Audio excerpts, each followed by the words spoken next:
4 minutes remaining.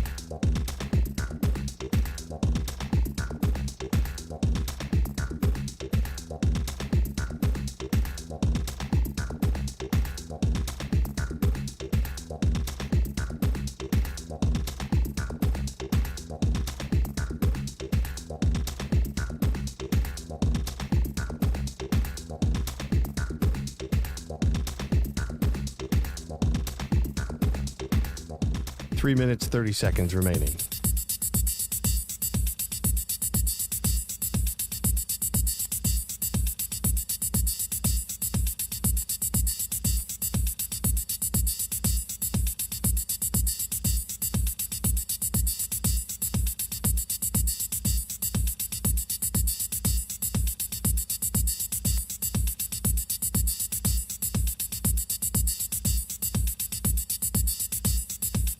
Three minutes remaining.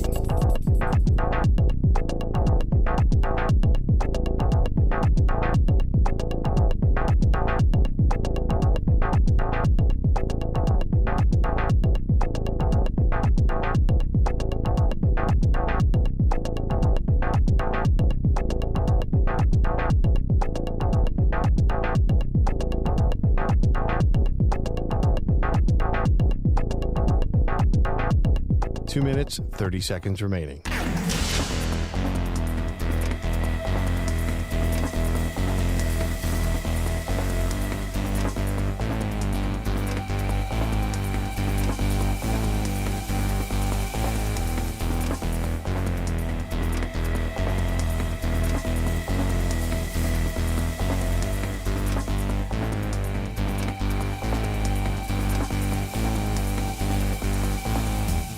Two minutes remaining.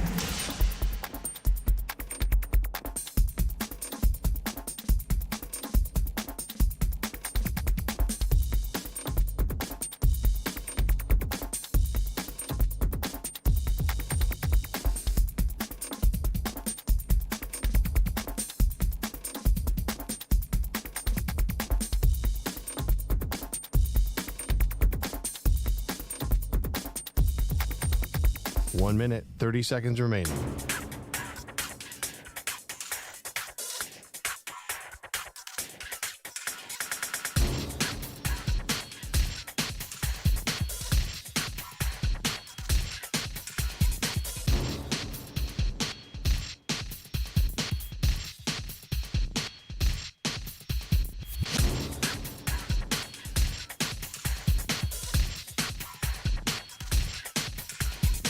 One minute remaining.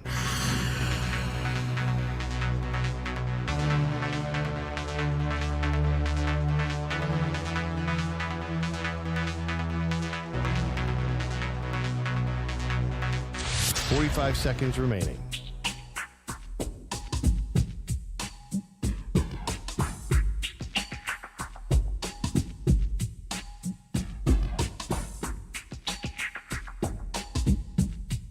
Thirty seconds remaining.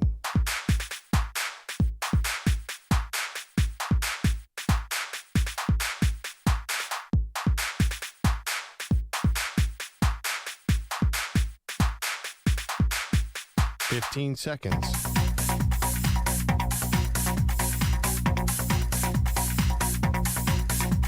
Break ends in 5 seconds.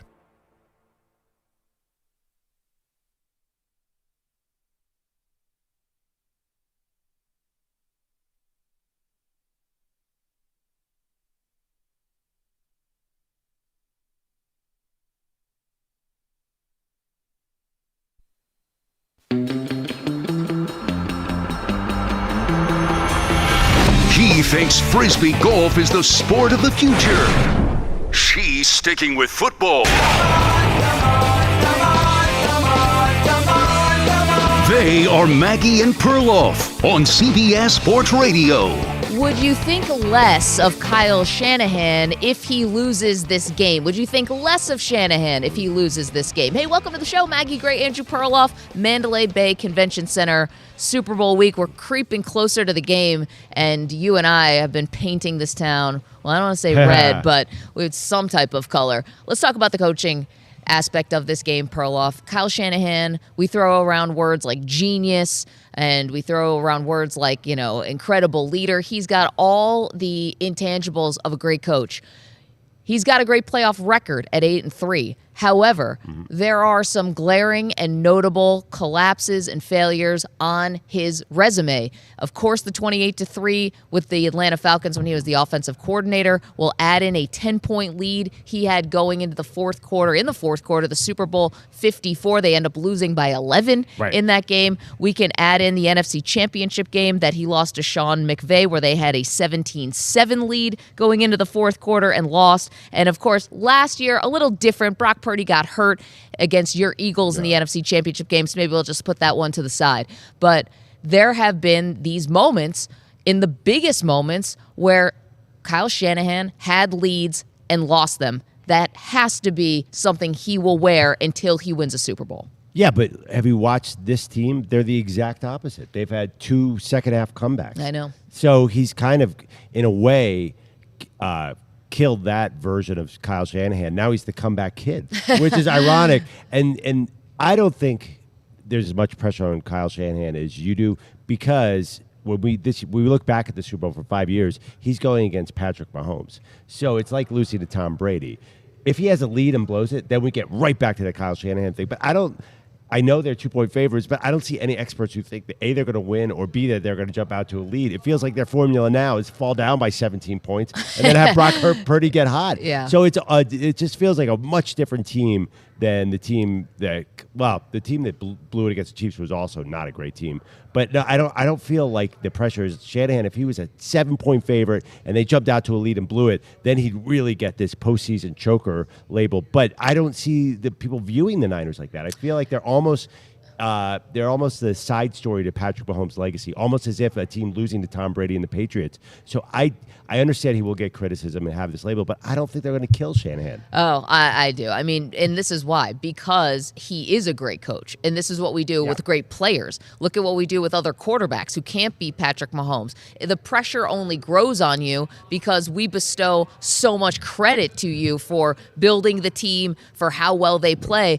And what are we doing here if it's not about actually winning titles? It's not participation trophies. At the end of your career, look back on NFC Championship games and all of that success. But it's a waste almost, or it's looked at as a waste if you can't maximize your potential when you get into the big moments. And that's where Shanahan is really up against it in the Super Bowl, because no one's going to tell you he's not a great coach. And if everyone got fired and we got to do a coach draft, he might be the first guy off the board. Right. He's that good. But until he sheds this label, and it's not unfair to give it to him, he's got to overcome the big game choker stuff to get tight in the big moments. I mean, that's the hallmark of a coach, is you've got to be the guy who's leading things and make sure you don't fall apart. Well, yeah, all that's true. But at the end of the day, we're going to look back at the Super Bowl and say, wow, that was Patrick Mahomes on one side and Kyle Shanahan had Brock Purdy. Oh, I don't think so. I totally. You think that? Well, first of all, they are favored in the game. I know that's not the common sentiment, but they literally are a favorite, and Vegas isn't usually that wrong. Nobody's killing the Carolina Panthers team that had Jake Delhomme going against Tom Brady.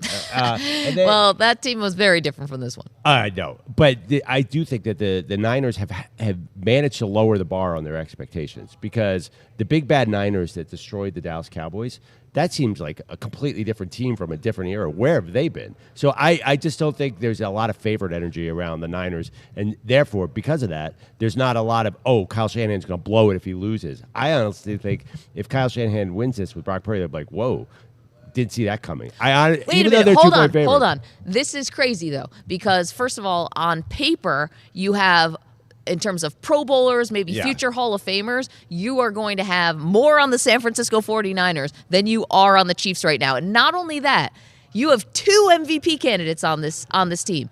You have Brock Purdy, who's a finalist, and you have Christian McCaffrey, who's a finalist. And Patrick Mahomes isn't even in this conversation. Now, globally, Mahomes is obviously the greatest we're watching.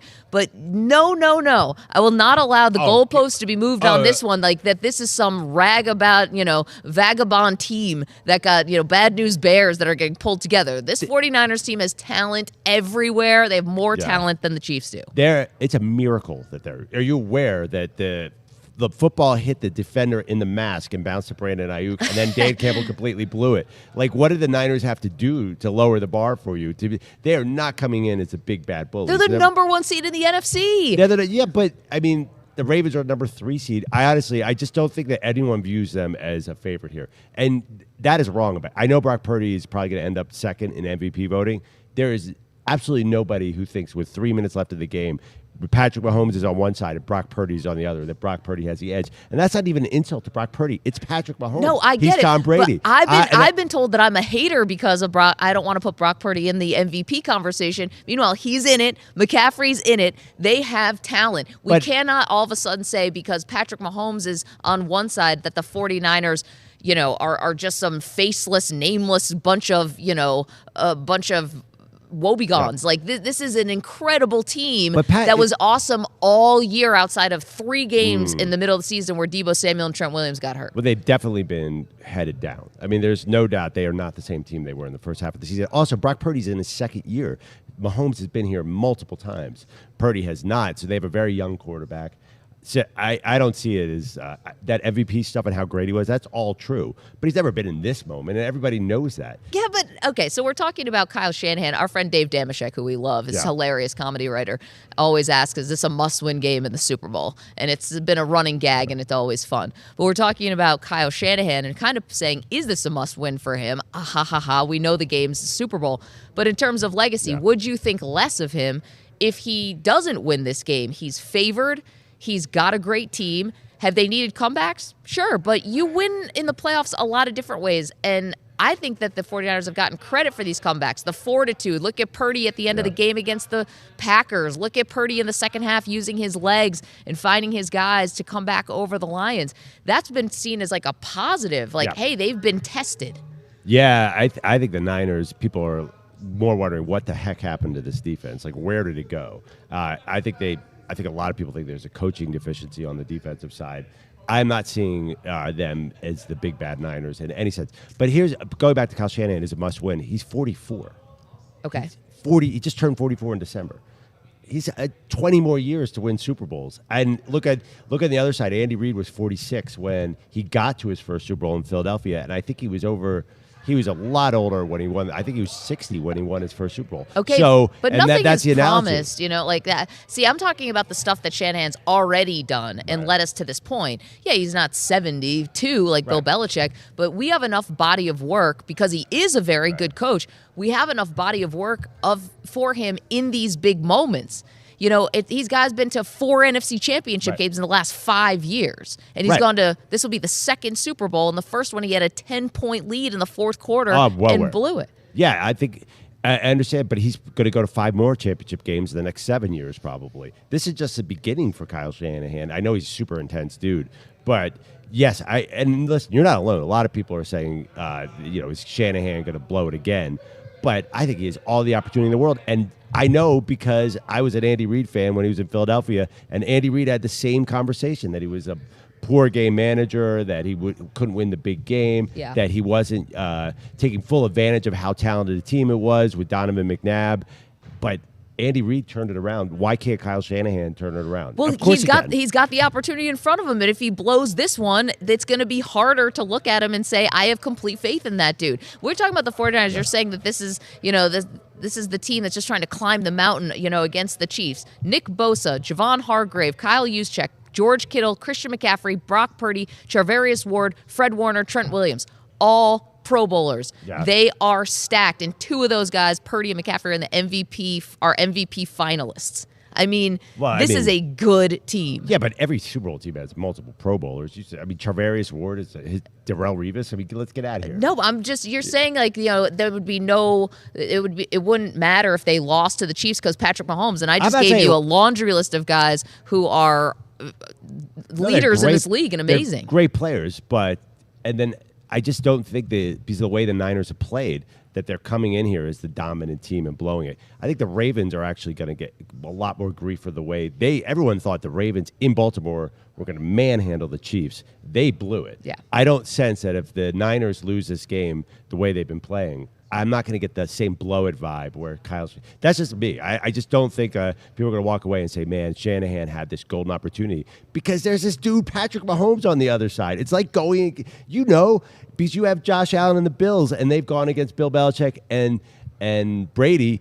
It's hard to beat those teams. So I'm not sure that Shanahan's going to wear it as much as you think he is. Okay, of course it's hard to beat those teams, but then you can't say Kyle Shanahan, the ultimate genius, this, that, he's one of the greatest, because if you are and you have all this talent, the object is to freaking win. Yeah. It's not participation trophy time. But the other thing, too, that's similar to Reid, though, Shanahan does not get blamed when the defense falls apart.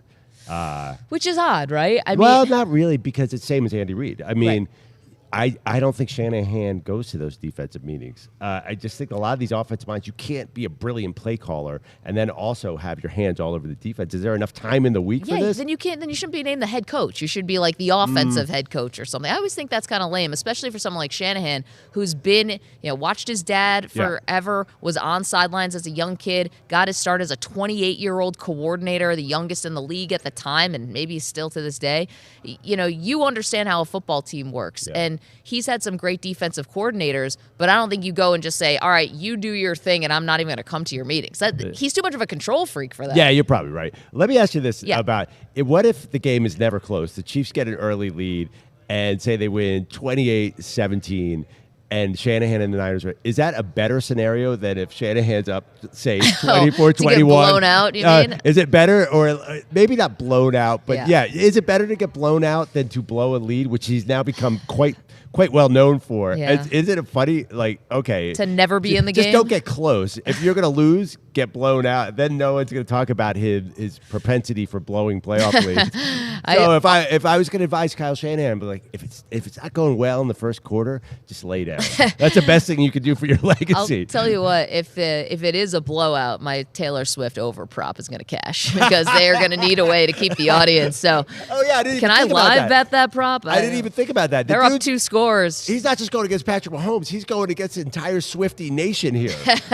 Yeah, I don't know if he gets to count that. 855-212-4CBS, 855-212-4227. Supremely jealous of EJ and Perloff. I'm sitting here jealous of you guys. Why? I'll tell you why in a second. Green with envy. And, wanted to bring it up. Thought this was probably the best place. Okay. What's up? I've got to talk to you guys about, something serious. Happened on the show. We're out here, the three amigos. Jealous. Because we had water in our hotel rooms? We'll get to that next. Maggie and Perloff, you're welcome to weigh in. 855-212-4CBS. Just because we're on the road doesn't mean you can't be a part of the show. We're here at the Mandalay Bay Convention Center. The question, would you think less of Kyle Shanahan if they lose this game to the Chiefs? Again, 855-212-4CBS. We're back in a moment. You're in a 5-minute break.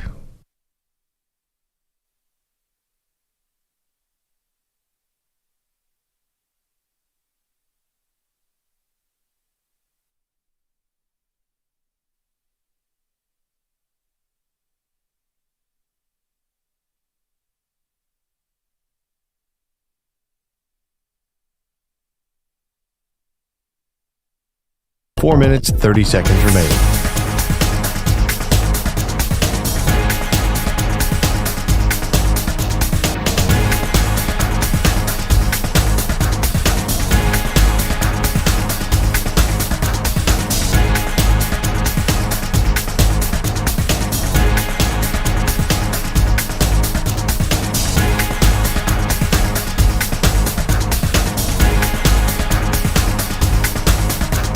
Four minutes remaining.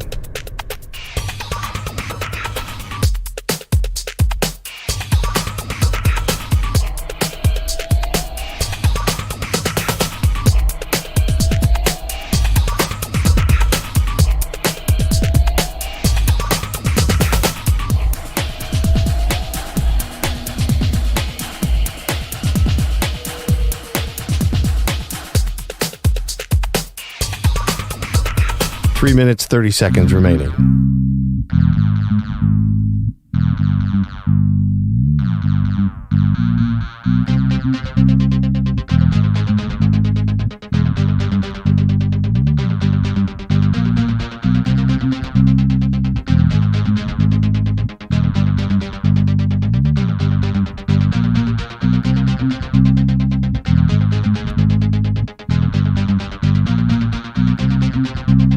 3 minutes remaining.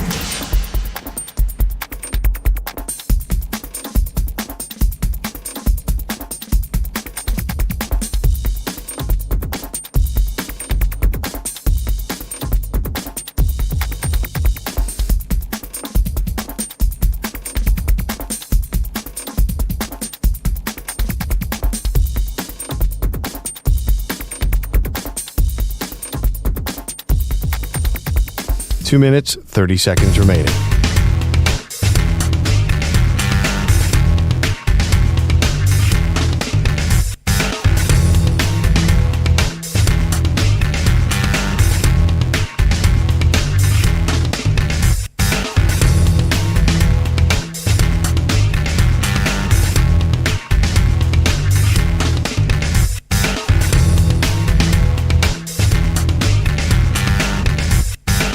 Two minutes remaining.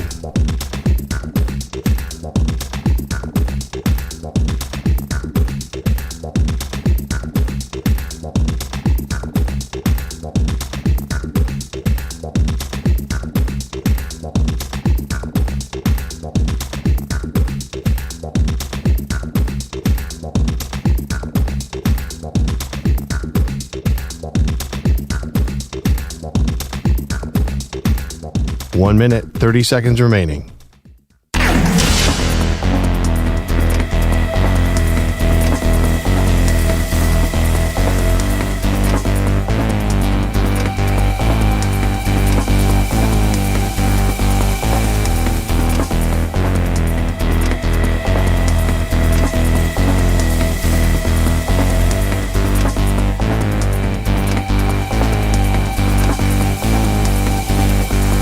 One minute remaining.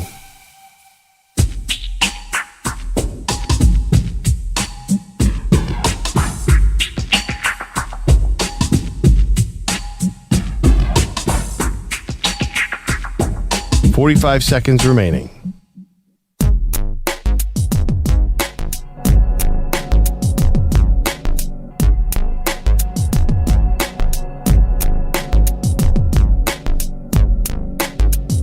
Thirty seconds remaining.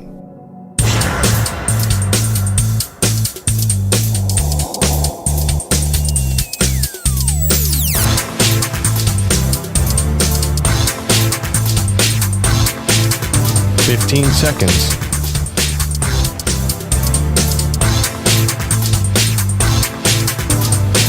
Break ends in 5 seconds.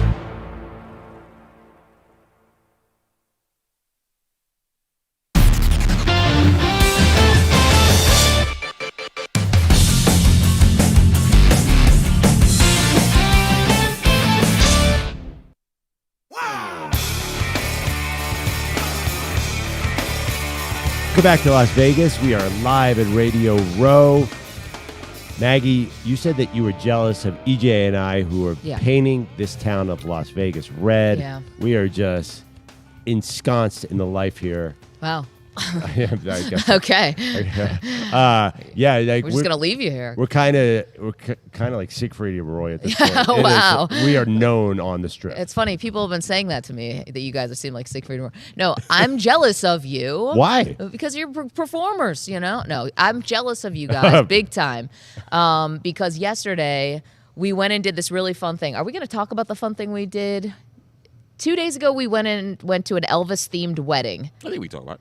Should we talk about it now or should we wait? Let's wait a second. We'll wait later. We did another very cool Vegas thing yesterday that's just like bucket list stuff. And actually, the thing we did, we're going to be able to bring some of this back with us to New York and have it on the set.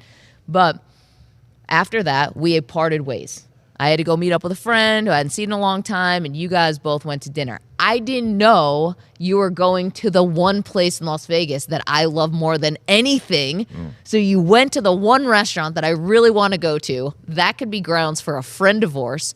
And then on top of that, I had no running water in my hotel room, and I got zero sympathy from both of you. Well, EJ, you were a little worried about your own room. And maybe, no, Perloff, you weren't because your room had water. Well, yeah, but Yeah, no, my water went off when everybody else's water went off, but mine came back immediately. Okay, well, mine didn't. Yeah. Hours later, I had nothing in the sink. You turn on the sink, nothing. Are you sure? Shower, You sure you're nothing. There's doing even it right? there's a weird bath in my room that couldn't turn on. There's no chance I'm getting in that bath. Are you sure you were operating the faucets the right way? Yeah. Yeah, I think I had a handle on how to turn on the faucet, no pun intended. Yeah, you're turning it to the left, right? Yeah, I got it. Okay. I know the cold's I don't on the know, right just- and the hot's on the left. I This got it. gigantic hotel and everyone else got their water back except for one room. Just seems odd. I had to brush my teeth like I was in a third world country, like using a bottle of water. Like you can't use the water from the tap because they don't have the same type of filtration system as we do. It was scary hours for me because what happens if the water never comes back on? You think I'm getting a new room in this place with all these people here? No, I can't move anywhere else. I'm all unpacked. Do you guys understand what a woman needs to bring on a trip like this? I've got half of my closet here. I've got 7 pairs of shoes in Las Vegas. This would be a nightmare if I had to I pack do up. understand because EJ can verify this. I'm an overpacker, so I had a gigantic bag. Yeah. That Meanwhile- bag was as big as me. I'm 5'10". Listen, 5'11". I could like grab a showgirl and put her in my suitcase and bring her back to New York with me if I really wanted to. My suitcase is massive. EJ came here with only a carry-on. I'm also jealous of that. Challenge accepted. You guys were like, I said, I'm going to bring a carry-on. You were like, what? Carry-on? You're going to have to bring a suit. And I'm like, I'll make it work. Look at Sure you. enough. So, yes, I am jealous. And then on top of that, I went to go meet a friend, and I'm so dead tired. My friend's telling me all this awesome stuff that's going on in his life, and I'm so happy for him. And then starts telling me about some difficult things that's going on in his life. And I'm trying to be a good friend, but I'm approaching 20 hours of no sleep. So, like, oh, man, I want to be there for you. Meanwhile, my eyes are, like, bleeding. And you go to the Vegas Golden Knights game without Amazing. me. I mean, guys, are we friends? Are we not friends? What's going on? So I got to go to, it wasn't really a hockey game. It was a medieval times show, times 100, and a hockey game broke out. Everything they say about the Vegas Knights intro, I'm like, I've heard a lot about this Vegas Knights intro. It was even better. You're there, and there's 2 knights who are having a sword fight on ice. It's like ice capades, and this gigantic helmet comes, this Greek helmet comes down from the ceiling, and the players run out, and then for some reason, Pat McAfee's up at the top of the stadium ringing this gigantic bell, and everyone's going insane. Why was Pat McAfee there? Well, I mean, it's Pat McAfee. Yeah, Super Bowl okay. week. Yeah. I mean, Pat shows up everywhere now. Yeah. No. I don't think I it was even kinda had to like- be Super Bowl week. I think he does this on You're right, They that's it. fly him out Yeah, for every fly him home in. game. Yeah. I was actually kind of half expecting when we went to the Elvis-themed wedding that the Elvis impersonator was going to rip off his wig and it was going to be Pat freaking McAfee. Yeah. Like, wow, Pat, you're doing weddings now? Are they cloning Pat McAfee? I've actually looked at his schedule. We should look at that. Yeah, because he's everywhere. He was definitely there. Good for him. So, and then I got to see. Now I'm a hockey guy because I saw Connor McDavid and I was blown away. This is how it happens. Yeah, I think I'm a hockey guy. So I was with our good friend Sully, and I'm sitting there. I'm like, explain the blue line one more time. I've been Yeah, watching you're this the sport. sports broadcaster. Yeah, I've been watching this sport my whole life. It was an amazing. I'm sorry, Meg. And by the way, Look at EJ, that. how good was Best Friends? It was even better than the last time we were there. They were that's bringing the out- restaurant. Yeah. Oh, sorry. My They're bringing out. favorite.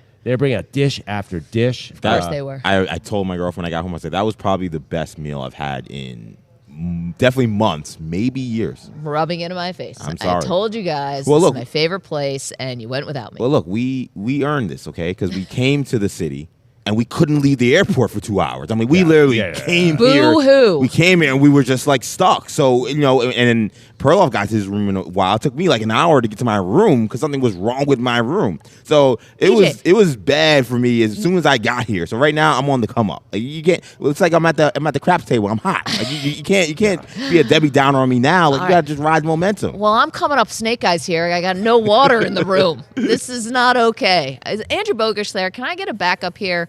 Is Bogish there? He's not. Okay. Well, Andrew No, Bogish Bogus gets is it. not going to feel sorry for you, Maggie. He's going to be really mad at you. The saying- no water. You guys went to my favorite restaurant without me. Then you went to the Vegas Golden Knights game while I'm sitting in there. And my friend's telling me about his divorce. You guys should. How are we? How did I get this? And you guys are out there like, and everyone's just like throwing roses at your feet. And I don't even. I mean, one thing, it wasn't just dinner. We kind of walked through the casinos and said yeah. hello to celebrities and things and hung out and Yeah, of course. got high fives. I know. Random people were hugging us because we were with Sully, who somehow lived in Las Vegas. Sully, good friend of the show. Yep, our is body man. the unofficial mayor of Las Vegas. I mean, He actually should run for office. Probably. last night was Maggie, I'm telling you, you thought Sully was popular in Los Angeles, where I Yes. used to live. It was like every doorman. It's like, oh my God, it's Sully. It's Sully. Here he comes, No. hugging him, crying. So it's like the new Elvis. If Elvis had the thickest Boston accent, yeah, he's the Boston And Elvis. the most tattoos. and the most tattoos. If Elvis had that, he would be Sully. Sully, for people in the afternoon show, know Sully because he's been with us through multiple Super Bowls. Friend of the show, and we tell you, he's like our body man. Like, he helps us. He's the vibe guy. He's the vibes guy, and he helps us when we need an extra set of hands in these kinds of weeks. And he does a great job at it. Okay, we've been talking about Kyle Shanahan, topic of the day, which is, will you think less of him if he loses this Super Bowl? He's had success. He's been to the Super Bowl before, blew a 10-point lead in the fourth quarter. As the offense coordinator of the Falcons, we all know that will live in infamy 28-3. He also had a 10-point lead in the NFC Championship game, 17-7 in the fourth quarter against the Rams. Blew that one when he has a 9-4 record against Sean McVay otherwise. Big games happen, and Kyle Shanahan finds himself on the wrong side of it, Perloff. And so we're asking you, would you think less of him if he loses this game too? But don't you have to have the caveat of how he loses this game? If it's not close or if they're behind the whole game, but like they have been, Maggie, they're just not that team that blew the leads. Then again, they were underdogs in those games. I understand what you're saying, but for some reason, this Niners team doesn't feel the same. Feels like they're a little lucky to be here. We say good morning. No. I mean, they're not Lucky to be here. Oh, because the Lions. Lions? The Lions game, I just felt like that changed the expectations on this team to some extent. Yeah, Because but that's a historic comeback in a weird game. Oh, I get it, but let's not gloss the season, which the 49ers and the Ravens were the two best teams. Absolutely. Almost pillar to post. The Ravens obviously put it on them when they played in the regular season, but we were talking about it was a clear number one for San Francisco in the NFC. Clear. Yeah, they but were the top team. This is America in 2024. We only remember, our memory span is 10 days. Forget. I know. I'll tell you that How dare I bring the receipts? I think it's like 10 hours. The blowout of the Dallas Cowboys feels like 3 seasons ago. I just think that the view of this team and of Kyle Shanahan has changed a little bit. And ironically, that might be an out if he loses. But I understand what you're saying, but I just think we're not quite viewing the Niners like this. If he blows a lead, yeah, it's right back on. Sure. But I don't honestly think, I don't see the scenario where he's going to be able to blow a lead. First of all, Kansas City's offense isn't coming back from anything. Who are they going to throw to? And the Lions have an explosive offense. It jumped out. I just don't see the game plan like that. I think they're going to kind of bleed the clock and do exactly what they did to Baltimore and kind of what they did to Buffalo. So I think losing to Mahomes, there's no shame in that. This is an interesting one. If you want to watch our show, you can do it. YouTube.com/CBS Sports Radio, Twitch.tv/CBS Sports Radio. If you can't watch the show, you're not going to miss anything. We're theater of the mind here, so you got it all. We say good morning to our CBS Sports Radio affiliates who we just adore. The absolutely free to download Odyssey app is crystal clear, and you can even find old shows and old interviews there if you so choose. Sirius XM, channel 158. But back to the YouTube and Twitter and Twitch chat, pardon me.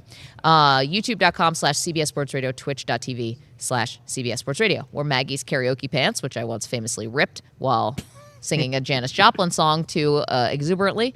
A blowout is a coaching issue. A blown lead is a leadership issue. That's Right, leadership deep. of the coach or the team, the players? I think he's saying leadership of the coach. I think blowing a lead is decision-making in the moment, which comes down to the head coach, and making sure that guys try to stay calm and don't get spooked and panicked like we definitely saw the Ravens in the AFC Championship game. They were totally out of sorts. They got down 2 touchdowns and 1 touchdown. It felt like they were down 40-0, and they were playing that way. So I kind of like this from Maggie's karaoke pants. Yeah, I don't. No, I'm just kidding. But I'm not going after Maggie's karaoke pants. I know. But isn't That was famous. I walked 15 blocks home, ripping the pants. What's the difference between everything coaching hanging out. Coaching and leadership are kind of the same thing. I'm not sure. Explain to me what's the distinction here. Because I think if he's saying, he or she, I don't actually know who this is, a blowout is a coaching issue. You came in with the wrong game plan. You came in with the wrong scheme. Or maybe you're a worse team. Guys weren't, well, maybe, but not in the Super Bowl. Guys weren't ready to play. I think you didn't push the right buttons to make sure that everyone was peaking at the right moment. I get that. And then a blown lead is a leadership issue. Yes. Decision-making in the moment and keeping everyone together. I get it. I think I see it the other way around. Really? To me, I see. Yeah. your decision making in game being more about your kind of quote unquote coaching, and then you get blown out. I'd say you weren't prepared. You didn't have the guys. Your ready to locker play. room was screwed up. Like that to me is more leadership. Yeah, right? we saw a certain team out of Detroit make bad coaching decisions to blow a lead. That exactly. wasn't a leadership. That's exactly what I'm thinking. Leadership is sort of getting your guys ready for the moment and believe in themselves. Yes. But I understand what he's saying, too. Like, teams that believe in themselves that are ready for the moment don't blow leads. So I get it. I'm sorry, Maggie's karaoke band. I know. Please apologize to this person. 855-212-4CBS. We got more comments from you guys. Jay Bernal says, give me Kyle Shanahan as the head coach for the Niners for the rest of his days. It's only a year and a half into Purdy's career, and he's going to shock the world. Also, from Drop Down, if Kyle doesn't win the Super Bowl, he will be in the overrated conversation. Kyle has to win. So you can go and vote, poll on Twitter at Maggie and Pearl, social media, where you can always find us and leave comments and stuff. Will you think less of Kyle Shanahan if he loses this game? Okay, Andrew Bogish. Hello?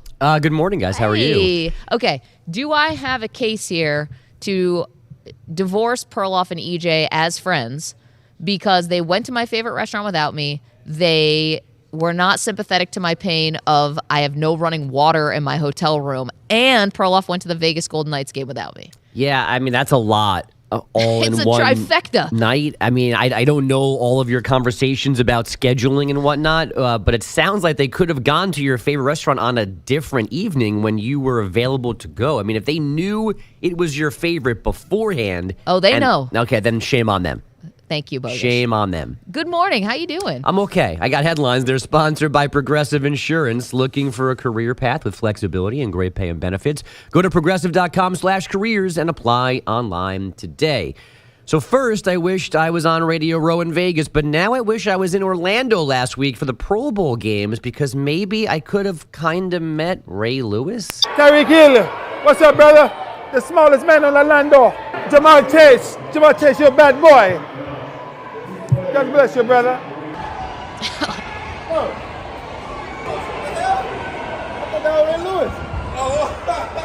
CJ Stroud, bad boy. God bless you, brother. They don't have a damn clue, man. It's crazy. Ojoko, what's up, boy? Rastafari love. Boy, they sure make you guys small these days. Derek came at you, bad boy. He came back out and looked right at me and walked right back. They don't have a clue. It's so funny. They just think I'm a dread screaming at them.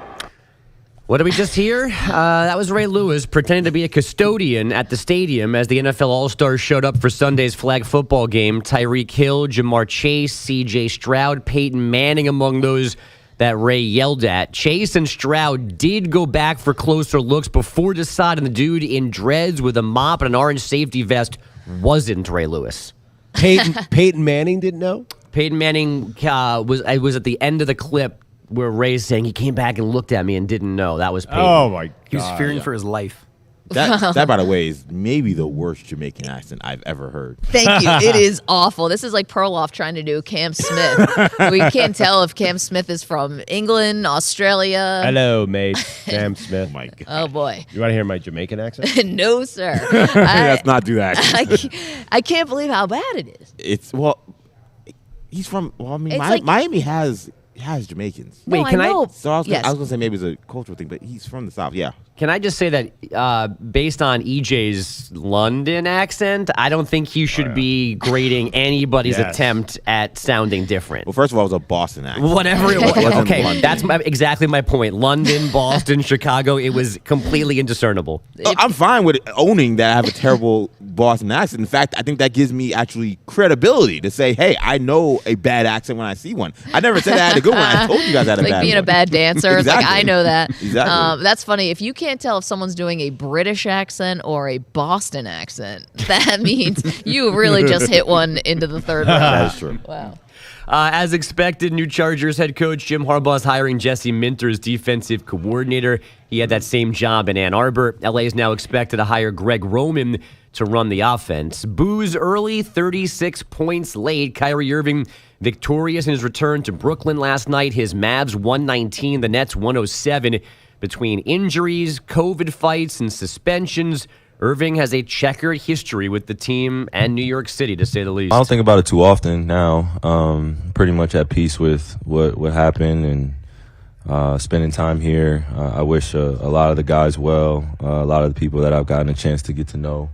We have relationships that extend off the basketball court, and that's all I can ask for. Luka Doncic threw in 35 points, 18 boards, and 9 assists. The Suns dropped the Bucks to 1-4 under Doc Rivers, 114-106. Devin Booker, Kevin Durant combining for 60. Men's number 1, UConn pushed its win streak to 11, 71-62 over Butler. Jose Altuve and the Astros shaking hands on a 5-year, $125 million extension yesterday. This will take Altuve through his age 39 season, so he is likely to play his entire career in Houston. Hey, Bogus, you see Bellotti went off on Twitter on that signing last night. Our friend Pete Bellotti, he hates those Astros, doesn't he? I was realizing that last night. There was never more of an obvious confirms to come tweet than what Pete wrote post Altuve signing. They should have checked with him before they signed the contract. Pete, you got your tweets and the drafts ready to go? Pete's not there this week because he's doing something else on Super Bowl. He's here. Well, I got to pretend that I'm a giant Astros fan just to annoy him moving forward. You should create a burner. Yeah. No one tell Pete. Perloff's going to create Astros fan 1, 2, 3, 4 just to troll him. Or should I tweet him saying, "This, you've earned this, Jose Altuve. I'm happy for you." What's so funny, though, is that what did Pete want the Astros to do? They have to re-sign him. He has to retire in Astros. Well, can I just more globally here outside of the Astros? We got to stop saying Astros for life, or I'm going to be this for life or that for life. First of all, could he play past 40? I don't know. I don't think his body's going to be breaking down because he's not that big. You have no idea what's going to happen. Although you always look bad when you're saying, I want to be this for life or that for life. He can't get traded? That's impossible? He's no trade clause? I have no idea. Local woman has strange rant. Am I shaking my fist? I don't know. Maggie, do you don't have water in your hotel room? I'm a little off. Upset about other people having dinner somehow. I know. I'm being a hater that you guys went to my favorite restaurant. I don't know if this is a hill you need to die on, Astro for life. The fact that he cheated, now that is one thing. I just meant globally. You say for life, it's going to come back to haunt you. Even Pete thinks you're picking a bad fight here. It's a horrible All right, fight. I'll stand down. I'll stand down. Yeah. Jose Altuve has to die on the field for Maggie to not complain about that. For life. You said for life. Yeah. Maybe that buzzer he's wearing will electrocute. It's a defibrillator. That's terrible. Don't do it. Bellotti be happy, but that's terrible. Correct. I'll spit out my coffee. What else we got? Well, so you're banned from the Garden. You're banned from the Vegas Arena, so you didn't... You didn't at least miss history last night on ice in Vegas. The Golden Knights beat the Oilers 3-1, preventing Edmonton from matching the 92-93 Penguins with a record 17th win in a row. And 2012 Olympic all-around gymnastics gold medalist Gabby Douglas returned to competition later this month with her eye on making the team for the Paris Games this summer. She has not competed since the 2016 Olympics. Yeah, and so Biles and Gabby Douglas. Who else is coming back? Michaela Maroney? No. Dominique Dawes? No, Gabby Douglas is awesome. She's 28. That's ancient in gymnastics. Yes. Yeah. Don't you peak at like 11? Yeah, basically. Basically, yeah, exactly. And then Simone Biles, like you mentioned, is still doing it. And, again, she's at this point at an advanced age for this sport. Is this a new thing we're going to see now? Are we going to be seeing 20-year-olds and 25-year-olds competing in the Olympics for gymnastics? It sounds impossible. It's funny. There was always, the U.S. teams, and a lot of teams are always really young, like 14, 13, something like that. Or I think there's an age limit, but 14 or 15. And then there'd always randomly be, a woman from, an Eastern European country, and she'd be, 30. But she would still look like she was super young. It's wow, you've really been at this for a long time. And I always feel bad because, the commentators always, they can't help but just commentate they gotta say, look how seasoned she is. And it's always about the age. It's hey, it's a competition. We don't need. They don't need She's to a be grizzled vet. Yeah, they don't need to be She's reminded 90 pounds. That's at 28 years old, and that somehow this is so old. I think we're getting stared at. There's By no one who? in here except Brady Quinn, who's married to Alicia Sacramone, famous We U.S. should see if she's coming back. She's 36 sure. with kids. I don't know, but Still time. Yeah. This is the great trend. I can't believe that Simone Biles is going to be in Paris. Wasn't she? Did we do a big farewell tour for her? And I now love Gabby that she's Douglas coming back. I love Simone because I think it's, there was so much going on last time, and she, just the personal stuff and the Larry Nassar stuff and all of that, and Not the way to end one of the greatest Olympic careers of all time. but it would have been her choice, Yeah. totally. But again, I'm glad to see her back, and thank you for the gymnastics Olympic news, Andrew Bogish. I do what I can, Maggie. Someone's got to be nice to you. Thank you. No running water. These guys shrug their shoulders. I'm like, do you realize I had to brush my teeth with a bottle of water? What do I do about a shower? Anywho, enough about me. We've got so much more to do. Maggie and Perloff, we're here at the Mandalay Bay Convention Center. We've got a lot coming up, including our friend Ross Tucker, who stops by. Don't move. Maggie and Perloff, CBS Sports Radio. You're in a 5-minute break.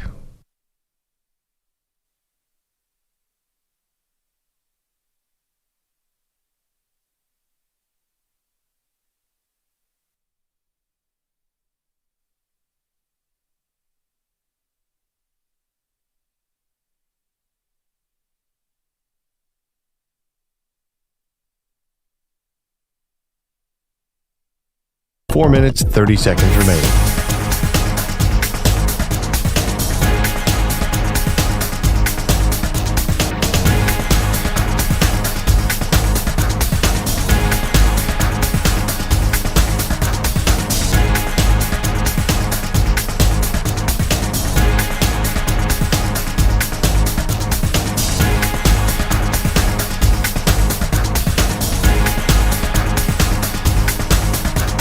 Four minutes remaining.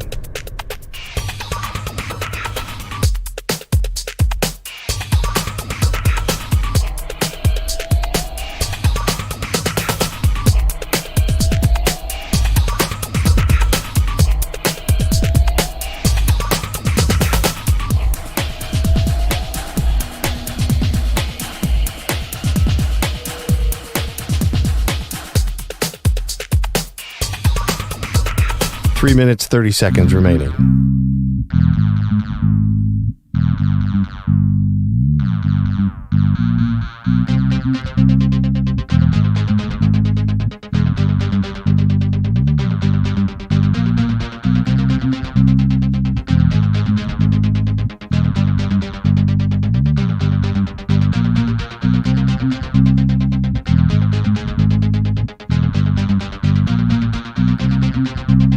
Three minutes remaining.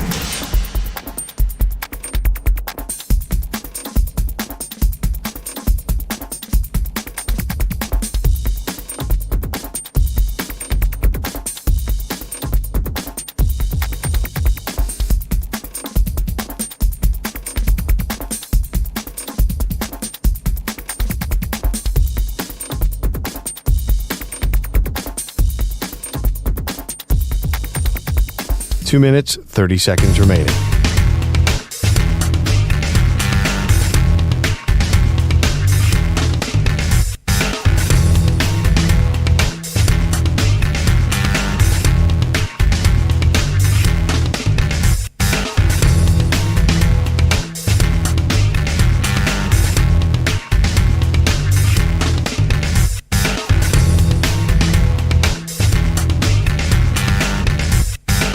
Two minutes remaining.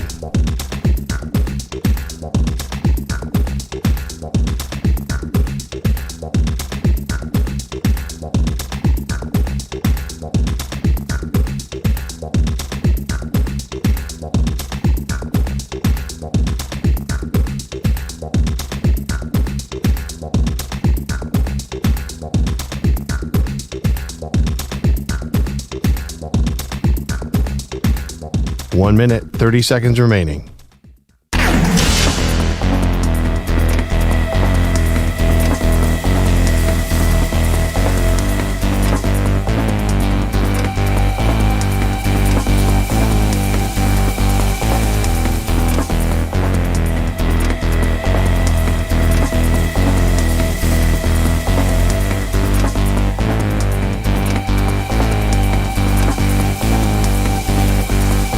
1 minute remaining.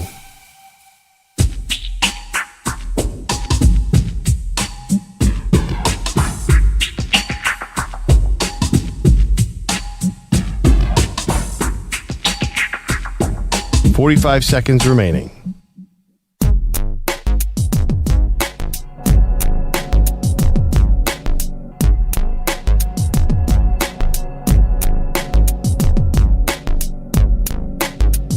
"30 seconds remaining.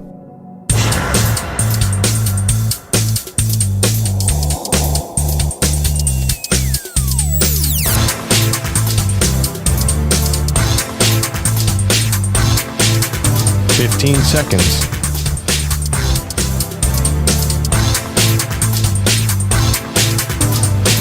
Break ends in 5 seconds.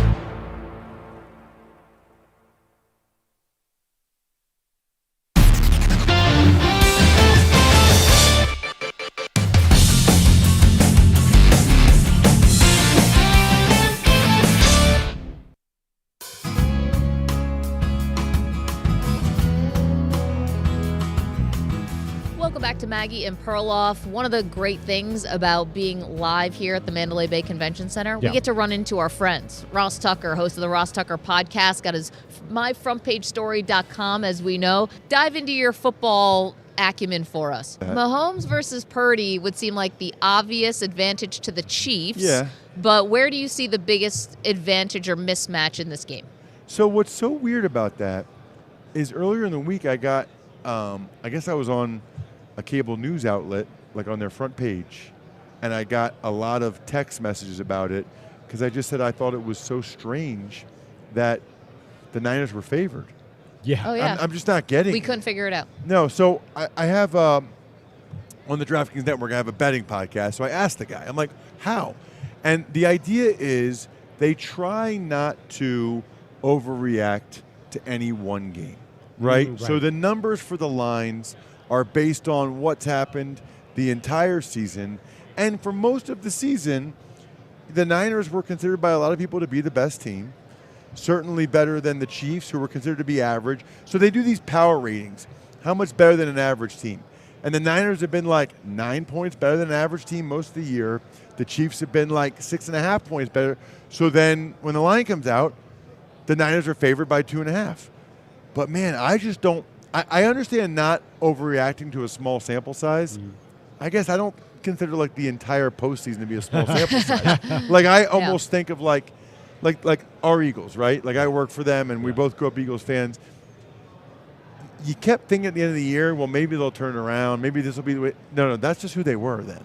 Yeah. Right? Like that's just who they were at that one point. So at now, I kind of feel like the 49ers, the way they played against the Packers and Lions, I kind of think that's who they are, which is not great. And then the Chiefs, the way they've played, against the Dolphins, at Buffalo, at Baltimore, I think the Chiefs are the best team right now. I think they have the best quarterback. I think they have the best coach.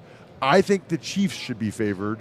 And I'm willing to overlook what we saw in the regular season because in the NFL, like 3 games in the NFL, how many would that be in basketball? That'd be like 25, 30 games. Yeah. So if we've seen like one team in basketball for 25, 30, we'd be like, yeah, that's who they are now. Well, in the NFL, that's who they are now. Yeah, Ross Tucker is here with us. We're breaking down the game.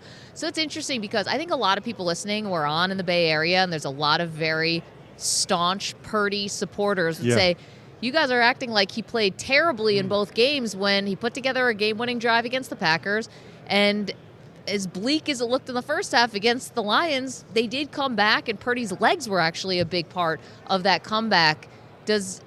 How much is there really to be worried about with Purdy? I mean, is this more giving a lot of deference to Steve Spagnuolo and what kind of game plan he could put together as the Chiefs' defensive coordinator? Yeah, I think it's a good question. And I think if you're going to struggling, or if you're going to play not your best, playing not your best but being clutch late to win the game is a pretty good way to go about it, right? Kick, save, and a beauty. Because I also say this, like, it's why I'm a big believer in quarterback wins as a stat. I know you probably hate that, right? Yeah, I was about to say that doesn't strike me as something you believe in. I have a question for you. Yeah. Do you believe that head coaches should, like, their record should count? Yeah. Yes. Okay. who do you think has more of an impact on the outcome of a game, the starting quarterback or the head coach? I won't answer that question. Exactly. I take the fifth. Exactly. So that's my whole point. Yeah. And obviously the teams, based on paying quarterbacks 5 times what they pay head coaches, even though there's a salary cap, the teams think it's the quarterback, right? So I'm okay with those guys having one loss.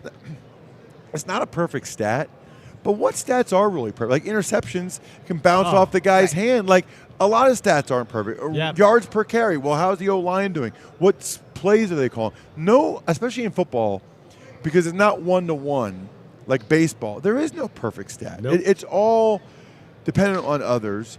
And so I believe in quarterback wins because I think there are guys like Brock Purdy and certainly Mahomes. They have a tendency to make the critical play late in games that they need to make to win the game. They have a strong tendency to do that. Conversely, there are some guys, and we've seen them over the years in different sports, and maybe even Lamar Jackson's one, I don't know, that they don't play their best in those moments. Like that Lamar Jackson, I'm a big Lamar Jackson fan. That interception he threw in the AFC Championship, that was one of the worst interceptions I've ever seen. In the end zone. Woof. Triple coverage to Isaiah Likely, and you need a score there. You're down 10. It was second down. I mean, it's just bad on so many different levels. And I'm not saying he's not clutch or whatever. I'm just saying he hasn't shown the ability to raise his play in the postseason. Mahomes raises his play in the postseason, and Purdy seems like raises his play late in games of postseason. So let me ask you, if you look at the Chiefs, like envision where the Niners win, what doesn't work right for the Chiefs? Because everything's been working in the playoffs. Where's the vulnerability? For the Chiefs? For the Chiefs, yeah. Well, I did think that in the second half, I thought the Ravens did a much better job in the AFC Championship game, totally stuffing the run, and then doing a better job on Kelsey. I think you still need to make the receivers for the Chiefs beat you. Now, they were late. MVS made that catch late and was able to do it. But I do think that that's still the goal. I'll say this. I'm kind of impressed by Andy Reid and Mahomes in the sense that it really goes against their nature to just play like conservative the way they did. Yeah. I mean, Andy Reid doesn't want to be like that. And Mahomes definitely doesn't want to be like that. But it's like they realize they have a really good quarterback. Really good defense. And they want to try to utilize that defense to win. I think Mahomes even said that. Like this season's been a learning lesson for him. That if you have that good of a quarterback, that good of a defense, I need to just lean on them a little bit. It's wild. It's really wild that it's like Mahomes and Brady flipped their careers. Right? Brady at first was really just like riding the defense and not blowing it, right? Yeah. And then later it was like mainly Brady. Whereas Mahomes at the start was like, it was mainly him, and now he's like managing, still making some plays, some clutch plays, but he's really riding the defense a lot. Amazing. It's like they flipped it.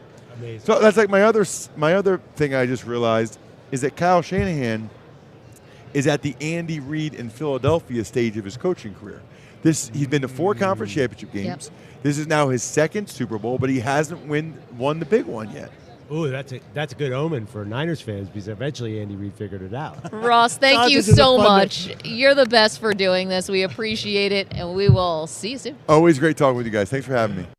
Interesting from Ross Tucker there, and we appreciate him, Perloff, about wins as a quarterback stat versus a coaching stat. I get what he's talking about because the players on the field are determining the outcome, but the quarterback might not have the ball in his hands at the end of the game. This could be on the defense who gives up a game.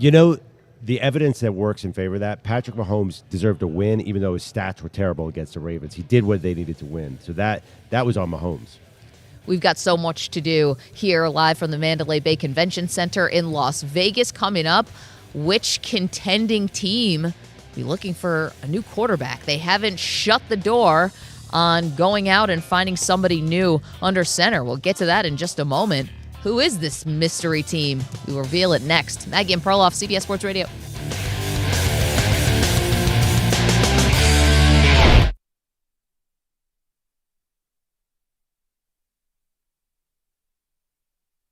You're in a 5-minute break.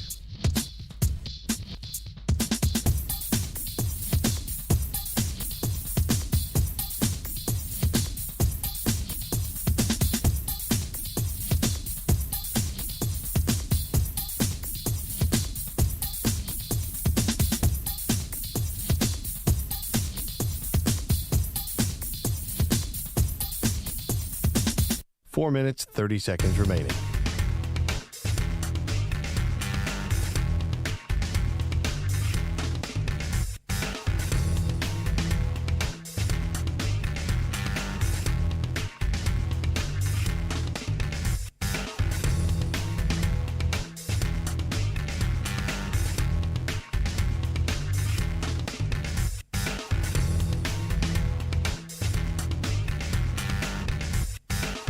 Four minutes remaining.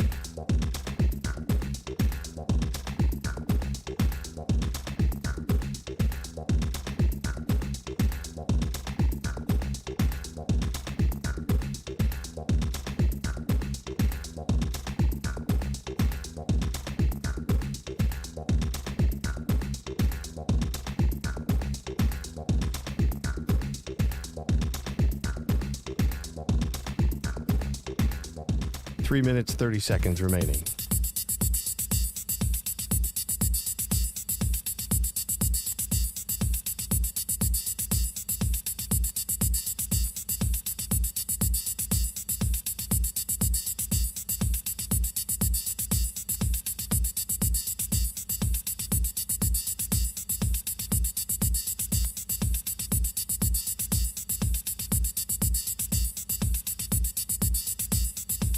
Three minutes remaining.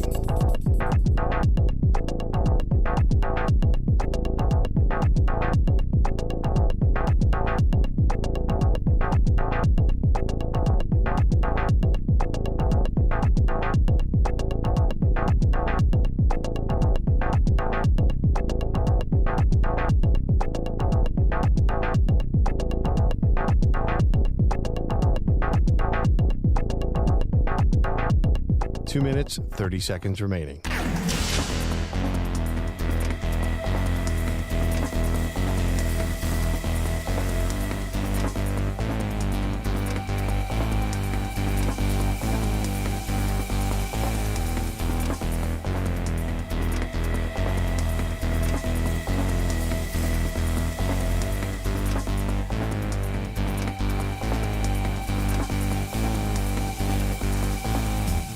Two minutes remaining.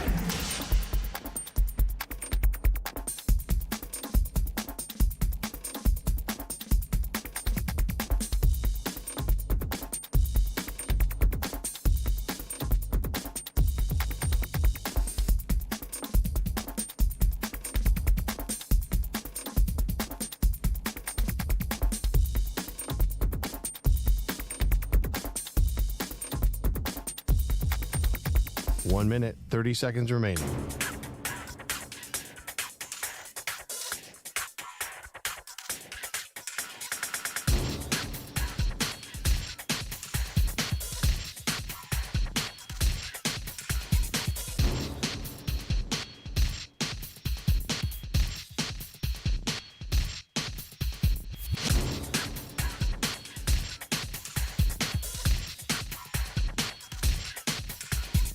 One minute remaining.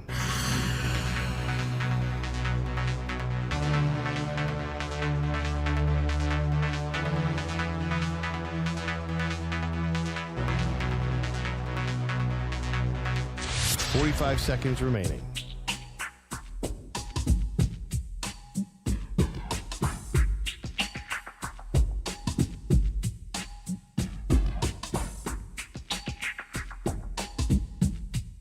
Thirty seconds remaining.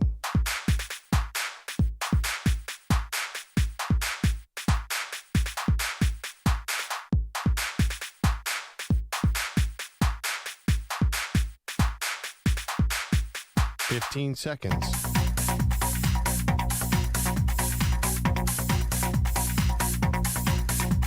Break ends in 5 seconds.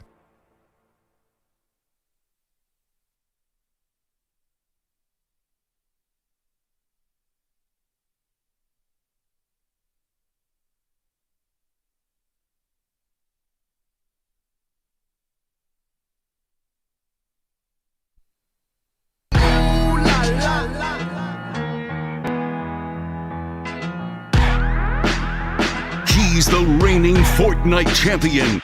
She's a Call of Duty legend. They are Maggie and Perloff on CBS Sports Radio. The Pittsburgh Steelers not closing the door, Perloff, on looking for a new quarterback. Their owner said they're not closing the door on anything. Hey, welcome to the show. Maggie Gray, Andrew Perloff. We're live, Mandalay Bay Convention Center in Las Vegas. We've got so much Super Bowl stuff to get to, but when something like this crosses our desk with the Pittsburgh Steelers, we got to stop on it for a moment because this quarterback situation was one of the diciest in the league at the end of the season between Kenny Pickett getting hurt, then trying to have this sort of emergency tightrope surgery to get back on the field. Meanwhile, Mason Rudolph came in the third stringer and took his job at the end of the season. Yeah, they were my Super Bowl pick, and we're here in Las Vegas, and there is no black and yellow here, black and gold. I was wrong. The Steelers, I don't think it's probably too late for them this year. I think maybe they're going to have to wait till next year. But it's funny. I don't even think of them as a playoff team, and they were a playoff team this year. Were. They sort of snuck in. I think they have a great roster everywhere except quarterback. So this is, to me, it's not, you definitely don't draft one. You got to bring in the right veteran to sort of maximize the talent. They have a good offensive line, a great defense, and all this talent at wide receiver. So if you could bring in a quarterback who can throw a long ball to George Pickens, then I think you're back in business.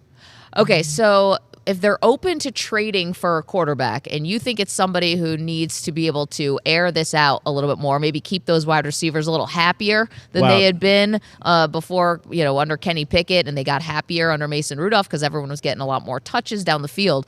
Who do you think fits the profile? Well, do you remember I had said they got to get Justin Fields? Yeah. I am thinking about this, and maybe I'm cooling a little bit of this, because Justin Fields holds on to the ball a lot. He's not a great distributor in the Brock Purdy sense, because he's going to take a lot of targets away. Now, it depends. What's your identity? Are you going to be a running team? Because Justin Fields is an amazing running quarterback. But if you really want to keep Pickens and Deontay Johnson, who's very good, happy, then Russell Wilson works here. Because Russell Wilson works here. Russell throws that moon ball down the field. That's his most effective pass. If he has anything left in the tank physically, I think he can get the ball to those receivers. Now, listen, and the other thing, too, you get him for nothing. Well, Russell Wilson is definitely available. How it ended at the end of the year with Russell Wilson, let's not forget what happened at the end of the year with Denver. They apparently went to him in the bye week, asked him to forego some of his injury guarantees, or else he would be benched. He said no. That was all secret. They go on a 5-game winning streak. Everything gets, kind of covered up. And then we're at the end of the year, and they said, we're going to have to bench you because we don't want to pay you the injury guarantees. And Russell Wilson goes to the media and says the team was trying to, play hardball with me. It's funny. The second I said Russell Wilson, I could almost hear the Steelers fans groaning. Yeah, I don't think that's what's getting them excited. Now, you have Arthur Smith, who's come in, the former Titans offensive coordinator, and then obviously just came off of a failed stint with the Atlanta Falcons. This to me screams run. He was all about the run game. That's a good thing for Pittsburgh. It's a good thing. Okay, they're playing Arizona in a must-win situation, and their offense, the best thing they can do is run for 3.5 yards per carry. They have to get better at that. Aren't you tired of this Mike Tomlin sort of run the ball, pound it out, win with defense? Aren't we ready to modernize in Pittsburgh? I know you did it when Big Ben was there and throwing it all over the yard. They have the talent to be a passing team. This is 2024. I know the Ravens won with run, but you got to throw the ball. Okay, you have to throw the ball, but you're not getting... Listen, the Steelers brought back Mike Tomlin. They said also we have to start winning playoff games. No kidding. But this doesn't mean you're clearly not totally revolutionizing the offense when you bring back Tomlin and then you bring in Arthur Smith. I know, and I was disappointed by that. I wanted to see somebody with a little more wide open. I think Fields is still the pick. He can actually throw the ball downfield. He just needs to develop that aspect of his game. And I don't know if Arthur Smith is the guy to do it. But I like this as the quarterback is part of the running attack, and you've got the Jalen Warren, Najee Harris, two-headed monster, which Tony Romo just found out about 5 minutes ago. And I like this, and I think he can grow with these receivers. What have we said about Justin Fields? And by the way, we're talking about the Pittsburgh Steelers owner came out and said, as we sit here in February, we're not closing the door on anything when he was asked if Pittsburgh would trade for a quarterback. So what are we saying about Justin Fields? He needed receivers, right? He needed receivers in Chicago. And once they did make a trade, he did get better. Now, he got hurt in the middle of the year, but I think Fields has the ability to get the ball downfield. Fields has this, and maybe it was a coach in Chicago, he has this thing, he holds onto the ball and takes a lot of sacks. Or he runs. Right. So George Pickett, it was I was screaming at the television, target George Pickens, and the Steelers in key games would not throw that man the ball, and he's one of the top 10 most talented receivers in the league.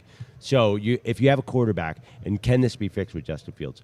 Justin Fields just will not let it rip. He will not run the offense. He goes back there and he's trying to make a play, and he's incredibly talented, but for some reason his mentality has not been, three-step drop, gone. He just, because he's so physically talented too, right. I think that he's holding on to the ball trying to make a big play in Chicago. But that could be because he didn't have the receivers, or is it because that's just his mentality that I have to make the play? Okay, so this is interesting from the Steelers because you say you're not closing the door on trading for a quarterback. We start thinking about former top picks and our very own Pete Bellotti had said this a couple weeks ago, Gardner Minshew.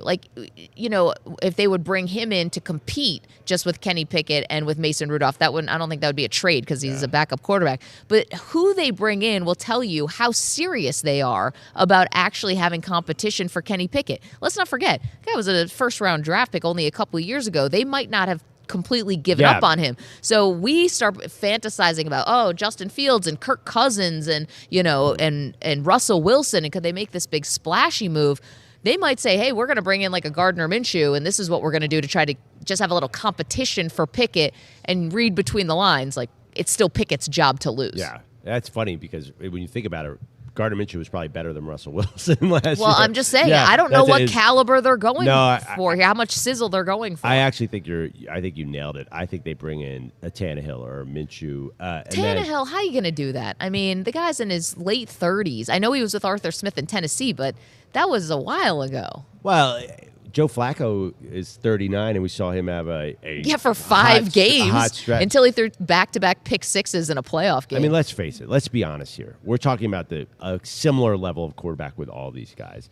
Is anyone we named here going to put the Steelers as a favorite in the AFC with Mahomes, Lamar Jackson, Justin Herbert? So I'm not sure. The funny thing is we might just be extenuating this run of 10-win seasons for the Steelers, because we've had Steeler fans and Steelers experts who've told us there's a growing frustration that they're a playoff team but not a Super Bowl team. Sure. So honestly, it's unfortunate we're talking about it like this way. It'd be great if they had a real all-pro level quarterback. I don't see a way to do that, so you're going to have to try and plug the hole the best way you can. Well, listen, we're talking about the Pittsburgh Steelers. The owner of the team says they're not closing the door on potentially trading for a quarterback.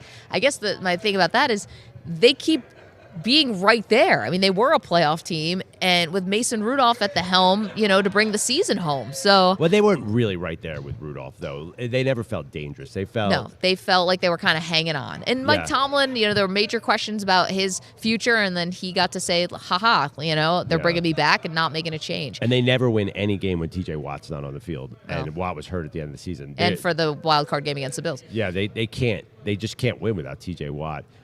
What if, I'll tell you one name. What's that? I don't think the Aaron Rodgers New York Jets situation is working out great. And if he wants to follow in Brett Favre's footsteps and leave the Jets in a season, maybe that's a kind of wild swing. Maybe they call New York. I mean, how many features do we need to see, EJ, that the Jets are broken? Pry that dude away. If Aaron Rodgers was on the Steelers, then we're talking. Wait, EJ is our resident Jets fan here. He got to enjoy 4 snaps and 15 conspiracy theories, and then the guy's going to go? Hell of an that experience. feels like not the ratio of snaps to conspiracy theories is just not working out. It's not that different than Brett Favre. I mean, how many he had snaps of a different kind with God. So oh boy, bro. Yeah, I mean, it'd be more if he was going to really follow. Cameras then. If he was really going to follow in the Favre footsteps. Minnesota has a vacancy at quarterback. Rodgers could go to Minnesota and get to the NFC title game. But no, honestly, or a late Tom Brady, like the Steelers really need to be aggressive here and take a swing. I wish there was a guy, say there was an older quarterback floating around who wanted one more chance, because they have that's Russ. It's Russ. I wish there was an even better one than him, because they have this great roster that all they need is a quarterback to unlock it. And I think Tomlin has proven he could be a Super Bowl coach. Because that really, if you look at that team, there's just one thing missing, and it's the wrong thing to be missing. EJ, your thoughts? I mean, You're not getting rid of Rodgers. Well, that look, would be so anticlimactic. to be honest, I would have got rid of him this offseason. That would have been me. All right, that's for another segment. Yes. Right? But there were rumblings that, hey, this isn't working with Rodgers. That had You to guys be are in the- nuts. They're in going the to hold ether. on to Aaron Rodgers. I'm surprised they didn't put him in lock him in a closet or But something like that. They're not letting him go anywhere. I mean, they need to get rid of the offensive coordinator and a lot of these staffers that they brought in for Aaron. And if they did, I don't know if Aaron would have wanted to stay. Wasn't there a report that Aaron Rodgers is staying with the Jets? The Yes. fact that there had to be a report that he's staying means that there was at least a possibility in someone's mind that he was going to go. I mean, look, I in terms of the Russell Wilson thing, too, I mean, I said on this show, I gave you guys the options for what Steelers should do. I said either Cousins or Russell Wilson. And Perloff has come to the dark side. I love it. I don't actually want Cousins. Coming off an Achilles. Oh, I think Cousins would be great there. I think Cousins is going to have a lot of suitors this year. And Yeah. again, we're talking about the Pittsburgh Steelers. Owner comes out and says they are not shutting the door on anything, and specifically not shutting the door on trading for a quarterback this offseason. I think Cousins goes back to Minnesota. He I mean, might. that is the perfect fit. He's great with Kevin O'Connell, and they need a quarterback. But doesn't it just feel like Kwesi, their general manager, just He's been looking for an out. He just doesn't. Yeah. He just talks like a guy that's ready for a divorce. Quite frankly, he just doesn't. He doesn't sound like a guy that's committed. So they're kind of like the Steelers. Like, who's their quarterback? Then they need a quarterback. Well, they're picking 11, and so I don't know if how deep is this quarterback draft actually going to be? Who are you going to be able to trade up with? It's going to be a fight. This is going to be a fun draft season. But that aside, because we know the Pittsburgh Steelers, they can't do this, right? They can't draft They have the without a 20th quarterback overall at 20, pick. yeah. You can't basically pick Kenny Pickett again. yeah. If they got a guy with small hands with some college success, no, come on. We all know he has small hands, Maggie. Coming up, you're welcome to weigh in, by the way. We know we're on in Steelers country.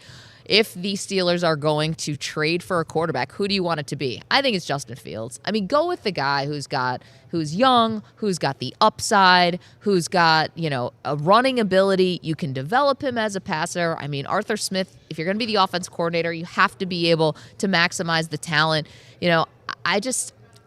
I love that for a second chance for Justin Fields. And again, he's just got the best upside. I'm going to bring in Russell Wilson, and I'm going to watch, every Ravens defensive end, and I'm going to watch Myles Garrett, and I'm going to watch, Lou Anarumo from the Cincinnati Bengals scheme up against Russell Wilson. It is going to be a death match in the AFC North, and I don't think Russ wants that smoke. There's one thing, though, about the Fields thing that would concern me in Pittsburgh, and it's something we heard a lot about, and particularly from Ben Roethlisberger, was this issue with culture and this seemingly lack of leadership in the locker room. Yeah, I think a lot of the little traditions have gone away. I think whatever quarterback you're bringing in has to bring something, like he has to bring some kind of pedigree. He has to bring some kind of leadership. Yeah, Fields is too young? Fields is too young. He has to bring some kind of cachet. That's why I like the Russ situation, because those Steelers guys don't know better. Like, those Denver guys, when Russ first got there, were really excited. Then they met him. They were like, I don't know, how about this guy? But, they were excited because we're bringing in a Super Bowl winning quarterback. I think there's a chance that Russ or someone like that, even a Kirk Cousins who's been in the league for a while,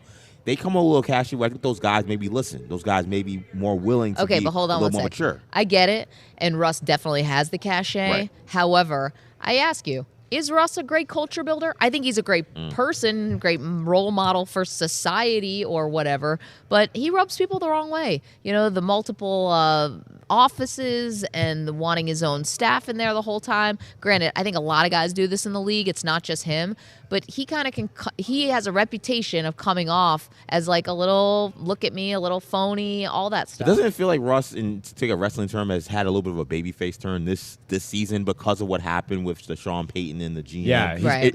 A lot sympathetic of people, figure, he but became very sympathetic, and a lot of people looked at this and said, "Hey, whatever you think about him as a personality, this is a respected quarterback who is a professional, and he's being railroaded." I think that will help him, and I think also when you go through something like that, it's humbling. Like Russell Wilson, we know, got the run of the place in Seattle, and it really rubbed a lot of those great players who were on that team the wrong way, because those guys felt like still out there talking got about shafted, it, and they're still talking about it. Well, you go through this situation in Denver, that's extremely humbling. I think you may get a slightly different Russ. He's going to be who he is, but I don't think you're going to get the prima donna that maybe we think he is. The thing with Steelers, they make a deal with the devil on their wide receivers. They're the greatest. They can identify wide receiver talent, but they take guys who fall in the draft. He's a character. Now, I don't really signing George Pickens.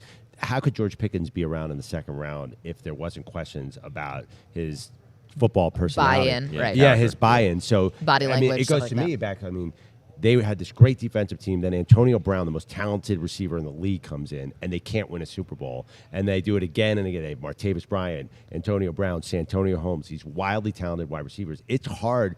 They've needed like Big Ben's.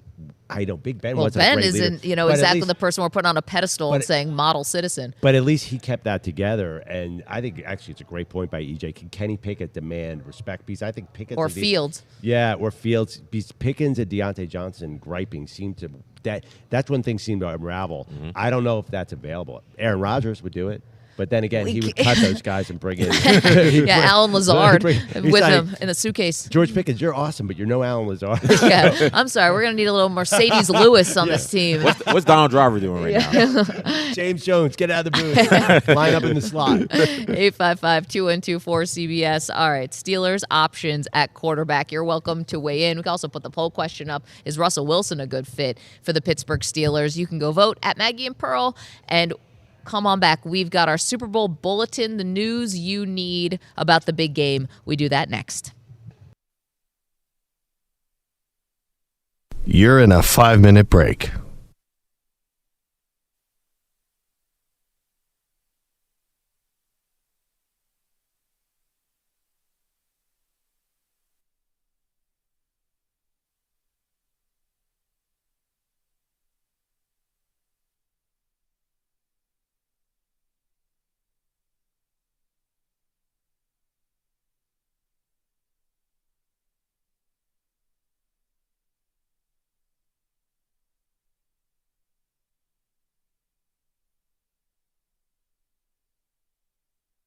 Okay.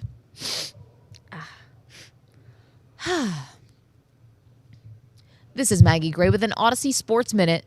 This is Maggie Gray with a CBS Sports Minute. Super Bowls are legacy defining, and for 49ers head coach Kyle Shanahan, this game is massive. Shanahan is a great coach and hailed as a genius, but his record in the biggest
Two minutes, 30 seconds remaining.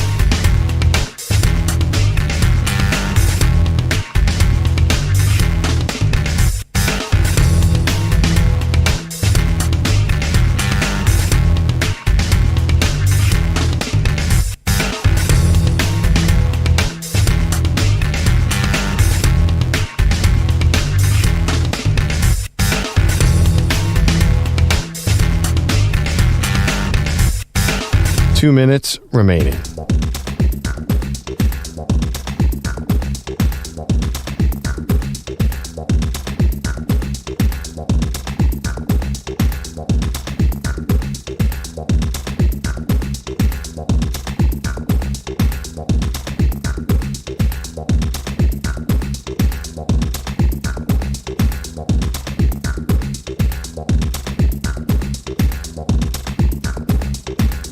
One minute, 30 seconds remaining.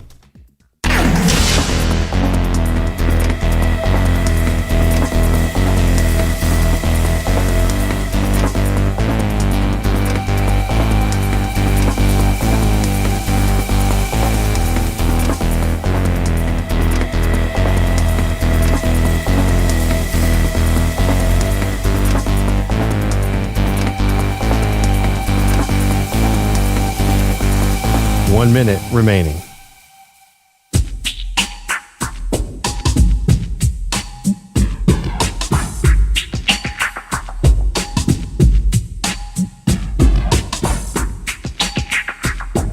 $45 seconds remaining.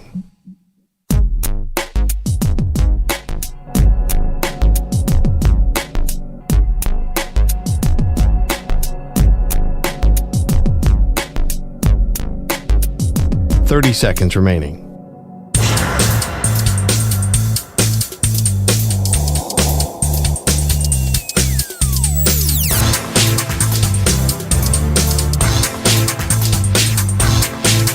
$15 seconds.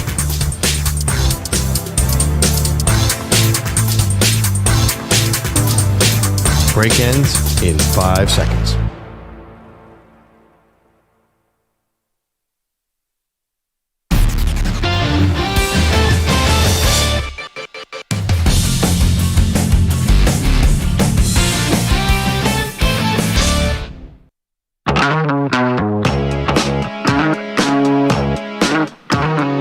Welcome back to Maggie and Perloff, live from Radio Row in Las Vegas. I got on the elevator this morning on the way to work. Yeah. And there was a guy who was on drugs. I'm not going to lie to you all right. here. Don't do drugs, kids. Well, it's 2 o'clock in the morning in Las Vegas. I didn't think he was going to church. Yeah. So he was not getting up to go to work like I was. Yeah. He Walking with determination. He kept sticking out his tongue. Oh, at you or just no, in general? to the universe. Like a lizard? Like a lizard, yes. And it was 10 floors, and I was 10 floors. Yeah, 10 That's floors. a long ride. Yeah, and he of course could not figure out which one was the lobby. And then he turned to me, "Is this a lobby?" And I was like, no, yes. man, it's the roof. Yeah. We've been going up this whole time. Do you know, I mean, you have some experience with drugs, man. No, I'm just kidding. Oh, that's terrible. I mean, I did hear rumors of college, maybe. Those reports are classified. So what kind of drug would make you stick out your tongue repeatedly? That's a great question. Is that Special K? Is that LSD? I mean, we are in the town of fear and loathing in Las Vegas. It reminded me a lot of that Hunter S. Thompson character. Yeah. Maybe he's trying to embody Hunter S. Thompson without the talent. Here's the thing. I hope he was on drugs, because if he wasn't on drugs, then that's truly terrifying. He just walks around like that. Yeah. Make sure nobody bothers him. Sticking out your tongue like a lizard, what drug are you on? That's got to be Googleable, right? Yeah. What makes you stick out your tongue like a lizard? So Can we ask Siri? It's 4:22 local. If we wander back to the casino, how many people are up from last night? I would say everyone. Everyone. Okay. Yeah. So if We're I the- see someone at a table, they're up. They're not. They did not wake up and come here. No, they're all they've playing been through. Up. Yeah, they're not. They didn't wake up this morning like us. No, Yeah. they've been up since yesterday. No, we woke up and showered and came here. They're still on the night. It's still Tuesday to them. It's Wednesday to all of us. How did that dude end up on the 11th floor? He didn't. I don't think he's staying here. Well, that's alarming because you definitely need a room key to get up to any floor, as I've been told. I think he just, Wandered he in? just landed there. It was probably on the roof at some point, hangover style. This place is weird, but I'm excited. What a great night last night. EJ and I had the best night we've ever had together. It was so much fun from 5:15. You guys renewing your vows like the Elvis wedding? No, it was just the Vegas experience, the fullest. We went to a hot Vegas restaurant. We hobnobbed with celebrities. It was just a good time. But there was something missing though, EJ. I can't put my finger on what it was. I know. Only your girl. Yeah. Oh, right. You weren't there, Maggie. Well, we'll all hang out tonight. We got a lot going on. It's Vegas. Yeah. It's going to be an exciting week. I know. And we did some really fun Vegas stuff yesterday after the show, which will be on our social media. And we'll talk about it because this special moment also gave us souvenirs.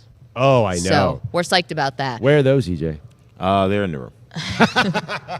Let me send the lizard guy back. Yeah, maybe that's where he was going. Here's EJ's room key. Can you sure go grab? I'm sure everything will still be in there when I get back. Okay. Andrew Bogus is here. I'm told also Pete Bellotti might be in the house. Oh, hi. Hi. We didn't realize you were on the mic last hour. We thought they were playing a drop of you, something recorded. Pete, why do you have a problem with Jose Altuve's new contract? Well, I mean, everyone wants to talk about them cheating and whatnot. You know what? First of all, I've said this before. Sign stealing, I think, is the oldest trick in the book. If you're not changing your signs, that's on you. So Right. that's the first thing. But he is the ultimate culprit in this whole thing. He was accused of wearing buzzers under his uniform, and he's getting rewarded. I mean, give me a break. Well, the team was going to give him the money. I don't believe the buzzer thing. I don't believe it either. Well, why did Well, he? regardless, spirits. I'll show you some tweets where he hits a home run preceding bang bang. We know at least he was definitely listening to the garbage can. Oh, no. There's He a lot definitely was evidence part of that. the The garbage cheating. can, for sure. No doubt. But it was a while ago. They have one since. Did you think they weren't going to give Jose Altuve a truckload of money, Pete? Oh, that's fine. I mean, whatever. Give him $400 million. I don't care. The point is, I mean, the guy.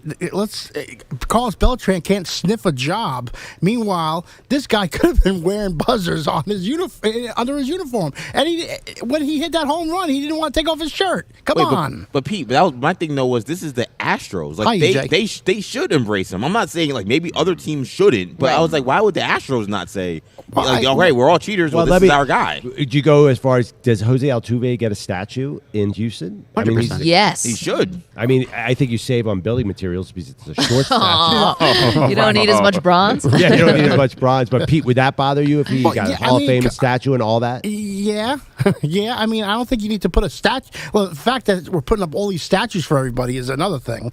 Oh, wow. I mean, there shouldn't be Too many statues, the people out of That's a Yeah. chapter in the book. too many statues. I mean, why do there's other Astros I think that could get a statue before him. Wait, Bogish, what was the name of the People-Ati book? What's the Matter with you people? Volume That's 2? That's one of them. There's enough of these people. Oh, yeah, enough enough of of these these It people. doesn't make sense was another volume. We're all wondering, who's the Astro that gets in over a Jose Altuve? Who gets a statue? Overall. Oh, Jeff, you could make a case for Jeff Bagwell. Oh, if you want. I mean, Biggio. from this team. They got no rings. No, but they're And better a couple Astros. whispers about some other stuff. Yeah, by the way, Jeff Bagwell is your guy? Okay, so Well, let's hey, I don't. have a different thought on the steroid thing. We've talked Yeah, about that's this. different. Yeah. But let's see. I mean, Alex Bregman, does he get something in the back? Alex Bregman is not getting a statue before Jose Altuve. No, wait. Altuve is the guy. Is Altuve not obviously the greatest Astro ever? Is that really not? Is this it? We got to Well, think about that. Biggio is a Hall of Famer. Right. And Altuve will be. Altuve's going to the Hall of Fame. Yeah. And he has 2 championships. Did Altuve got an He's- MVP? Yeah, think he he won has it. an MVP. He won it Yeah, and I don't controversially think- in the year they thought that they were Judge- cheating. Aaron right, they thought Judge Judge should have won it. Should have won it, But Biggio, I don't think, has an MVP. No, I mean, I don't know. I watch these guys play. I think Altuve's definitely better than Biggio. Well, listen, I think the best part about this is we're adding to the volume and chapters of the People-Ati book. What the hell's the matter with everybody? Right. / I'm right about everything. I think that this is. Well, I'm we're not sitting ri- on $1 million idea I here. am not right about everything. That's another book. So, but yeah. Admitting my faults. That's a new one. Right. I don't know everything would be the real heel turn. It would be the real kicker. I turned face on that one. Yeah, book 3 is forget everything I said in books 1 and 2. Here's the real story. Pete, thank you. Oh, you're welcome. Have a good morning. Well, appreciate you very much. Andrew Bogish has headlines. We have our Super Bowl bulletin as well. Well, let's get to Bogish. How you doing, dude? I'm okay, guys. He's not the MVP. He's not the best quarterback in Super Bowl 58, but Brock Purdy does have a few positives, says Christian McCaffrey. Is pretty unbelievable. So I'm just lucky I get to share the locker room with him, to share the huddle with him. I think we all feel the same way. What he brings as a player, but also what he brings as a teammate. And he might want to bring some touchdown passes to Sunday if the Niners are to win the 6th Super Bowl in team history. Both teams get on the practice field later today in Vegas. Now, you may remember that administrative timeout early in the AFC title game. It was for a drone flying over the stadium in Baltimore. Now the pilot or driver, whatever you call him, of the drone is facing federal charges. Officials followed the drone back to a neighborhood near M&T Bank Stadium, and that's where they found 44-year-old Matthew Hebert of Pennsylvania. He was wearing a Ravens jersey in town to watch the game with friends. He says he didn't know he couldn't fly the drone close to the stadium, but now he's facing 3 felonies: operating an unregistered drone, serving as an airman without a certificate, and violating national defense airspace. Specifically, you are not allowed to fly a drone near a stadium with 30,000 plus fans in it. So this dude in a lot of trouble for being a doofus. Okay, first of all, I'm glad we have these kind of laws because we don't want things flying over stadiums. So that's the serious part of this. Now, the other part, I don't watch a lot of prison movies or prison shows because they're kind of disturbing. Yeah. But I can't imagine a guy like this gets locked up and has to go to like Oz or whatever prison was in that show. And they're like, what are you in for? He's like, drone. I flew a drone over the Chiefs-Ravens game. And the guy's like, what are you in for? He's like, double murder. You know, this doesn't feel like he would do well in the clink. Honestly, I think that this guy, I know one of my favorite, you talk about prison shows, one of my favorite ones ever is Prison Break.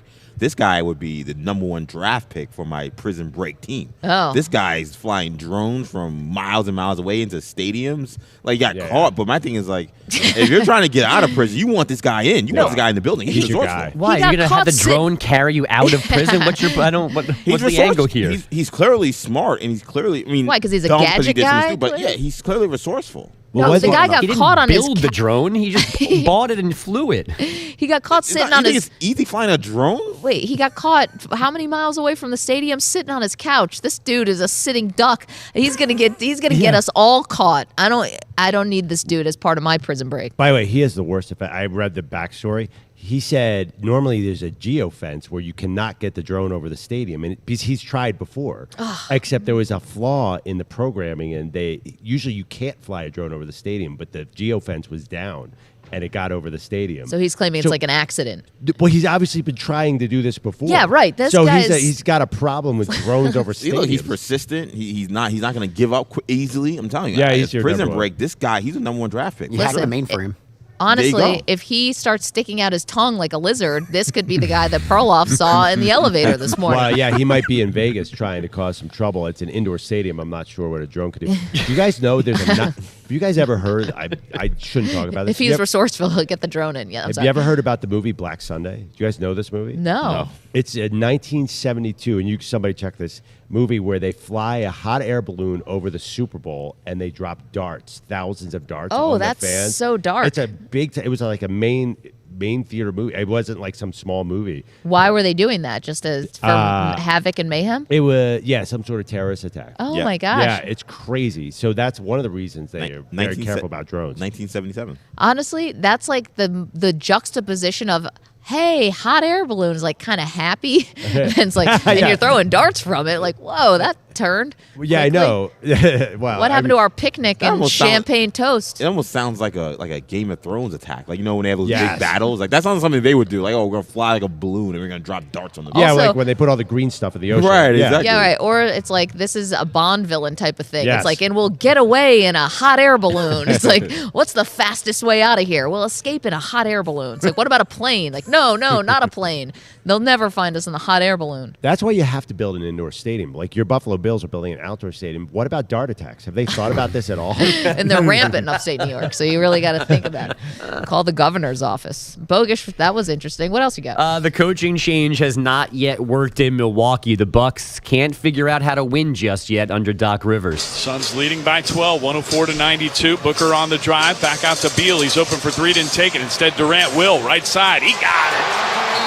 Kevin Durant from downtown puts the Suns up 15, their biggest lead of the night. John Bloom, Suns Radio, Phoenix down Milwaukee 114-106. Kevin Durant scored 28. The Bucks now 1-4 under Doc. It did not help last night that Damian Lillard and Brook Lopez didn't play. Then Chris Middleton twisted his ankle and did not return in the first quarter. Jalen Brunson hurt his right ankle late in the Knicks' 123-113 home win over the Grizzlies.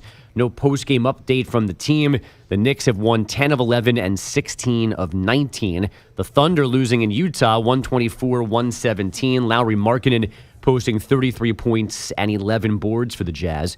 Coming off beating Duke over the weekend, third-ranked North Carolina losing at home to Clemson 80-76. Just the second time ever that the Tigers win at Chapel Hill. Elsewhere, number 13 Baylor beat Texas Tech 79-73 in a meeting of ranked Big 12 teams. The Jose Altuve extension that's so angering Pete is 5 years and $125 million. And in front of Perloff and Zach Gelb and Sully, but not Maggie, the Oilers lost to the Golden Knights last night 3-1, ending their win streak at 16 games, one shy of matching the all-time NHL record. Guys, back to you. Real quickly on the hockey game, because I was there for this conversation. There was an issue where Sully had extra tickets. I did not want to go because I'm going to be ready for the show. He said, what about Maggie? And me and Perloff both looking out for you said, well, Maggie said she was really tired. There was an issue with water. And she wants to go to sleep. We don't want to bother her. I don't think that she an issue with water. None running in my hotel room. Nothing coming out of any of the faucets. It's not a minor detail. It wasn't like, it's lukewarm. There was none of it. Right, but we wanted you to be there for when it eventually came back. So we're like, I don't think she wants to go to a hockey game. She's bogus. Like, she could have come to the hockey game and she knew it. This is ridiculous. No, now she's got EJ describing her like the Eagles from Arizona, all dried out from the dry heat. Water problem. I'm just like in my room, like just really parched, you know. No hockey for me. I can't. Why would I ever want to distract myself from this awesome situation that I find myself in? Yeah. Just my friends going out, having a good time without me. That's it. Oh, as compared to a friend who's like, well, I have plans. I did have You're plans. the bad guy. You're the bad guy in go. the story of Tuesday night. Well, hold on. I had plans with someone you guys know. Well, you know him, Perloff. Yeah. You met him, EJ's great guy. Works with him a long time. My friend Joe. And who cancels on Joe? No. And you I actually, was never going to do that. You did invite me. You said, Yes. you're welcome to join. But I'm like, you know what? No, I want to go out and have a great time. And me and EJ, we got things to do. So Maggie made her own choice. I didn't know you guys were going to do something cool. I thought you were just going to like do something small. And then you're like, oh, yeah, I went to your favorite restaurant. I went to the Golden Knights game. It's like, wait, what? Can we be real about it? Your decision making with no sleep is bad. It's you're making some basic mistakes. So am I. I can tell that I am off. It turns out you should not stay up for 20 out of 24 hours in a day. The simple things seem to be really challenging you and me right now. Yeah, I'm a mess, but we're holding it together for the show. It's funny because we haven't had one drink or played one hand of blackjack. We haven't spun a roulette wheel. This has been a full business trip. You haven't had a drink yet? No. No water. Yeah, and no water. Thank you, Ryan. Actually, in reality, it is hard to get water. Honestly, I would have, if I could have had, I probably would have had to chug a bottle of wine or something just because I was so thirsty. It is hard to get water around here, weirdly. It's the desert. But just like there's no bottles of water around. That's why they're thanks, NFL. Lizard people in the elevator. Yeah, by the way, I looked that up. Your options are not good here. Oh, what drug that guy is on? Yeah, looks like could be some antipsychotics. It sounds like it's a sound effect. A side effect. Oh yeah. Oh, this guy had to look. Glad you got out of that elevator. I'm like, he wasn't flying a drone over a stadium. He was in the killing drone a man and burying them in the desert. By the way, Perloff said this movie, what was it called? Black Sunday? Yeah. Is that what it's called, EJ? Yes. Yeah. Small detail that you got wrong, according to the chat. Delta 9's in the chat. Knows a thing or two about this conversation. It wasn't a hot air balloon. It was a blimp. That's it's a slightly different visual. It was a blimp that threw darts down over a stadium in the 70s. You said they were in a hot air balloon. Like I was expecting, Well, I mean, a blimp. like a husband and wife, I forgot it was a blimp. Okay. It's a blimp. They actually run on the same kind of system, right? I know, but I'll defend Perloff on that. A blimp is a hot air balloon. Yeah, it's like a more advanced hot air balloon. No. Yeah, it's an aerodynamic hot air. I forgot it was a blimp. I'm sorry. One of them has gas. The other one you have to cut ropes to go higher. Yeah. Well, Ryan, it's called hot air. What do you Yeah, they both but at the propel same time, way. one's different. It's it's just different. It's a different vibe. No, they're for both sure. like fire coming up from the bottom, right? Yeah, but the vibe No, I think on a that was the blimp- one that exploded. The original Hindenburg. blimp was the Hindenburg. That didn't work. So Actually, and you want to know what? I'm sorry to cut you off, Bogish.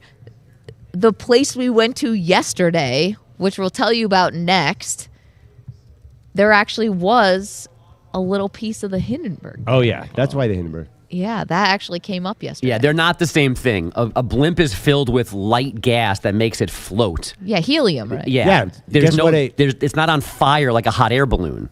Right. Like a hot air balloon, blimps use gas to generate power. They're the same exact. Okay, Exactly. I'll say this. What about the vibe, though? The vibe of a hot air balloon is not the same as a vibe of blimp. Although I do agree with that. It's still something a Bond villain would use to escape a crime scene as opposed to just taking an airplane. But let me ask you, that's more Bond villain to me. Blimp than hot air balloon. Yeah, can I just say one thing though? The hot air balloon, you have the little area. Basket. There's not like blimps. There's all these places to drop darts from. And we're still talking about. Yeah, I mean, it's a blimp. I don't even think functionally, if you're going to attack a stadium, they're that different. There's only 9 blimps in the world, I think, left. Is that right? It's like there's not a lot of them. So the Goodyear, and that's all I know.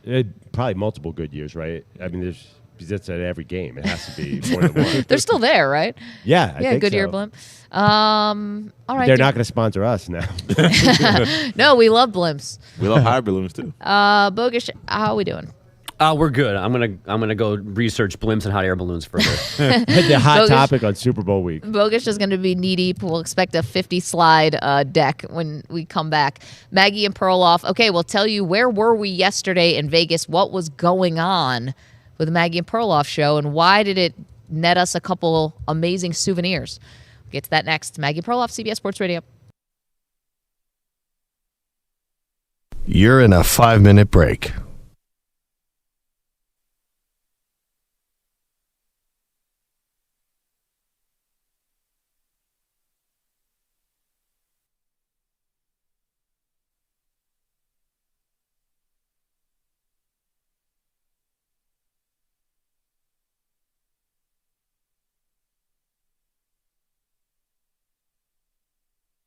Four minutes, 30 seconds remaining.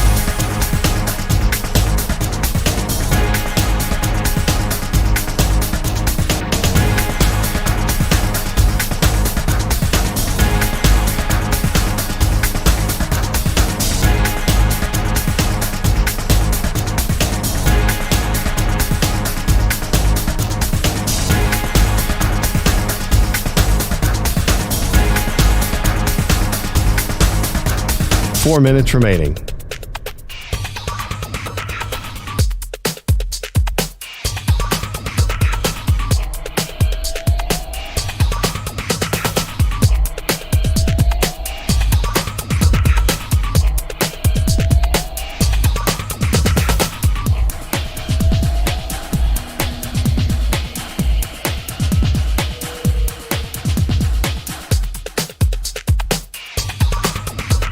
Three minutes, 30 seconds remaining.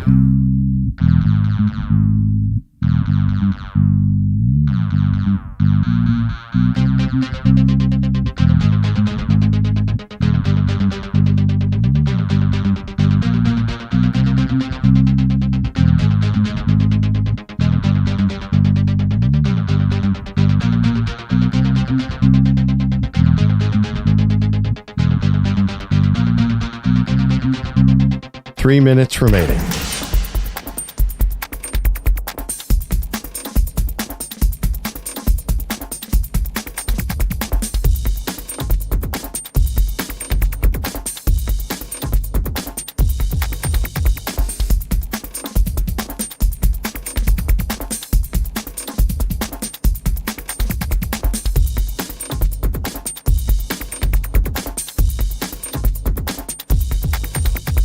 Two minutes, 30 seconds remaining.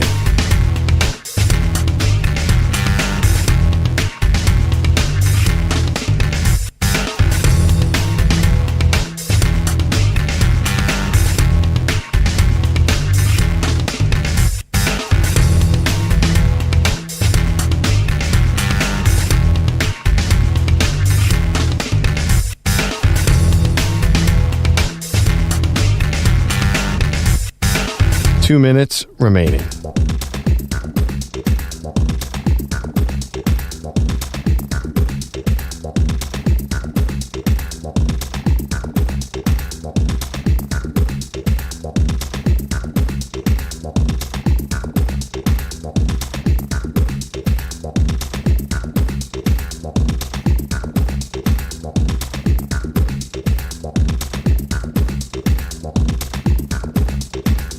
One minute, 30 seconds remaining.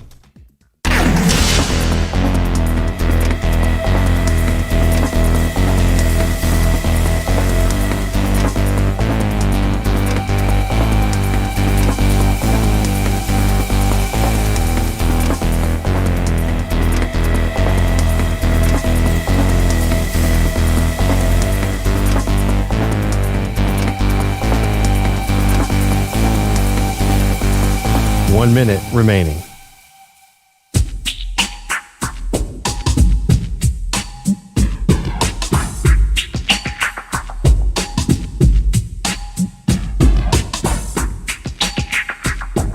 $45 seconds remaining.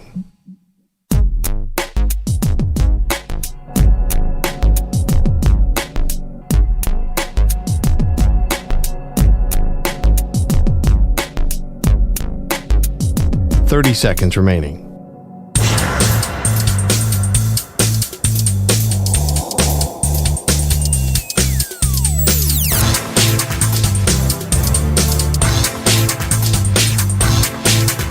$15 seconds.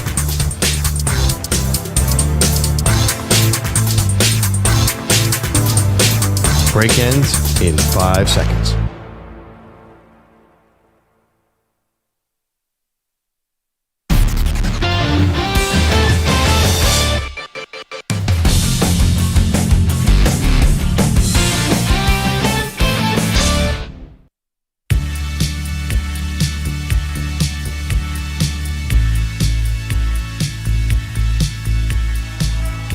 Welcome back. Maggie Gray, Andrew Perloff, Mandalay Bay Convention Center in Las Vegas. So we went out and did this really cool thing yesterday, and actually our assistant program director, Dave Marinick, who's here and helping us, had to go retrieve the souvenirs. So we will have them momentarily. But should we describe it or should we wait until we have them here with us on the set? Let's wait. Okay. I think we're developing a theme this week. Oh, what's that? We're in Vegas. It feels very Elvis-y. Yes, so that's a little That's teaser. a little hint, but to me, the two people that I think of most with Vegas are Elvis and Frank Sinatra. Sure, or just the Rat Pack in general. Yeah, we cannot pull off Frank Sinatra. It is not our season. No, I wish we're not cool enough. Yeah, I mean, but Elvis was pretty cool, and are we pulling that off? No, well, I think Elvis is in a funny way easier to pull off because you can walk around Vegas, you'll see all forms of Elvis. Yes, that's true. You get early Elvis, Yeah. you get a little in the white jumpsuit, then you get the later a little bloated, all this. Yeah. I mean, everybody could do a little Elvis. I would love. EJ, are you going to sing some Elvis later? Because you're so good at. Oh yeah, baby. Oh, there you go. I have a deep voice, so that's probably. You can hound dog. Yeah. Ain't nothing but a hound dog. Oh my gosh. Crying all the time. It's honestly, it's an upset that EJ even knows the lyrics, because when he had to sing "Don't Stop Believin'," is as if he had never heard this song before. Oh no, I'm sorry, Sweet Caroline. It was Sweet Caroline. Pardon me. It was like you had never heard of this alien song that got dropped onto Earth. So you know what's funny about that? So I'll never forget Hound Dog and a couple of other Elvis songs, because in 4th grade we had a play that we did, and our play was basically going through the history of music up until like maybe 1970 or 80. So we're playing all this like disco, Elvis, We're probably not in that order. Motown, Yeah. not in the order. No, we went through time order. So I had to memorize all of these songs for like 3 months. Like, Wait, hold on. We went to an Elvis-themed wedding 2 days ago. You didn't mention any of this. We could have had you on the microphone. I didn't think about it just now, so you made me sing. But I had to memorize all these songs, and guess who I played in the show? Because of course I was one of I might be the only black boy in the class. Guess who I played in the show? Elvis. No. Oh, James Brown. Oh no! So you could do James Brown. I was James Brown. Well, I don't know if I could do James Brown now, but I was, and I don't know if I could do it then, but I was the only option, right? So I was James Wow, Brown. they casted that literally. Yes, I was James Brown, the 4th grade play, and I had an afro. And every time they'd ask me a question, I just said, "Huh, I feel good." Like that was my line. That's every good. time. That might be your best thing yet. There you go. That sounds like- I'm in the right city. That's like This is the where- coolest 4th grade play I've ever heard of. Yeah, I it would was actually buy a awesome. ticket to that. It was so fun. I had to do like Cinderella in 4th grade. Yeah, man, the 4th grade play. I didn't think EJ would be a theater dork, but here we are. Theater was like my unofficial minor in college. Love it. Wow, we got to mine that for some stories. Okay. So, looking ahead at this game, can we do our Super Bowl bulletin, please, Ryan? Do you mind teeing that up for us? Oh, thank you, sir. Every day, once a show, giving you one thing you need to know about the Super Bowl. And today, Perloff, we're highlighting the defense. And the defense on the 49ers ending up being a bit of the weak link on this team, especially the run defense. Now, a lot of the guys were asked about it, and One thing that caught me a little off guard was Dre Greenlaw. Dre Greenlaw was talking about, Steve Wilkes, the defense coordinator, called it an unacceptable performance in the NFC Championship game, allowing the Lions to get out to that big lead. And Dre Greenlaw, said, I think the most important thing is how we felt about it as a team. I agree to the fullest. I felt we could play harder, and I felt I could have played harder too. So you've got to look at yourself. That's what it boils down to. How are you not playing hard in the NFC Championship game? How are you not playing hard when you're the number 1 seed? You just got a scare, by the way, from the Packers in the last round, so you know this thing isn't going to be a cakewalk.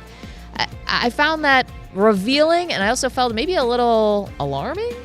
No, when a guy says something about himself, you can't. He called himself that. You can't then call him out for that. No, he said everyone. Yeah. But the other thing too, Drake Greenlaw gives you 100 on every play. He's a wild man. So I'm not sure. I think the problem started when Drake Greenlaw went after Big Dom on the Philly sidelines. They got suspended. Honestly, that's when the defense started to struggle. I think the fact that he said that is saying, like, basically calling out his teammates, right? Not Drake. He just say we got to be better. I don't playing harder though, like that's something you can control. That is all effort is all in your. That's all your responsibility. But he's saying that to inspire guys. Like he said, that's what you kind of want to hear. Like we got to do more. We got to. And there is, even if you're trying, there's just this next level that athletes get to, and they're not getting there. But to me, sometimes when athletes run to we just got to play hard, it sounds a little dismissive. Because it's just that there's nothing from a casino standpoint. There's nothing from a preparation standpoint.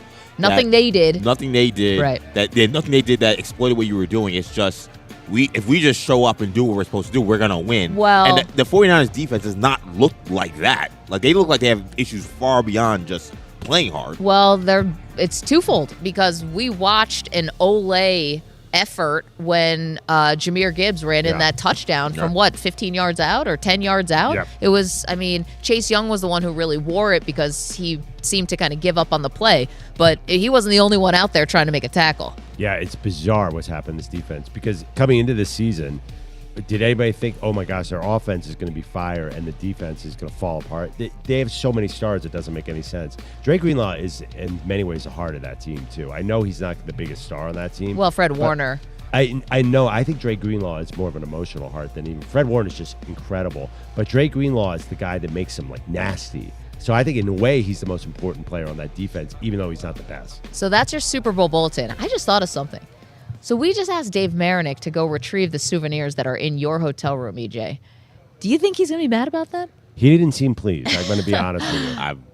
It's just early in the morning. I don't think not everyone smiles and Dave giggles. Dave is a smileless. He is a very smiley guy. I pretended I was looking at my computer when that whole interaction was going down. Is that wrong? We don't have another set of hands. How far is it? How far is the hotel? Very far. Brian, you don't understand how far it is. Ryan, it's Vegas. It's a casino, so it's designed that you can never find an exit and you can never leave. So our hotel is connected to. We're staying, I can say it right, we're staying at Luxor. It's connected to Mandalay Bay, and that's where the convention center is. So you have to walk between two massive hotels and casinos to get to our elevator bank, which is by far the furthest possible point from this desk. I had to make it very clear I was not in on that request. I was busy. I'm sorry. That's on I made the request. Did I just mess up? Well, yeah, and I feel like I was just roped in because EJ, come here. Potentially. Oh God, this is no. This is happening. Yeah. My bad? You're going to see him on the slot machines instead of... Again, your decision-making My has been decision-making is terrible. Oh, no. Yeah. Do you think I offended Dave Marinick? Oh, yeah. This is the last person I want to offend. He's the nicest person in our office and one of my bosses. Yeah, no, you It was kind of like a help out the team. Yeah. No? Well, I thought it was okay. I actually thought the request was totally fine until I saw his reaction. Yeah, me too. Not thrilled. He also, just by the way, just brought us coffee. He just carried coffee through that same casino, and he probably had to wait 45 minutes to get that coffee. Okay, but we still have 2 hours of the show. We want to put the souvenirs here on set. I totally understand why. Oh no. Oh boy. Yeah. Oh man. Well, there's a lot. I can't have Marinick against me. He's the best ally in the building. Yeah, I mean there's a big crew here. There's a lot of people left for you to offend, Maggie. So oh no, it's only Wednesday.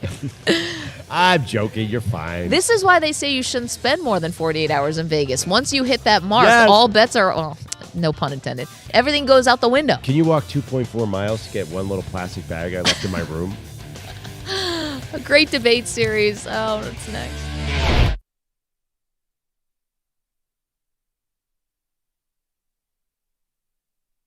You're in a 5-minute break.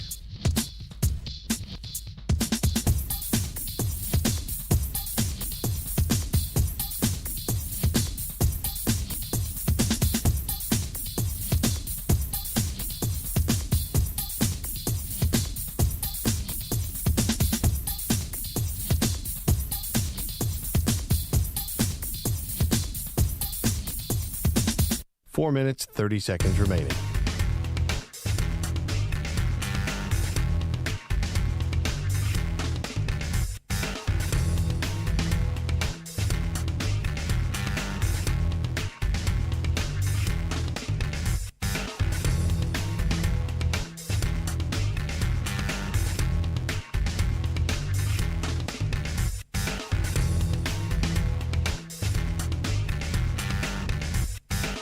Four minutes remaining.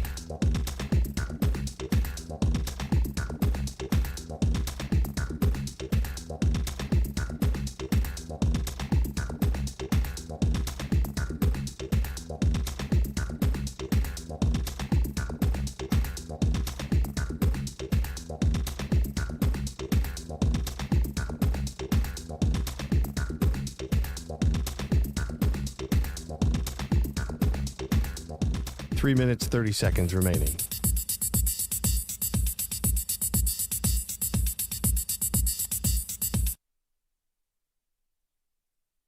Okay, I have you read. Hold on 1 second.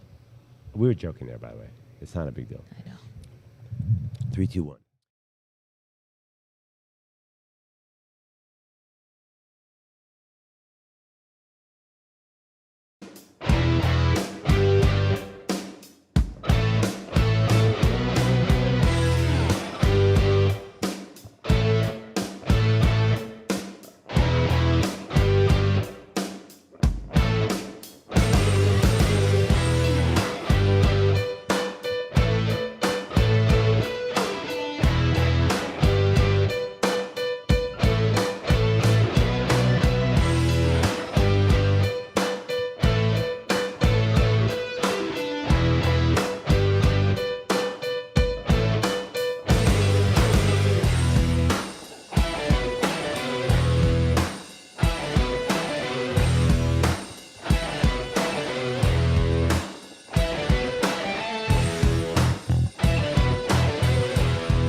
One minute, 30 seconds remaining.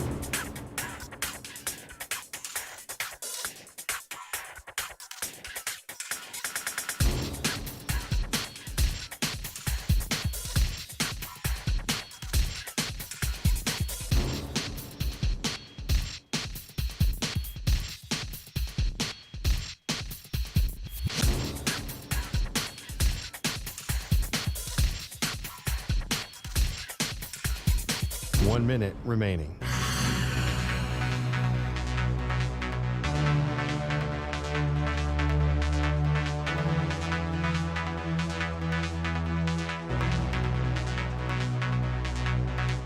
Forty-five seconds remaining.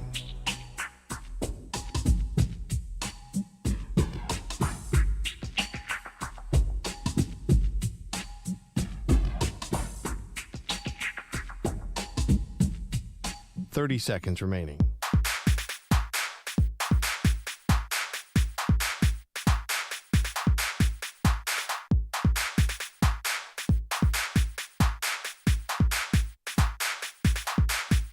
15 seconds.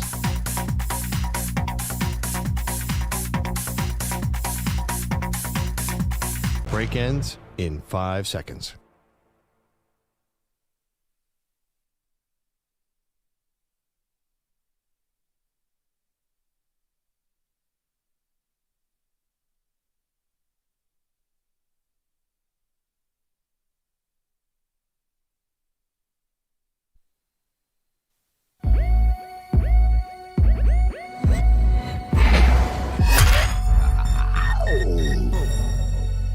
She can put away a large pizza by herself. He's allergic to cheese. They are Maggie and Perloff on CBS Sports Radio. Just because we're in Las Vegas doesn't mean we become a different show, Perloff. It is Wednesdays. That means it is the Great Debate Series day. And because we are here and we are getting closer and closer to Super Bowl 58, the Great Debate Series, let's hit the music, Ryan.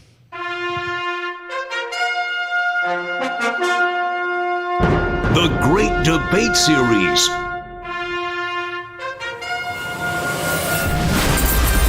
Simple question, not a simple answer, Perloff. The greatest Super Bowl of all time. Okay, I'm going to go a little old school here. Okay. To Super Bowl 13, the Dallas Cowboys and the Pittsburgh Steelers. Listen, we are sitting in Vegas, the whole world, Taylor Swift, everyone is coming here. The modern NFL built its shoulders on the Steelers-Cowboys Super Bowls. This was the two dynasties of the 70s, the Super Bowl era.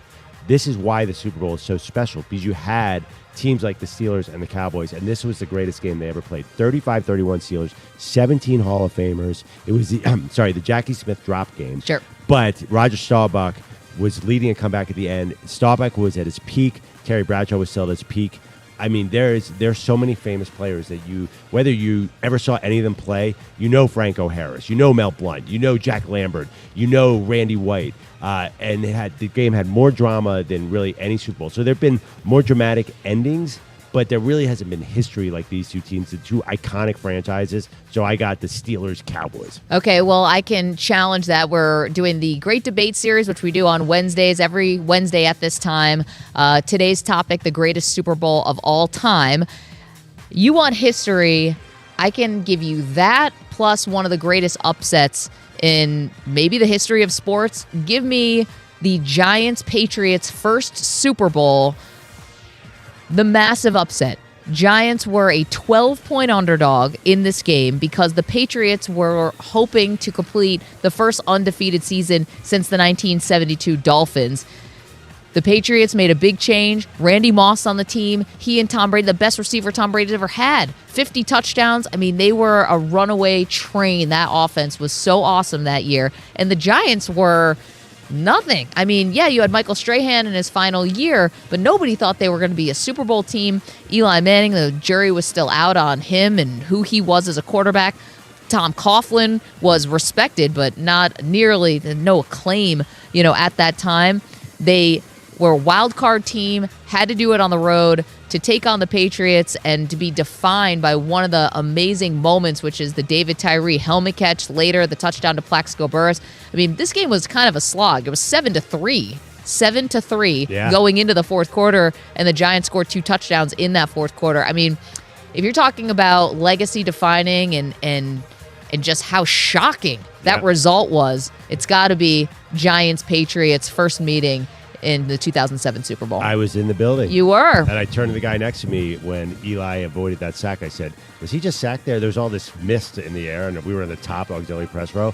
The fact that it looked like Eli was sacked on the David Tyree helmet catch. Yep. The fact that Eli Manning did that, it's still, how many years later, it still boggles your mind that they won that game. I know. Super Bowl 42, and then did it again. Yeah, I know. That was featuring another great pass, that one to Mario Manningham. But this one, Super Bowl 42, 2007, technically the game happened 2008, but 2007 season, that was unreal. It's funny, you said Randy Moss was the best receiver Tom Brady's ever had. He's the only good receiver Tom Brady's ever had. Receiver. There's been great tight ends. Yes. All right, EJ, who do you have? Okay, so I'm going the year after that great Super Bowl game. I'm going Super Bowl 43, Cardinals and Steelers.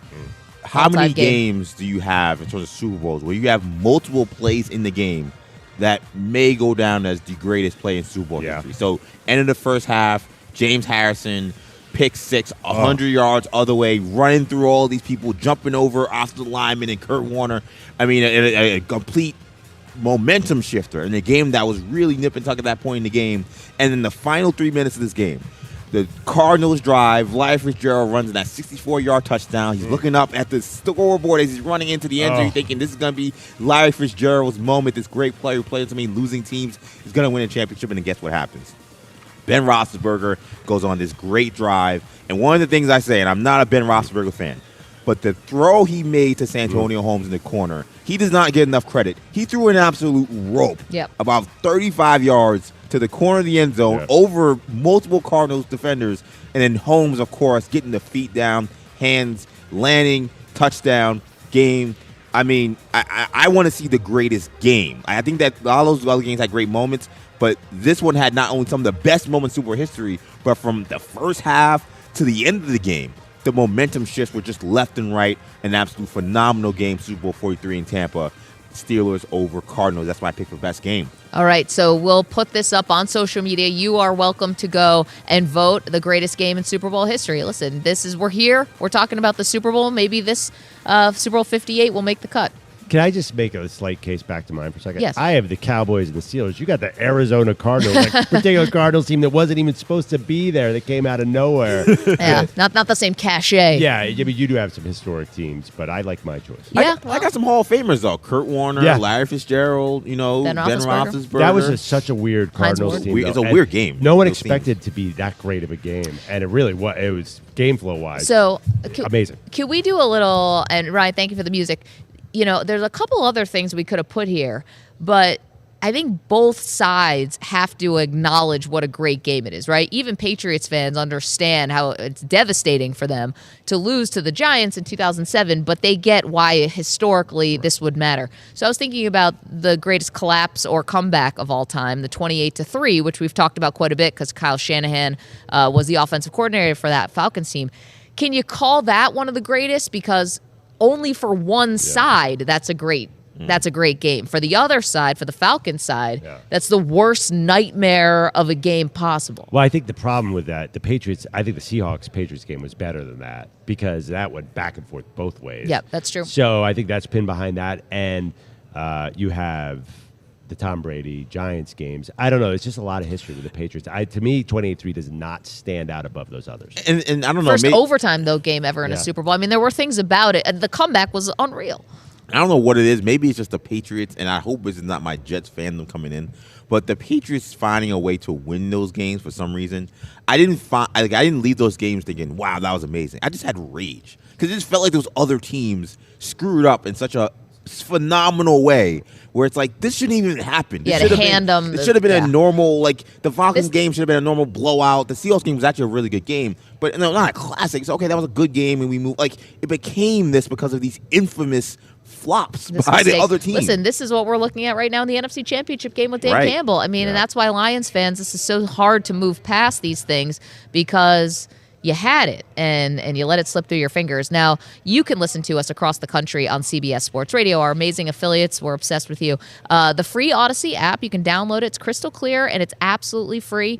Sirius XM channel 158. And if you'd like to watch the show, that's where you can go to youtube.com/CBS Sports Radio or twitch.tv/CBS Sports Radio. In the chat, Pine Needle, one of our Weedo friends and coffee drinkers, Super Bowl III, when the Jets won, the commissioner at the time said if there was another blowout, he was going to cancel Super Bowls and they were going to do something different. Therefore, it has to be the best. And I love the Daily News is one of our friends in here. He said, quote, "If your teams don't stop sucking so bad, I will turn this Super Bowl right around and go home." That's so funny. It's like almost That's like Pete Rozelle, right? Was the commissioner. Make it sound like All-Star Saturday Night or something. If you want to call in and mention Norwood's missed field goal. We didn't mention it because we're nice, but you guys don't have to be nice. You could call in and talk about Maggie's Bills blowing. Well, listen, I appreciate that. I mean, I picked the Giants who beat the Bills. I picked the Giants Super Bowl 42, so clearly I'm not holding a grudge. They had a great game plan in that game. You know, the game plan for the Giants when they beat the Bills was to shut down Jim Kelly because he never gave him the ball. Otis Anderson ran the ball so effectively. Jeff Hostetler was a quarterback, obviously, for an injured Phil Simms. You got to tip your cap. Yeah. Did you get a humble brag in there about picking the Giants over the I'm just saying I'm not holding a grudge. Oh, okay. Clearly. Oh, yeah. That was your, yeah, okay. There's a lot of other. Floyd Mayweather I got. Tell us about the bets you lost. Don't look closely. So that's the question, and it's for you. Great debate series. Again, 855-212-4CBS, 855-212-4227. I think one of the caveats for this question, which is what's the greatest Super Bowl of all time, it has to be great for both sides. Obviously, you lose, you're never going to live it down, but it can't be tragic for one team and awesome for another. It doesn't have to be a little more even. Why are we having a caveat? What's the difference? I don't understand. For everybody, I mean, the Super Bowl EJ mentioned, that was pretty tragic for the Cardinals. I know, but they played a great game. It didn't feel like they choked, though. I mean, the Patriots lost a perfect season. That's yours. That's the most tragic thing that ever possibly could have happened on a helmet catch. No, I know, but even Patriots fans would understand the historical significance of that game. They came out on the wrong side of it. Believe me, they've come out on the right side of so many others. They came out on the wrong side of it. What about Rams-Titans? That was a good game. Kevin Dyson reaching at the goal line, that was pretty awesome. They're amazing Super Bowls that we're not even touching. How about Joe Montana's comeback? Yes, that was incredible. But I don't think that tragic thing, because every Super Bowl is tragic in a sense. Hey, I have a quick question. Yeah. You guys think that this Chiefs-Niners game could join this list because it's a 2-point spread? I think it has a chance. You have the 2-point spread. You have Mahomes. So every time you have someone of his caliber in this big game, you start talking about legacies. And I think this Brock Purdy story, I think it changes a lot if they win. I mean, could be Tom. A lot of people have Tom Brady, but it could be that kind of trajectory. Oh, no doubt. I mean, I think a lot of people have already made up their mind a little bit about Purdy, but you'd have to, of course, give him his flowers, give him the contract. He rises to a whole new level of fame, maybe not Taylor Swift level, but a whole new level of fame with a win. So my game, that 78 Cowboys Steelers had 17 Hall of Famers. I think the Niners probably have 8 Hall of Famers. So that's another part of this game. We're going to look back at the talent. Like, oh, I know that guy. I know that guy. So it has a chance. I hope it is. I think this is going to be on our list down the road. Well, I hope so. 855-212-4CBS, 855-212-4227. Lots more to do, and you're welcome to weigh in on this question. We'll also put it out on our social media. Coming up, my friend is back making bold declarative statements. Do I agree? Do I disagree? Perloff, agree, disagree? We'll get into all of that next. Don't move. Maggie and Perloff, CBS Sports Radio. You're in a 5-minute break.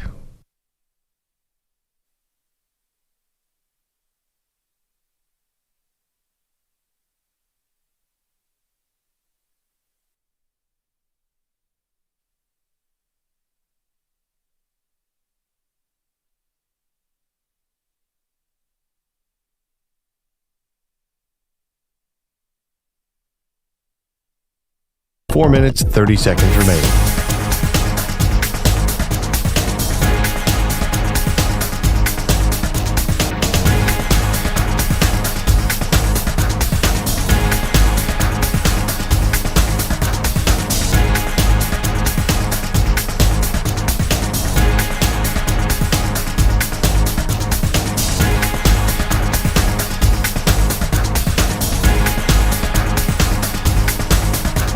Four minutes remaining.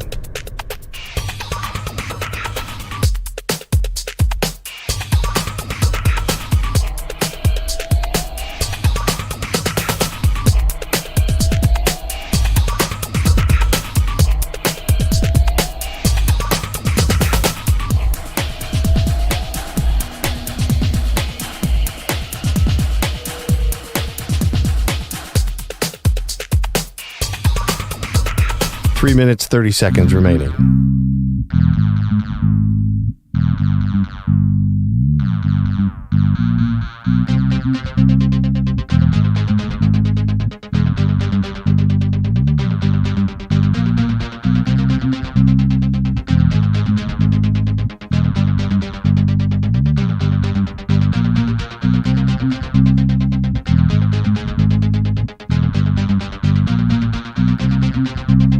Three minutes remaining.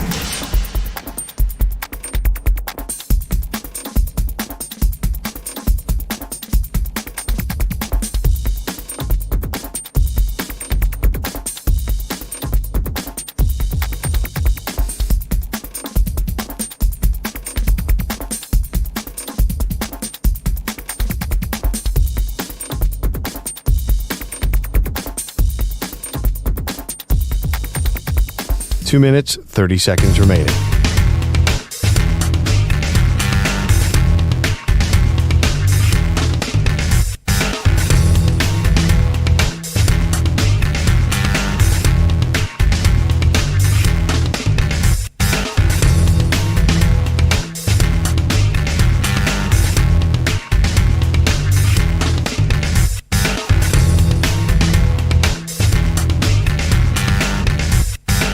Two minutes remaining.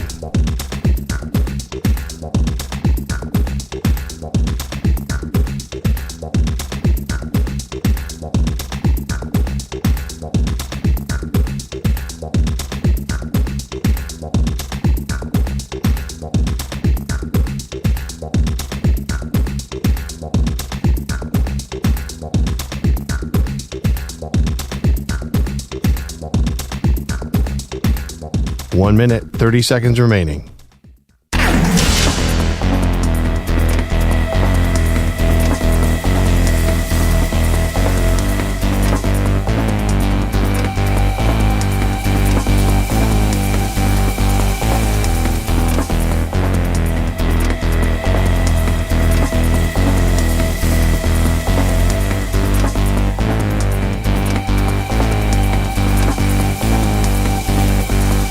One minute remaining.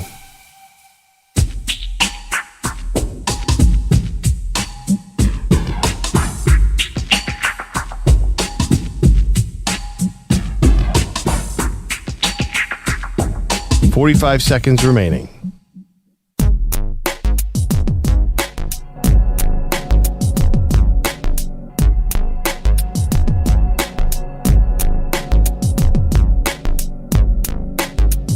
.30 seconds remaining.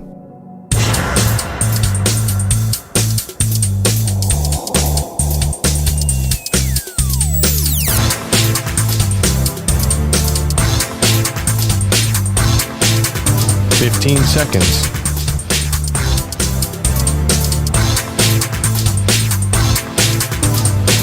Break ends in 5 seconds.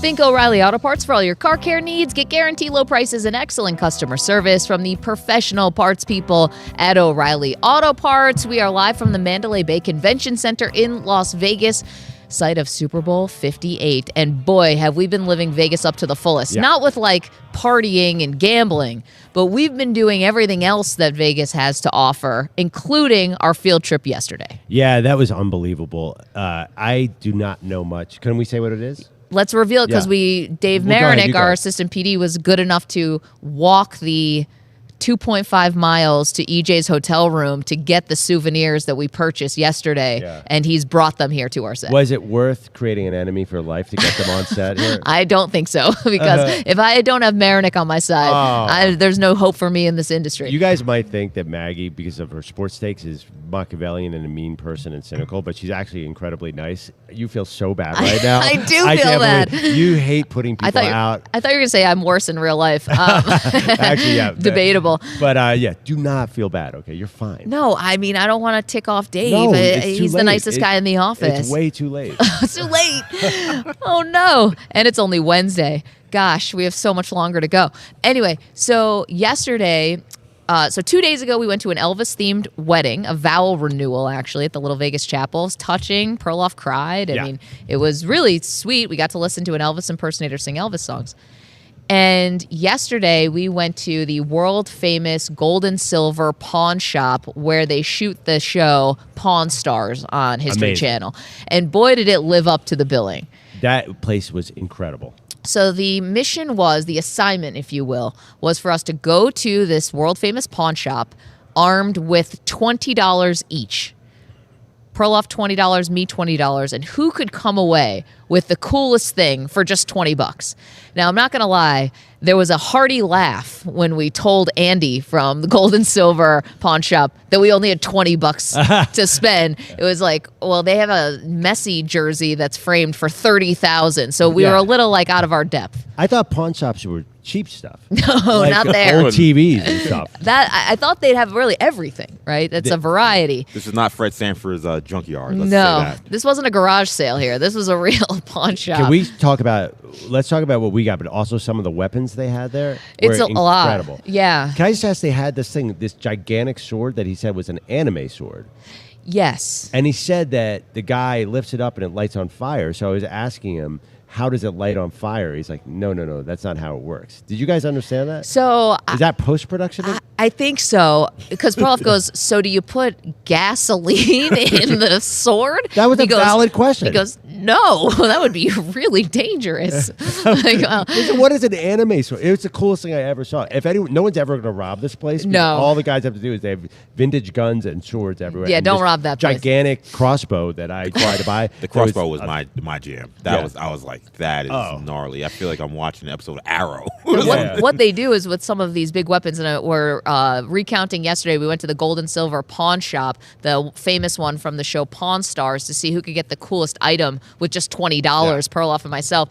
And so they start bringing out these big swords, and that anime sword was not just a sword. It like came up to your hip, maybe more. It was a two-hand kind of situation. Yeah, they had all the old-timey things too. There was this cane that had a spectacle, like a binocular. Like a periscope. Yeah, like the bad guy in a Western movie. That was cool. But all this stuff is really, really valuable, and we only were going to spend $20, which Yes. was a problem. Yes, it was. I mean, you can't go in there and buy a Patriots Super Bowl ring that's been pawned for $20. You know, there's everything. However, we did eventually find our area of the shop, and so drum roll, please. Not really, Ryan. Here we go. Perloff, show to the camera what you got. So this is a plate that somehow sings an Elvis song. I think it's Fallen in Love with You. Is that what it's called? I think so. And I'll try and get the sound on the mic, but it's a plate that has like it's like a promotional Elvis plate with his picture. Yeah. Oh yeah. How sweet. It's a lullaby, yeah. And that is cool. And then I was able to come away with also an Elvis-themed trinket. This is another music box. You need batteries, so I don't have those right now. This is definitely, please no. This is definitely from the 70s. Oh, for sure. Easy. Definitely. And it's like, you can play music out of it. And I need to get some batteries. And it's got Elvis, the white jumpsuit era, with the guitar kind of doing the hunka hunka burnin' love type of thing. And just in case you didn't know who it was, it says Elvis Presley on the side.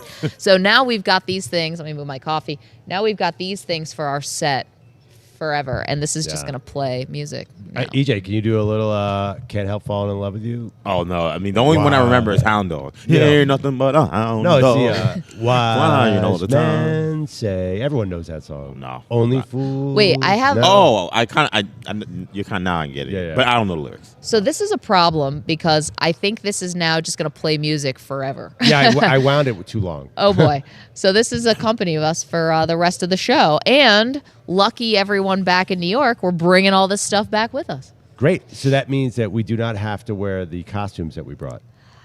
I don't think so, man. We brought those Elvis costumes. They've got to see the light of day. Did we talk about the Elvis costumes? We mentioned it. Oh, yeah. This has really turned into an Elvis-themed trip. Which is awesome. Perloff and I have matching Elvis costumes hanging in the closet in our hotel rooms. Mine doesn't fit in any way. Look out, Las Vegas. Yeah, I mean, I might end up in prison, old school style, hangover style, with mine. Indecent exposure. Yeah, and you have to do a lot to get arrested for indecent exposure in Vegas. And by the way, talking about bosses, we talked about how he's the nicest guy. When we talked about your costume to Spike, our other boss, he was like, and you possibly getting arrested, he's like, great. I'll have the bail money ready. Yeah. He's like, he was a little too excited about you getting arrested, possibly. It's like, aren't you our boss? I mean, he goes, call me first. Super Bowl Whoa. week in Vegas, it is a high bar to get arrested. I mean, I don't know what you have to do here because I had a lizard man on my elevator today, and he seemed no worries at all about the law. And he was that guy's the mayor, stoned out of his actually. head. He's the official welcoming party here in Las Vegas. The guy whose tongue keeps sticking out of his did I mouth. mention his eyes were dilated too? Like, wow. Yeah. Unreal. It was like a movie. By the way, when I told my girlfriend last night that we went to the place where they film porn stars, I was like, hey, so, we went to the place where they film porn stars. And she's like, oh. I'm like, yeah, it was really cool. They had all this cool stuff. She's like, oh, okay. I'm like, yeah. And then, we bought, an Elvis plate and an Elvis thing. And she's like, oh, I thought you said porn star. And I'm like, mistake. And I'm like, no. I said, and I literally said, I said it slow so you would not think I was saying. She was like, I was like, hey, whatever pays the bills, I guess whatever. I'm gonna have to be okay with this. Maggie and Perloff after dark. What do you think she would think they sell at a store called Porn Stars? What are you talking about? Yeah, I think she knows. I think she has an idea. Just like porn DVDs and stuff. I guess so. It doesn't. Well, no. I feel like that. Feels a little old school. Isn't everything streaming these days? Yeah, no, but I think there are a lot of strip joints in Vegas. It's not a secret. And a lot of times... There's a gift shop? Adult film stars will dance. Oh. Yeah, that's a thing. Got it. So we could go... There probably is. We could meet porn stars everywhere. She thought I filmed this. Because I told her I filmed, too. And they were so cool about Right. us filming whatever we needed. This was a 5-10 minute thing. And I'm like, why is she no-selling me on what sounds like a really cool story? And she sounds concerned. And then she was like, oh, I thought you said porn stars. I was like, that's today's activity. Andrew Bogish is here with us. He's got headlines. Bogish, do you see our cool things that are coming back to New York with us, our Elvis stuff? I see them. The cool part's debatable. By the way, get on board. Bogish, we get to go to the Super Bowl, but I just found out they're sending you to the AVN Awards in Vegas. Okay. You and EJ are going to the Porn Stars Awards. no. I mean, nice consolation prize. Actually, yeah. Yeah, and I just got all my shots, so I'm good to go. You're up to speed. Yeah. Oh, man. So, how you doing? Is Patrick Mahomes better than Tom Brady? Could LeBron have played in the NFL? Those are the main debates raging in Vegas this week. Noted Lions fan and football expert Charles Barkley answered the LeBron question for good on Inside the NFL this week. I always laugh when some of these guys, I don't want to call out these guys' name, LeBron James, guys like that, talk about they could have played football. And I love LeBron as a person, but the notion that basketball players can play football, they could play in high school because they were bigger than everybody else, faster than everybody else. But most of these guys never really played in college. But that's when you really see how good you are when you go to college. And then if you're lucky enough to get to the pros, that's the creme de la creme. That's the top of the line. But I love these basketball players talking about, well, I was good back then. I'm like, dude, you can't play football. These are grown men out here. They'll kill you. Wait a minute. This means we need more two-sport athletes. I know it's hard, but, back when Deion Sanders was doing it, I know he didn't play basketball. He played football and baseball, but we never said that. We never said guys can't do it. It used to be there with Bo and with Deion. That's two people. Right, okay, well, and Brian Jordan. That's three people. And LeBron's like a one-of-one kind of guy. He's an exception, not a rule. This could happen. I totally agree with Charles Barkley. There's so much technique to these. It's ridiculous to think LeBron could have been in that. First of all, show me another 6'10" tight end. Well, I mean, Antonio Gates, the Tony Gonzalez guys did play basketball in but college they're and then played. 6'4", 6'5". Even Mo Alley Cox is like the biggest guy in the league. He's 6'7". There's no player like LeBron. You kidding me? If you have so much leg to hit there, if he caught a pass over the middle, he would get destroyed. I mean, LeBron, what is he? Is he 6'8"? Yeah, 6'8", 6'9". There's no. Okay, maybe 6'10", whatever. He's listed 6'9". As someone on the front row the other day, he is gigantic. He's way bigger than any NFL player, taller. So the one thing that helps LeBron is you can flop now in the NFL. So it's cool if you can just sort of take a dive. I was going to say, though. Sell the call. I was going to say, the NBA players now, though, they complain about the physicality. As soon as the playoffs start, the complaining about the physicality is endless, and LeBron is not absolved of that. He complains just as much as everybody about not getting calls, guys being too physical. I mean, I think Charles is right too. If he played in the NFL, Like, Well, you're maybe expecting it, though. You have to know it's a collision sport. Basketball's a contact right, sport. but like those guys, they expect minimal contact. How about like when you get the ball, you're going to be brought to the ground every single time, or Wait you got to a minute. go. How about this? LeBron plays quarterback, then he can complain, and it's just like all the other quarterbacks. Oh yeah, well then he's right, then he's right there. along there. Yeah. He doesn't play tight end. Well, Right. you know what? The inverse. Randy Moss is probably the most physically electric player I've ever seen in NFL. He was a high-end basketball player. Right.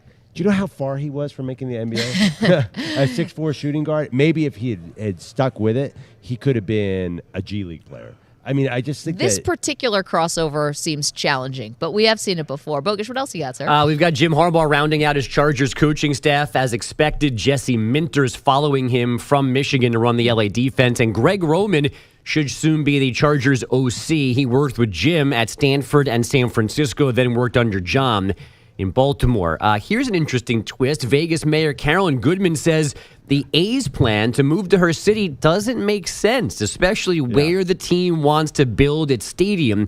She went as far as saying the A's should figure out how to stay in Oakland. This all happened on a podcast. Goodman then tweeted a clarification. Vegas will be a great home for Major League Baseball. They'll welcome the A's with open arms if necessary, which will be necessary, right? I mean, John Fisher is not staying in Oakland unless like a court makes him stay. So like this is happening. I don't know why she's in any way hedging on this. I'll tell you why. She's gaming them. You know the game, that book that came out where if you want a woman to like you, you pretend you don't like her and you're really rude. She is pretending like a fourth grade kid, pretending not to want the A's so the A's will want her more. This is complete reverse psychology, and it always works. Does she need to pull this kind of mental hijinks? I have no idea. Isn't why it just happening? Don't you think it's odd that the Vegas mayor said we don't want the A's yesterday? I think there's got to be a reason here. This is negotiating. One thing that I thought of, so we passed by this on the Strip the other day when we were driving to the Elvis-themed wedding that we went to. And you're going to have to knock down the Tropicana. And there's going to be people who are going to be put out of work. And that's probably going to have an impact on the community. Now, you can say, well, the baseball team will bring jobs, so maybe it's a net neutral. But there are going to be people out of work. Maybe she's trying to appeal to her base, who are people who live in Las Vegas, who maybe don't want the Tropicana ripped down. That could be. I mean, but we drove by 5 new casinos. That's well, true. As far as we went up north a little bit, there's so many new casinos. I would hope that there'd be jobs there. Where are those jobs coming from? I don't know. It's obviously strategic because she's a politician. So there's got to be something behind it. And it's going to, all that aside, the particulars of it, this is going to be wild that the stadium is going to back right up to the Strip in Las Vegas. I mean, followed the A's long enough. I want to see them play on that field before I buy a single thing. I mean, this is their 8th home, and they're still in the same crappy stadium. So, we've seen it so many times. When former Marlins president David Sampson joined us a couple months ago, he said this was a really short-sighted idea for Major League Baseball. He's like, if you really want to make money as the owners, not the relocation fee, the expansion fee. That's where you make the real dough. So do whatever you can to keep the team in the Bay Area in Oakland, and then expand to Vegas. Like that's what the NBA is going to eventually do. So. Already down Julius Randle, the Knicks watched Jalen Brunson turn his right ankle late in last night's 123-113 win over the Grizzlies. He did not return to the game, and then we got this post-game from his head coach, Tom Thibodeau. He's being checked by medical. With all the injuries piling up, just how do you keep guys' spirits high? Next guy get in, get the job done. Always so emotional. Brunson had 27 points and 8 assists before getting hurt. It's funny. Wait, on the Brunson thing real quick, though, I know I was away. I was at dinner with Perloff, which upset Maggie. Where'd you guys go? My favorite place. Best friends. Yeah. Anyway, I got so many tweets and texts from people that Brunson went down. I thought it was some really serious injury. I got really concerned, and then I watched it. I mean, it looks like a bad ankle turn. Like, I don't want to be jinxing it, but like it didn't look like the worst thing ever. But I think it speaks to just how much Brunson has really become the people's champ of the Knicks. Like people were so devastated that even an ankle turn just flipped everybody's whole emotions. This team won 10 out of 11. It felt like a funeral last night. But he needs a strong base with his ankle so he can constantly push off with his offhand when he's dribbling. I mean, he's a walking foul, that dude. Give me a break. He's 6'1". How's he a walking foul? everybody gets him Listen, big. Everybody gets him is bigger than him. He looks like a Kyle Juszczyk going through the lane. Guys, this is what I'm dealing with now in Las Vegas. Can you that's a little microcosm of what's going on. I take it back. You guys didn't ditch me for dinner. I ditched you. Because I cannot take another moment of Knicks talk. I am no longer contractually obligated to talk about the Knicks and argue about the Knicks, and I am really, really circling that clause in my contract. We were walking through, I think it was Mandalay Bay or some sports book, and we just stopped, and the Knicks game was on, and me and EJ looked on. We had said to each other, we better move on. This is not going to be good. Like, we could not watch this for 2 seconds. Someone's going to end up buried in the desert. What else we have, Bugs? I'm going to get Pete on a plane for you, Maggie, so you can watch some 80s rom-coms with him later this afternoon just to reset. Honestly, I need that palate cleanser. The Bucks are 1-4 under Doc Rivers after a 114-106 loss in Phoenix. The Heat thumped the Magic 121-95, and the Mavs 119-107 winners over the Nets. Kyrie Irving 36 points in his return to Brooklyn. Men's number 1, UConn, now on an 11-game win streak after a 71-62 decision over Butler. Nevada, a 77-53 win at number 22, Utah State. That ends the Aggies' 13-game home winning streak, and it's the Wolfpack's first win at a ranked opponent since 1981, a year that Pete, EJ, and Ryan were not alive for. In fact, Ryan's so young, his parents might not have been alive in 81 either. Jose Altuve and the Astros taking a two-peat with a 5-year, $125 million extension. Clayton Kershaw's returning to the Dodgers, but again will miss the first half of the season following shoulder surgery, and the Giants reportedly talking with free agent third baseman Matt Chapman. And no history last night on ice in Vegas, whether Maggie was there or not. The Oilers losing to the Golden Knights 3-1, ending their win streak at 16 games, one shy of the all-time mark set by the 92-93 Penguins. Back to you guys. Bogish, thank you so much. A lot going on here on the set right now. So we've got our souvenirs that we purchased yesterday from the Gold and Silver Pawn Shop, the world-famous pawn shop from the show Pawn Stars. Our Elvis memorabilia has made it to the set, and it will now forever be on the set, even when we go back to New York. Absolutely. To get these materials to the set, I created an enemy in our assistant program director, Dave Marinick, who is widely regarded in this industry as the nicest person in radio, and somehow got him against me. And now Perloff is feverishly going through his bag looking for something. I got something else really cool yesterday. Well, I got... Oh, Bogues, yes. Well, I'm just confused looking at these because you've moved them now. They're in a better shot. Yeah. How do you use the plate in the bedroom? If it's from the porn store, what do you do with the plate? Well, yeah, I'll show you. You wind it up. Easy. yeah. Just bend over and I'll show you. You wind it up, and then it's got a little music box on the back. It's purely for decoration. I got a puck, Vegas versus Edmonton warm-up puck, because our friend Sully is good friends with several players on the Knights. And he said, hey, shoot one our way. And he flipped it over the glass, and I caught it because I was so close up. I had the best seats Awesome. ever. Can I hold it? Not really, Maggie. Wait, well, come on. I couldn't go to the game, and now I can't even see the puck. Yeah, no. You had to go to the game to hold the puck. So, oh, no. Yeah, anyway. Doesn't invite Maggie, and then won't let her. Hey, Maggie, why don't you ask Dave to go to the T-Mobile Arena? Maybe he can buy one for you. Dave, would you mind walking backwards to the T-Mobile Arena? Why backwards? Just because. I've now made an enemy of the nicest person in radio. How did that happen? It's only Wednesday. Yeah. All right. Well, is there anything else I missed? And you guys went to my favorite restaurant without me, and my hotel had no running water.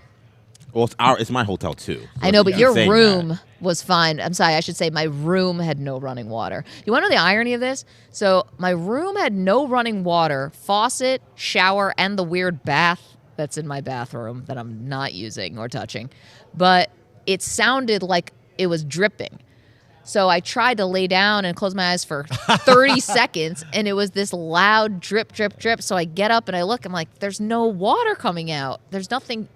Yeah. Well, speaking of weird stuff going on at the hotel, I remember Perloff was saying that he had some noisy neighbors, and I was like, I haven't dealt with that. I think maybe your guys came down to the 9th floor.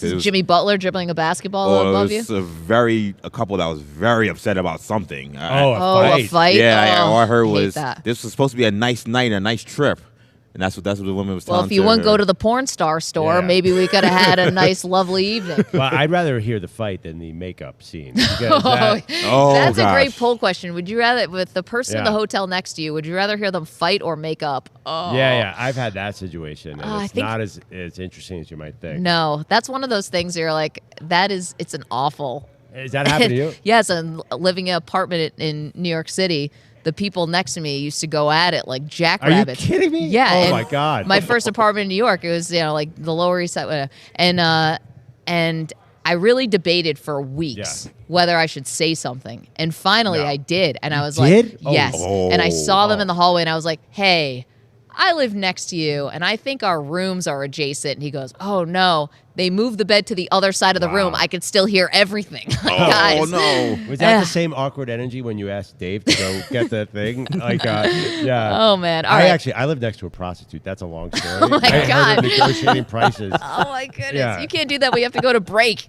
All right. Well, coming up, we'll get that story from Perloff. Also, Thomas Dimitroff will join this party, a former general manager of the Falcons. Don't move. Maggie and Perloff, CBS Sports Radio. You're in a 5-minute break.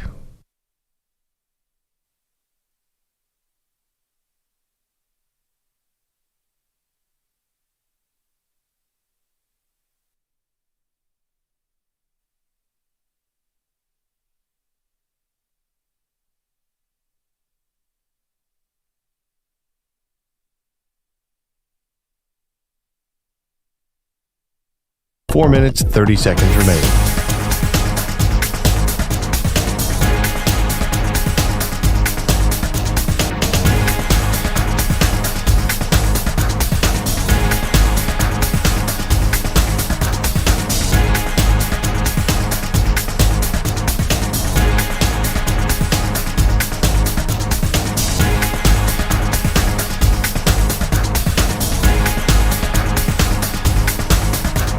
Four minutes remaining.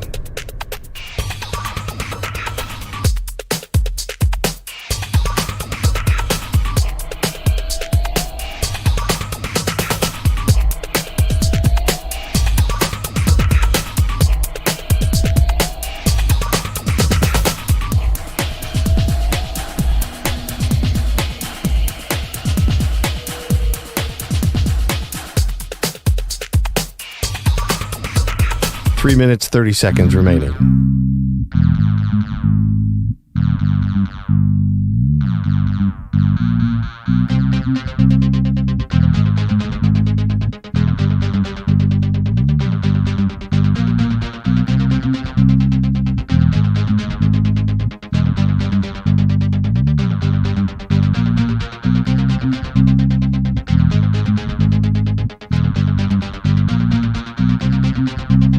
Three minutes remaining.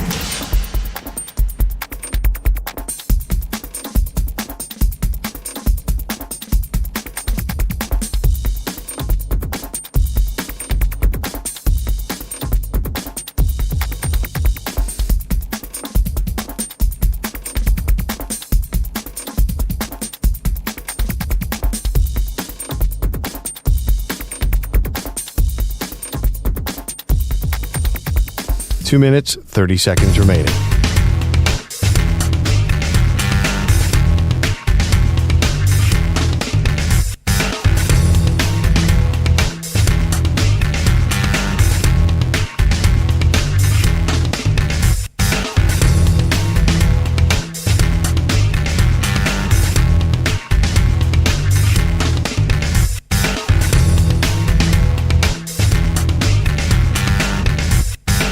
Two minutes remaining.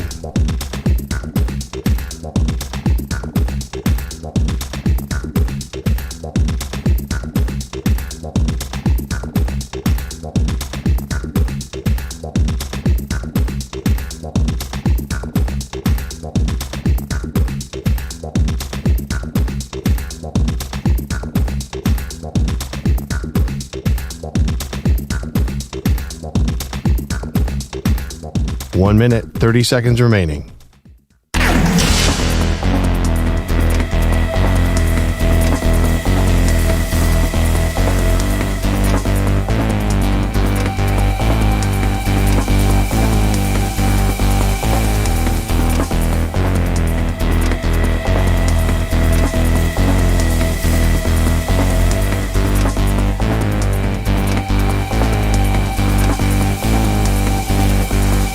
1 minute remaining.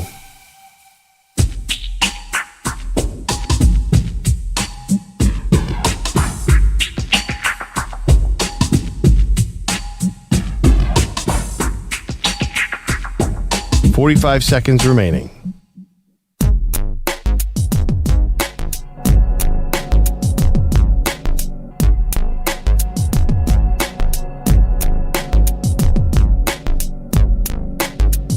.30 seconds remaining.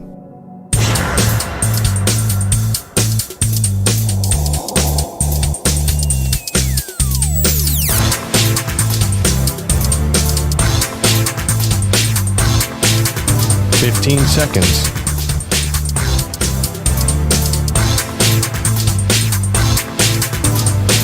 Break ends in 5 seconds.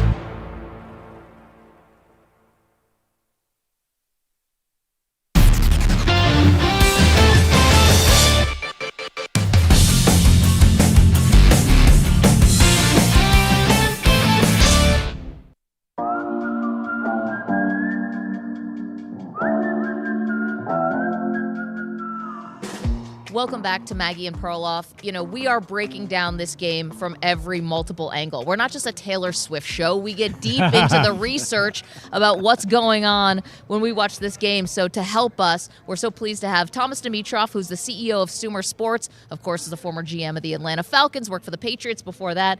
Eric Eager is the VP of Research and Development at Sumer Sports, but we've been told you also played football, so you are not just a nerd. You can help us with all things NFL. Okay, before we get into the breakdown of this game, which was really fascinating on your website, is really chocked with details at sumersports.com. But Thomas, we were just talking about your former franchise, the Atlanta Falcons. Had Bill Belichick in the building and let him go, were you as shocked as anyone? I had 90-10 on my board every day. I'd wipe it off at the end of the day thinking he's coming to Atlanta and he's going to pair with Arthur. I know both men very well, of course, so I thought I had a unique perspective thinking that they could truly work together. Remember, when Bill comes in, though, he's going to be the guy, right? We don't like the czar word that much, but that's what he's going to be, right? There was already an agreement that Rich McKay, you have probably heard, head of competition, very smart man, he was going to be stepping aside and let Bill do what he was going to do there. There was another group within the building, though, I'm sure, who were wondering about how that affected them, right? So in the end, organizations, I think, Atlanta aside, but anywhere, I'm blown away that he doesn't have a job as a head coach in the league this year. I think it's a once-in-a-lifetime opportunity. I'm getting a little exaggerative here, but for GMs and owners to have an opportunity to take a guy like this, who is arguably one of the very best ever, and he's not sitting there. And I think there are franchises that they know they're going to have to change everything within the building, culture, and of course, he's a Hall of Famer, first ballot. You have to give him that right. And the fact that it didn't happen probably meant that it was going that direction. Well, I mean, people talk about his age, and I guess his question for you, Eric, did what Bill Belichick did in New England the last few years, was that modern NFL football? Was he incorporating all the analytic trends and everything that some of these young coaches probably do very well? Yeah, yes and no. I mean, from a schematic standpoint, he's a far ahead of the curve. Defensively, they're doing things without premium players at cornerback, at edge, and defensively, he's pushing the envelope. I think on some of the fourth down decisions, he's not quite as good as others. But when you add it all up, we have an article at Sumer. He's positive to the point spread. So if you actually go to look at gamblers and everything, and you look at New England, like they're overcoming the point spread because of Bill Belichick. It's sort of weird because nerds like me who just look at fourth down stuff, we'd prefer a guy like Dan Campbell in the craziest way. But Belichick, when you look at how he's done with that talent, he's still, I think, a positive add.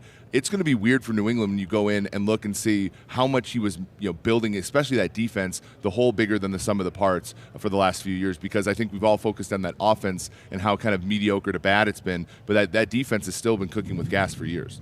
Okay, you mentioned Dan Campbell. We could go on and on about Belichick and everything, but you mentioned Dan Campbell, and that became a real lightning rod. The NFC Championship game will maybe live forever in infamy. I mean, Thomas, put yourself in Brad Holmes, the general manager of the Detroit Lions, shoes.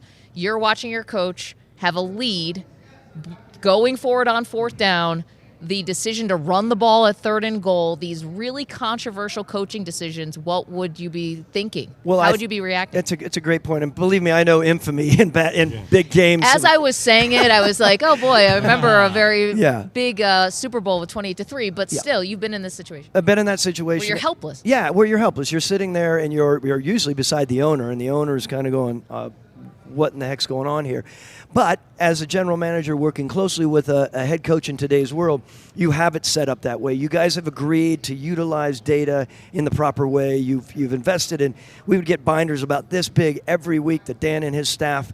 I'm talking about Dan Quinn sure. and his staff when I was with Atlanta. Would be rifling through decisions that were to be made, and look, we agree on that. So I'm sure Brad has agreed on, hey, whatever it says, we're gonna back each other. So that's an important thing. There is a bad pit in the stomach though when you put aside the data. Sometimes you're expecting your head coach to look at it all and say, I get that nerd upstairs telling me one thing, but given this, and this, I have to kick this field goal, right? Which we could go on and on about. Wait, do you think Dan Campbell was doing that? Was he being too robotic, too by the book, and did not take into account things like momentum and other things that we as fans and journalists talk about? Well, I think it's vital. You have to be on top of that, and I think Dan did a really good job, as Eric will talk about now. But I think he did a really good job following it through the season. But it only takes one or two where the world is up, their hands are up. See, you should never have listened to data, which is unfortunate, right? It's like those of us who weren't brought up in data. Somehow, when we say data tells us, well, we're 22% more correct, or we're 22% correct, and you guys are 18. We're thinking, well, why are we investing $500,000 in this product if you're not getting us to 82%? Right. We don't get that sometimes.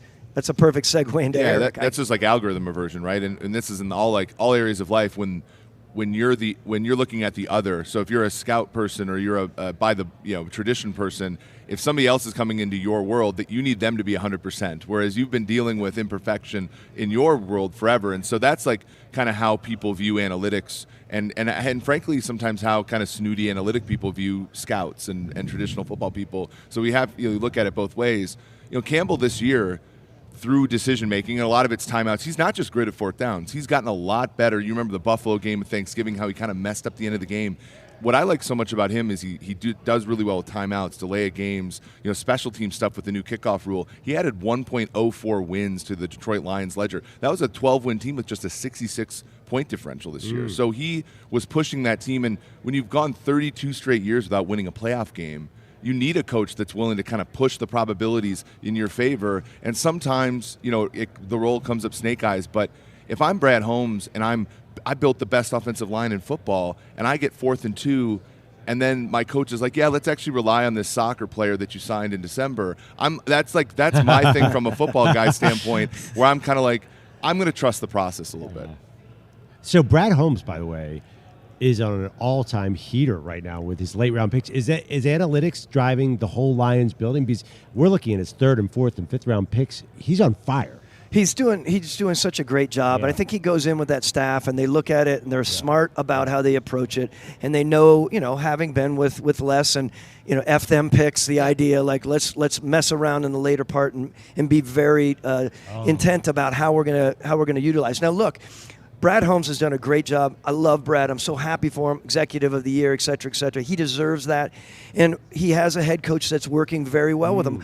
We can talk about that. I think back to if you have a head coach who's open-minded to utilizing data and honestly understands that whole what his strengths are and what his weaknesses are. Yeah. Maybe Dan or maybe some of these other coaches who are saying, look, I need help. A lot of head coaches in the league do need help in that area because it's just so not an exact science. So same with picking players. Yeah. The more that we can come to the table and show Brad or Chris Ballard or whoever it is or Howie, look, we can provide you with some great data that will supplement what you're doing. It only makes sense. Even if it helps you 10 or 11%, it can be very beneficial. Thomas Dimitroff is the CEO of Sumer Sports, former, of course, general manager of the Atlanta Falcons. Eric Eager is VP of Research and Development. You guys made us smarter today, so thank you. And no Taylor Swift. There's no analytics on what this woman, well, maybe there's some measurable. Yeah, I don't know. By the way, and Maggie's let the secret out. She's no longer going to be. We'll be in a meeting and she'll be like, throw a stat about an advanced stat. And be like, where'd you get that one? And then she's like, she admitted finally, oh, that's Sumer Smith. That's what we need. Thank you for all the info. Thank you very much. You're credited at all times. Thank you. We're back with more Maggie and Perloff. Is Seth a bad guy or a good guy? Okay. Wait. So he's going to be in some silly outfit.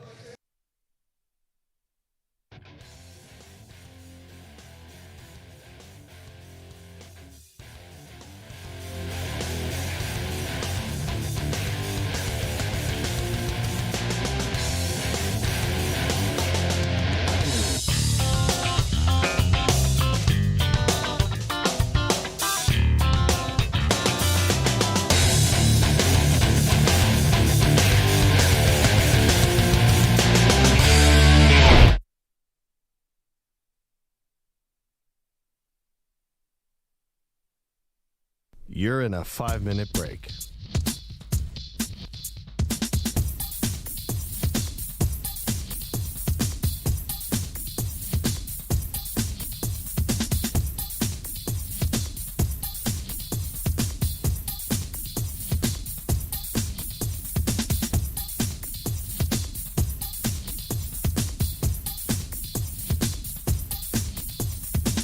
Four minutes, 30 seconds remaining.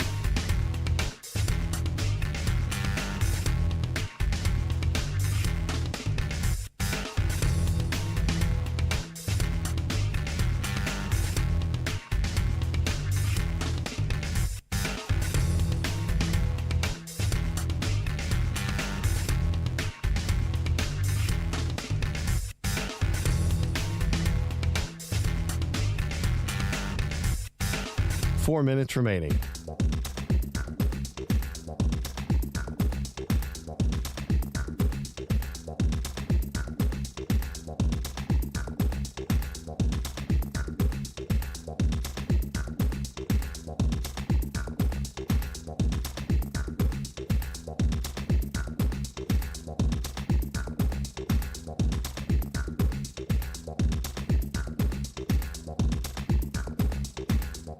Three minutes, 30 seconds remaining.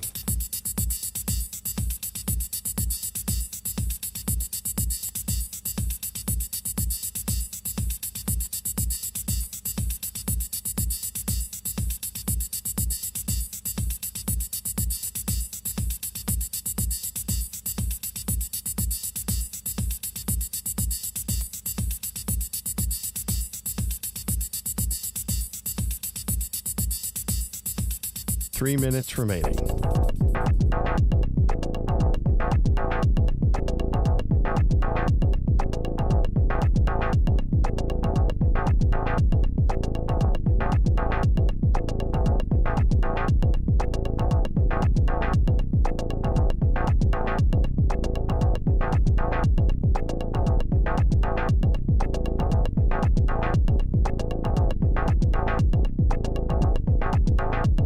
Two minutes, 30 seconds remaining.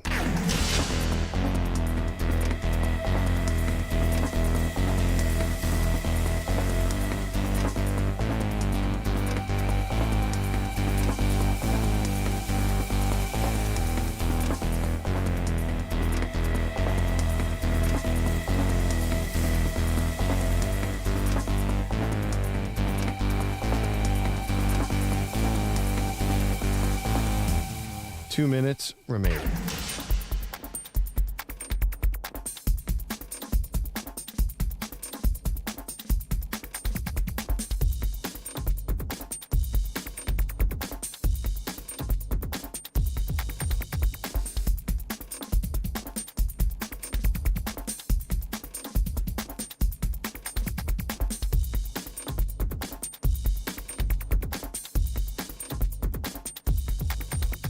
1 minute, 30 seconds remaining.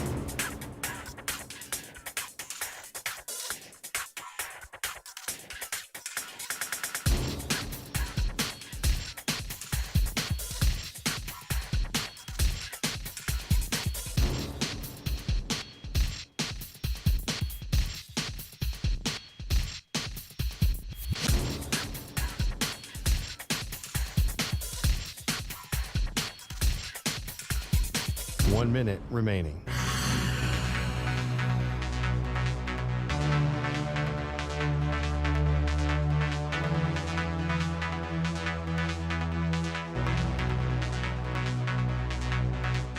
$45 seconds remaining.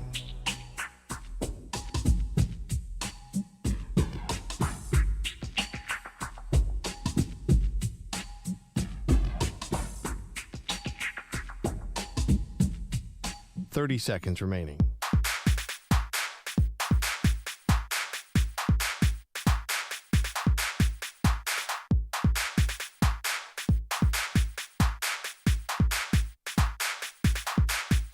$15 seconds.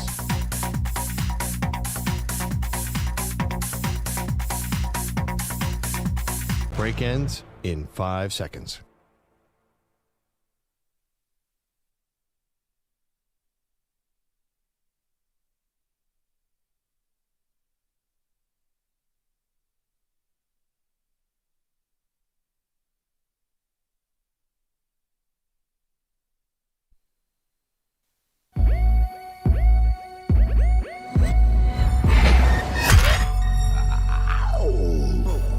He's destined to get knocked out by Jake Paul. She's destined to film it. They are Maggie and Perloff on CBS Sports Radio.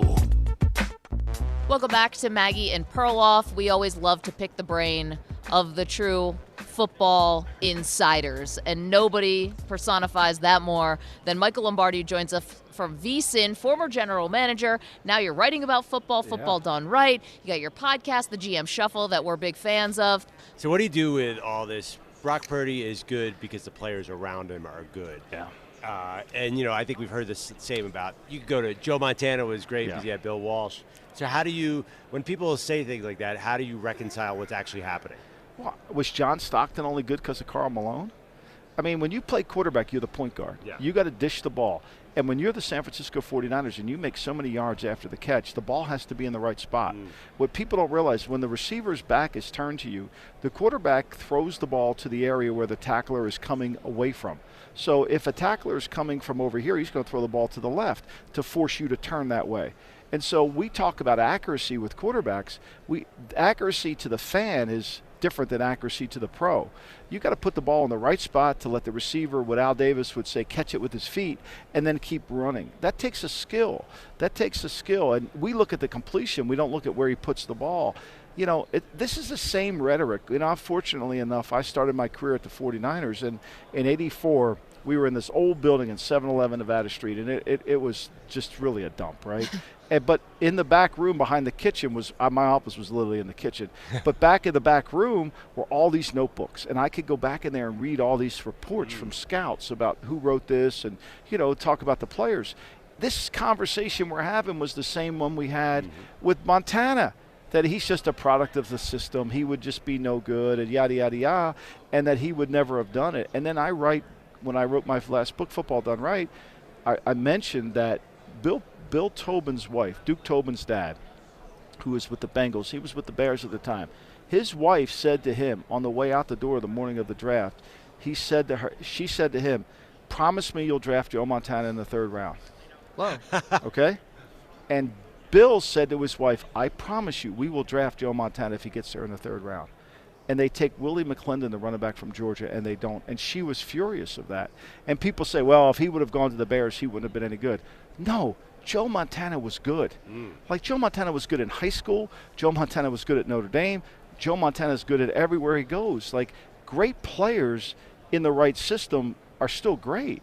And I think that story is people take it as, oh, he would have not been the same player. No, he was great. I think that shows behind every great man, obviously. Great woman who tells you to draft Joe Montana. Trust me, I hear that from my wife every day. I'm sure, and she's definitely right.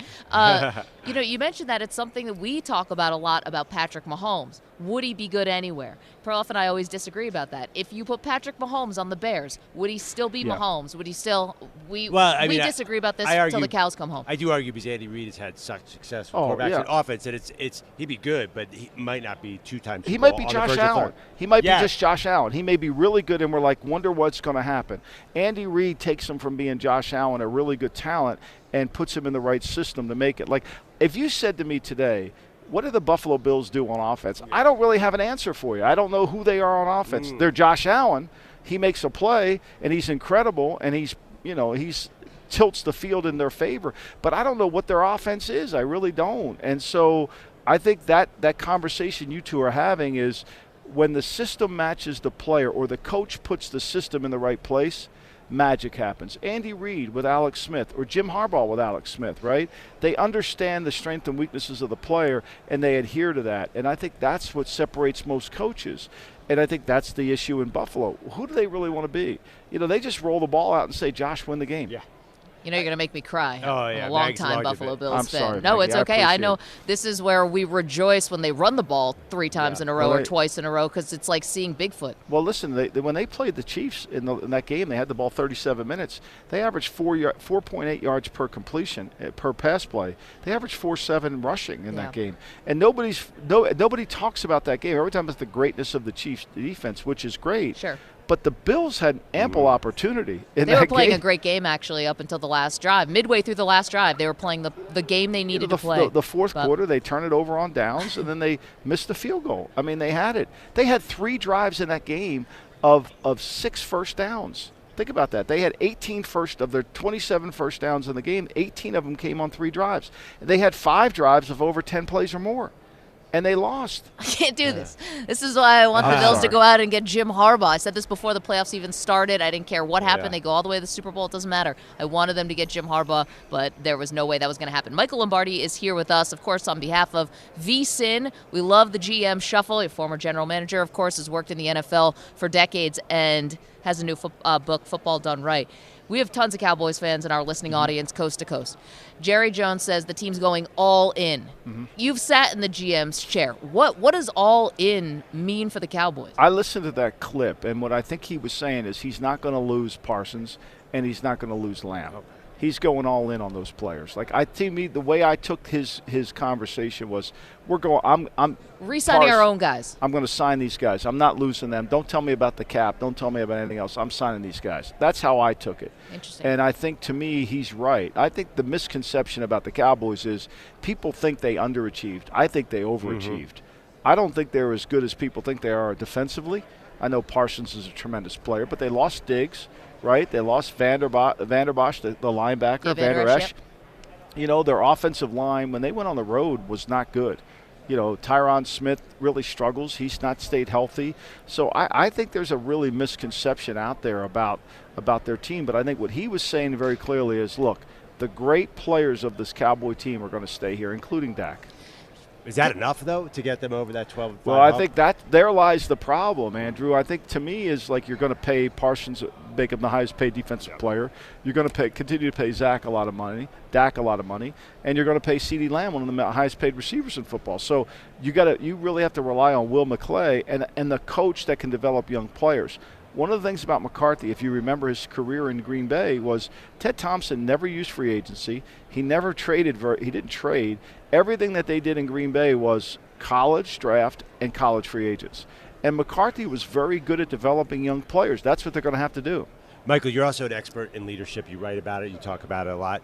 I'm curious in organizations. I'm going to take my Eagles. Maggie got to ask the Bills question. I'll ask the Eagles. Go ahead. Now you have Nick Sirianni, looked like he was in trouble. You get Vic Fangio, a veteran defensive coordinator. Kellen Moore, quite a different offensive coordinator. And Howie Roseman has a lot of power.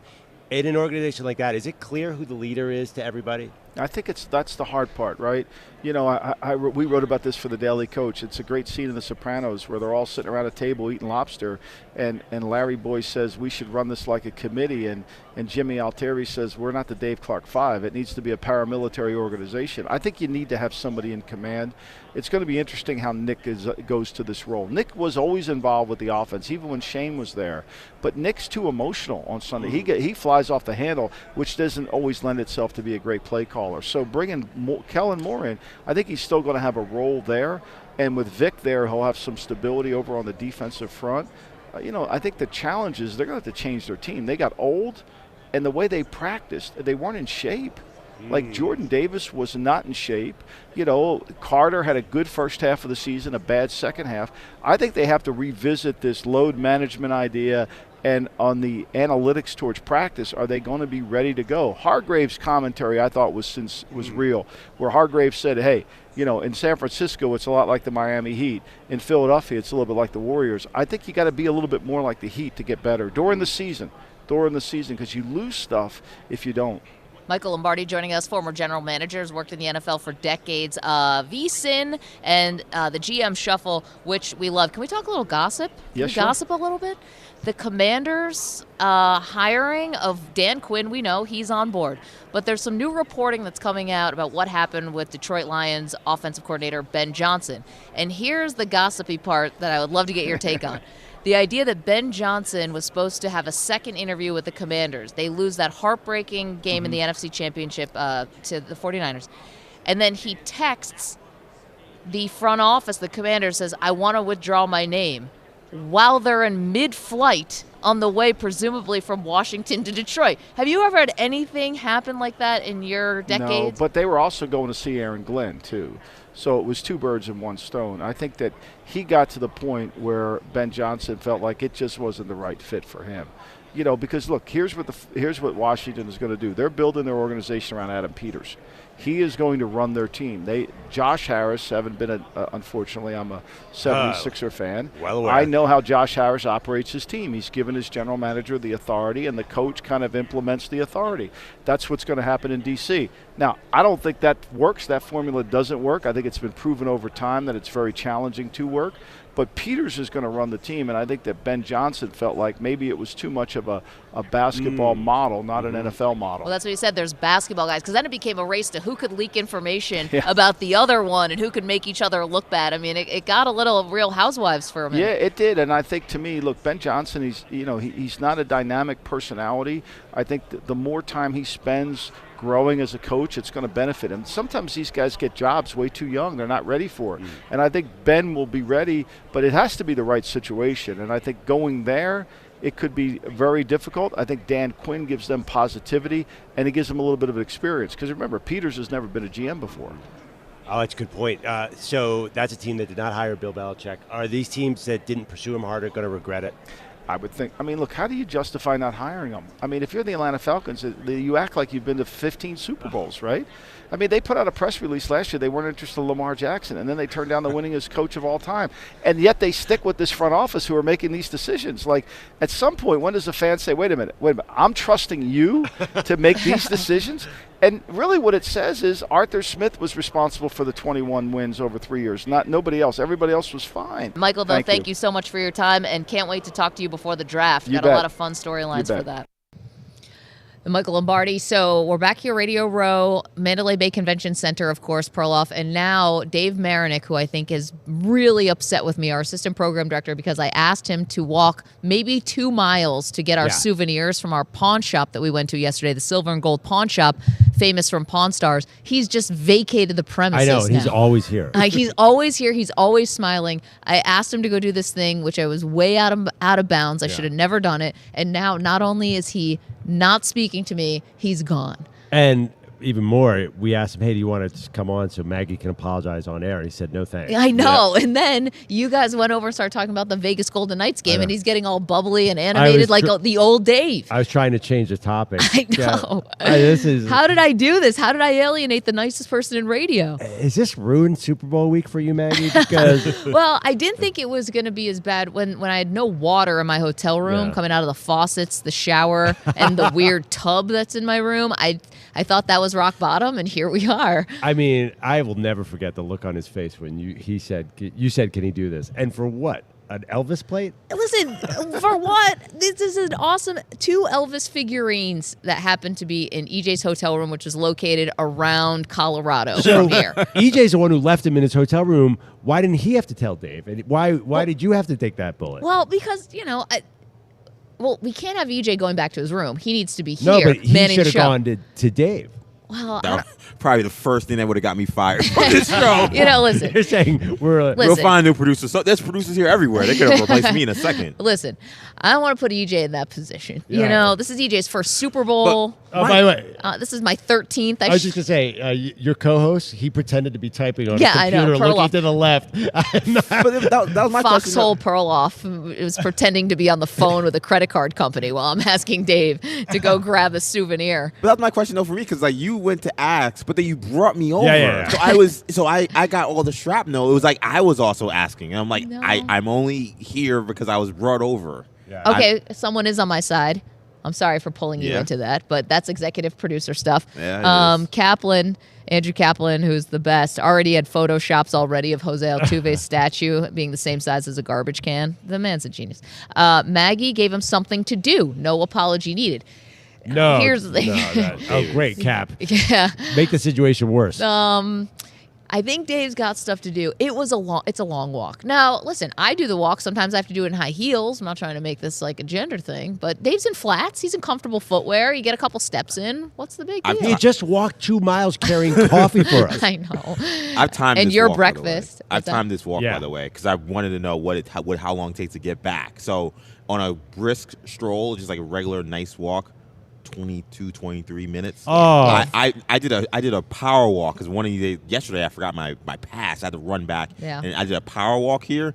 15-minute power walk. Like I'm like really getting through these casinos, like bumping people, excuse me. Like it is not, again, a nice stroll. It is serious. It's like an obstacle course, and also a metal detector. I mean, there's a lot of things here. You're a terrible person. There's multiple security checkpoints. These Elvis tchotchkes that he went to get had to go through the metal detector. Probably took about 10 extra minutes. Probably. But they're so cool. They're very cool, but I mean, they could have waited an hour. I mean, no. We also talked about it before. I mean, Okay. the social media video will come out later today. Cap will Yeah. get on that. I mean, we could have done this tomorrow. Okay, By the but way, Dave is back and he's pretending to look at his computer too, so I he doesn't have know. to look you in the eye. I know. I realized I blew it here with Dave Marinick. I asked him to go to get the stuff from the hotel room, and now the nicest person in radio is mad at me. I don't know. Well, only me. You almost made it up though. You said, "Can I get water for anyone?" The water cooler is like 15 yards away. Can I go it's not 15 the yards same. out of my way? Listen, I'm offering. Yeah. You're gonna have Okay. to do something much nicer. See, this is my problem. We host a radio show. We're very in the moment. Yeah. So everything is urgent to me. Yeah. And I know that's not exactly how life is. And especially when we leave the East Coast, it becomes a little more pronounced how how what's the right word here? How uptight I might be. Yeah. No, you're totally right. If the Elvis plate had gotten here 90 minutes later, the entire show would completely gone off the rails. I know. It's 4:00 in the morning here, and I desperately need an Elvis souvenir that one of them's broken and the other one plays like lullaby music. Yeah. And then we don't even have batteries for the. No, we don't. No. Maggie, this is so much fun because you're a guilty person, and I don't think we're going to let go of this for months. Well, and the lack of sleep is not helping. 'Cause I'm having trouble reading the room. It's really thrown off my senses. I've been like in some weird conversations with people, and I can't tell if it's them or me. This is a week you want to be sharp. A lot of the industry is here. I know. I'm seeing a lot of former bosses, current bosses. Yeah. Like Dave, who I just ticked off. All right. Well, at least we got the on that souvenirs. Coming up, Brock Purdy gets honest about his place in the NFL, but how much could it change on Sunday? We've got that for you. Don't move. Maggie and Perloff, CBS Sports Radio. You're in a 5-minute break.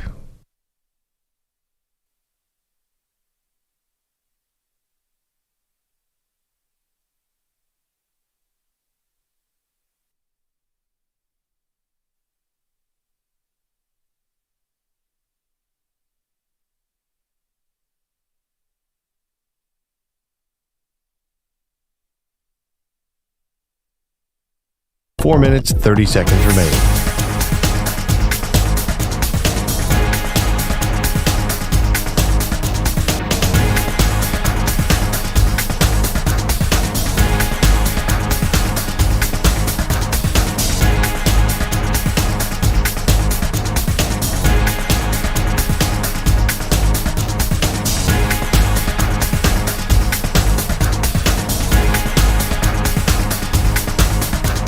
4 minutes remaining.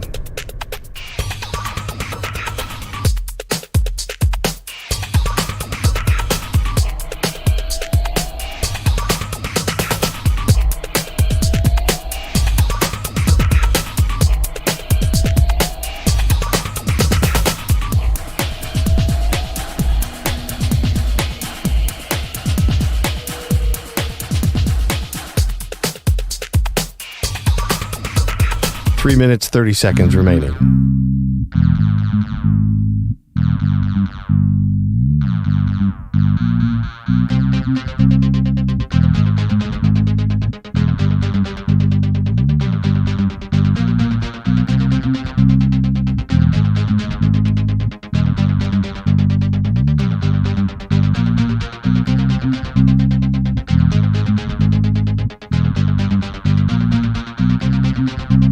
Three minutes remaining.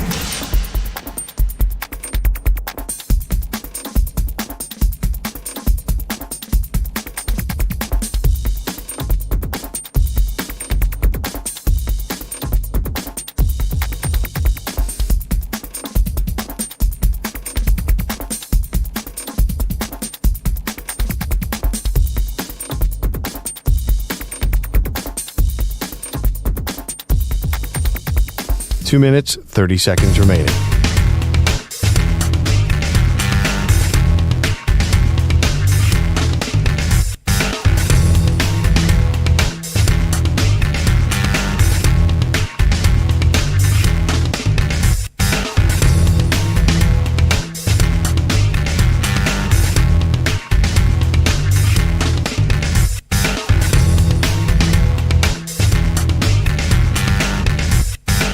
Two minutes remaining.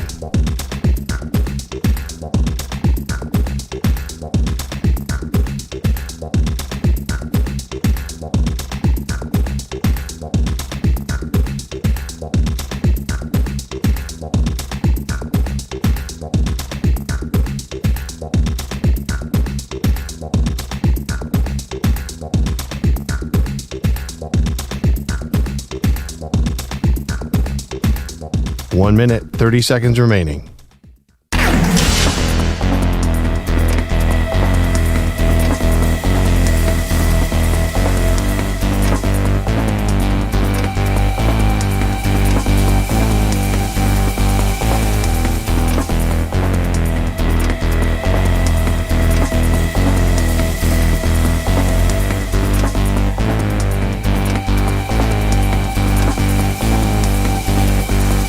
One minute remaining.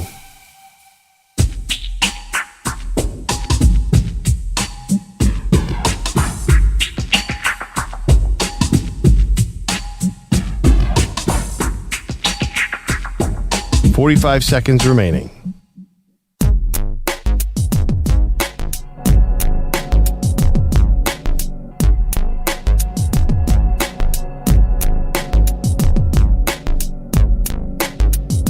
.30 seconds remaining.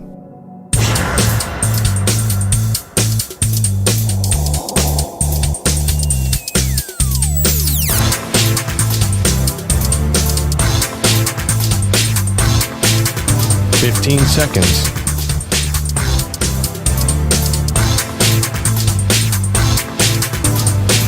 Break ends in 5 seconds.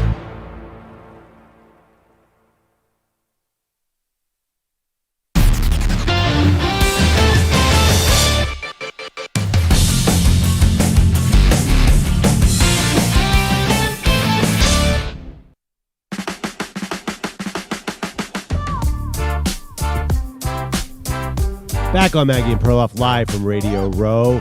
It is Wednesday, so no matter where we are, that is great sports debate day. Today's debate, best Super Bowl of all time. Hopefully this Sunday will join the list. Mine was Super Bowl 13, Steelers, Cowboys, Lynn Swann, John Stallworth, Randy White. You know the names. You might not have been there for it, but 35-31, to me, the greatest Super Bowl ever played. What'd you have, Meg? Mine was Super Bowl 42. So this is Patriots-Giants round one. This was the undefeated Patriots season, and the out-of-nowhere New York Giants are the ones who stand in the way of history.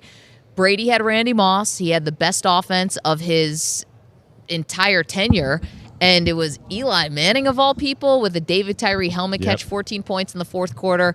And because of the history that could have been made and how it was stopped, I think that has to be the greatest of all time. EJ. Yep, I went with the Super Bowl right after that, Super Bowl 43, which had maybe the greatest catch of all time, one of the greatest defensive plays of all time. I'm talking about Antonio Holmes' catch, James Harrison's touchdown, and a play that got completely forgotten was Larry Fitzgerald running a 64-yard touchdown with 2 minutes left. We thought this was going to be the grand, big moment for Larry Fitzgerald's career, winning a Super Bowl. Fantastic game between the Steelers and Cards, so that's the one I picked. Greatest catch.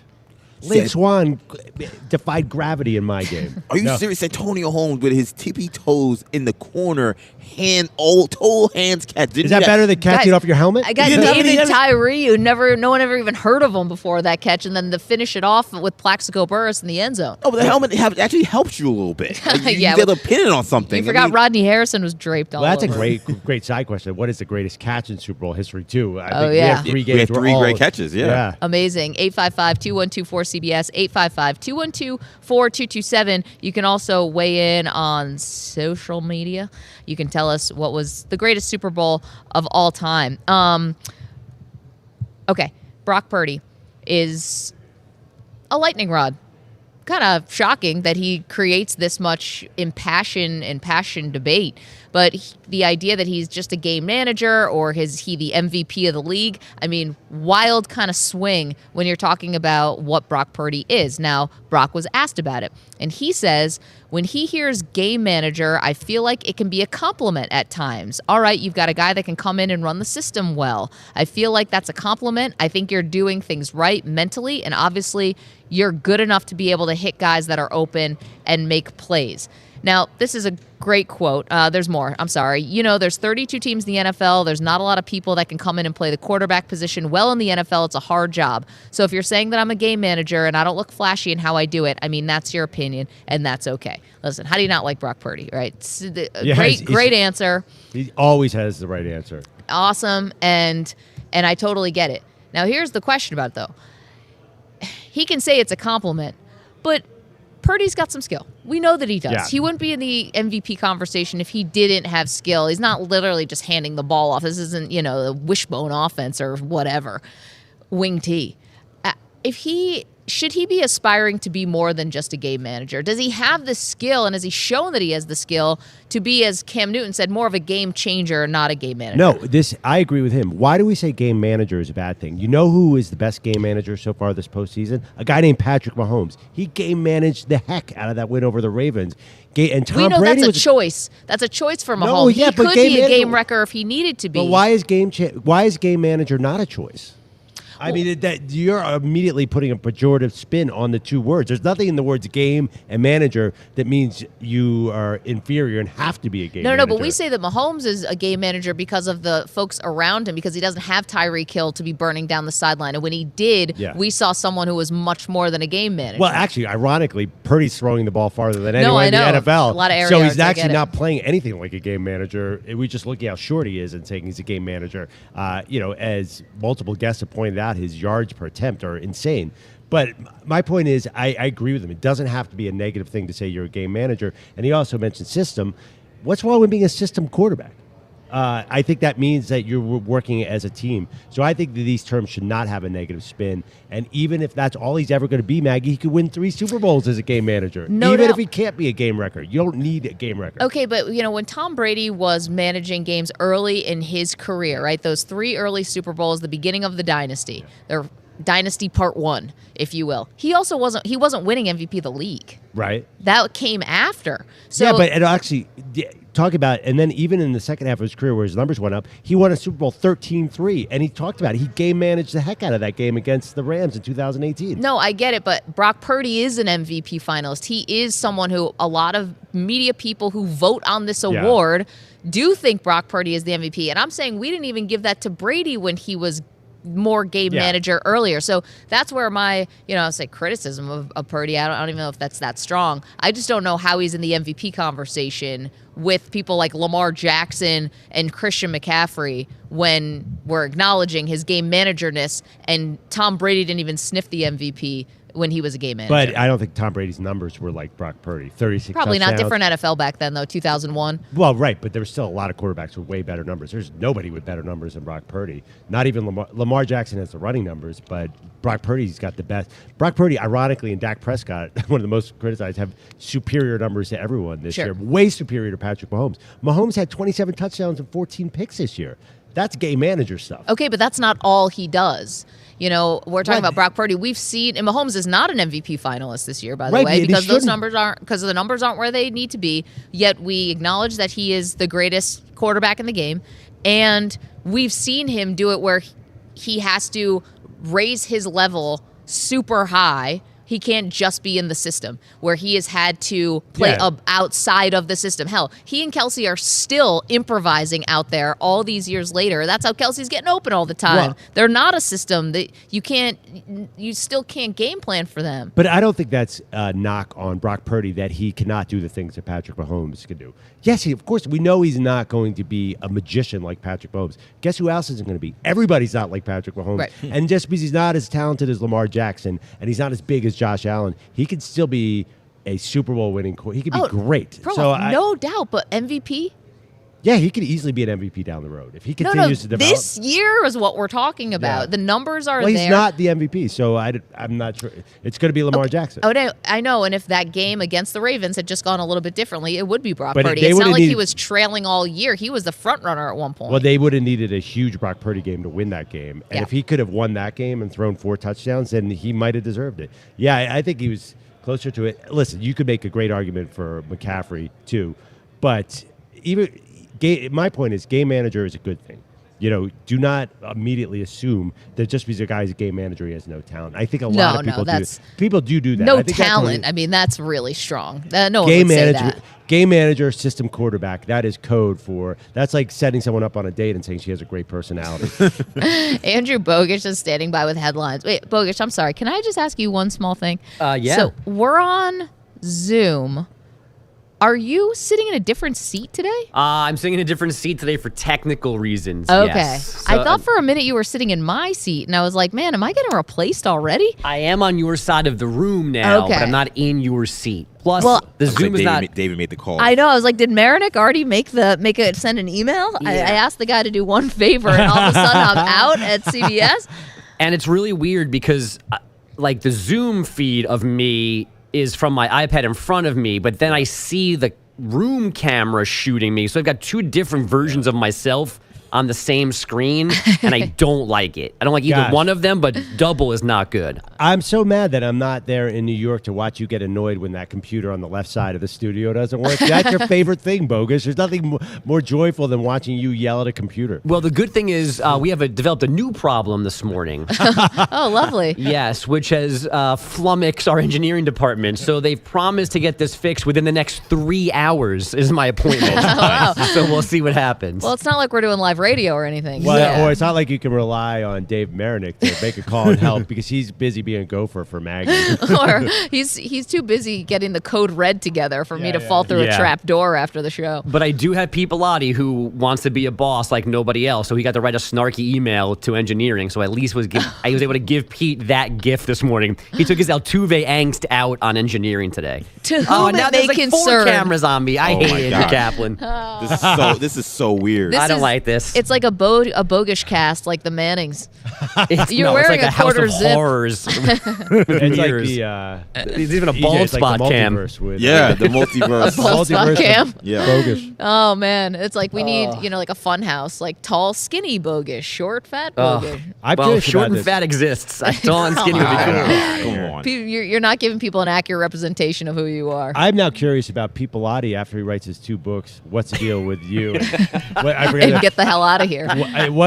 Bogus, what would be the title of his business book if he was going to do a business leadership How book? to not to succeed in business. 10 ways to lose friends and alienate people. How to have the same job with Bogish for 12 years.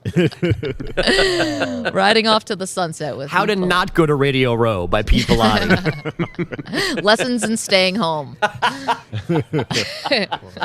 At least you guys have water. Yeah.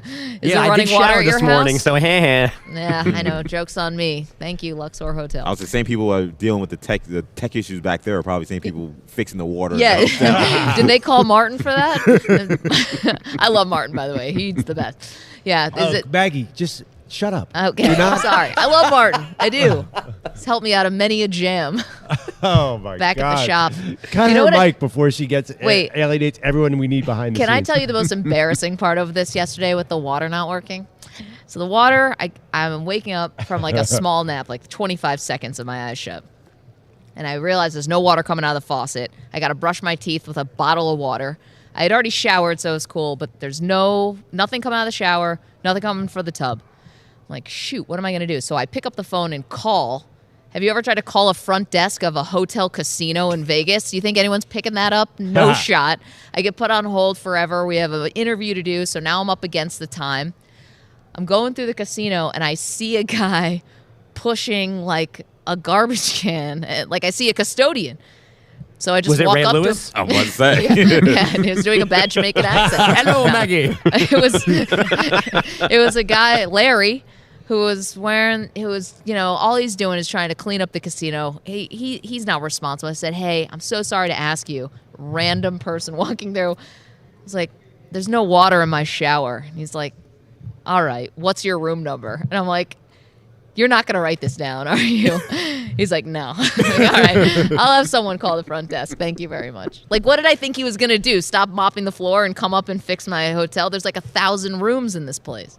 I kind of appreciate that he at least was willing to He indulged me. you. He did. Exactly. He stopped. He was very courteous about it.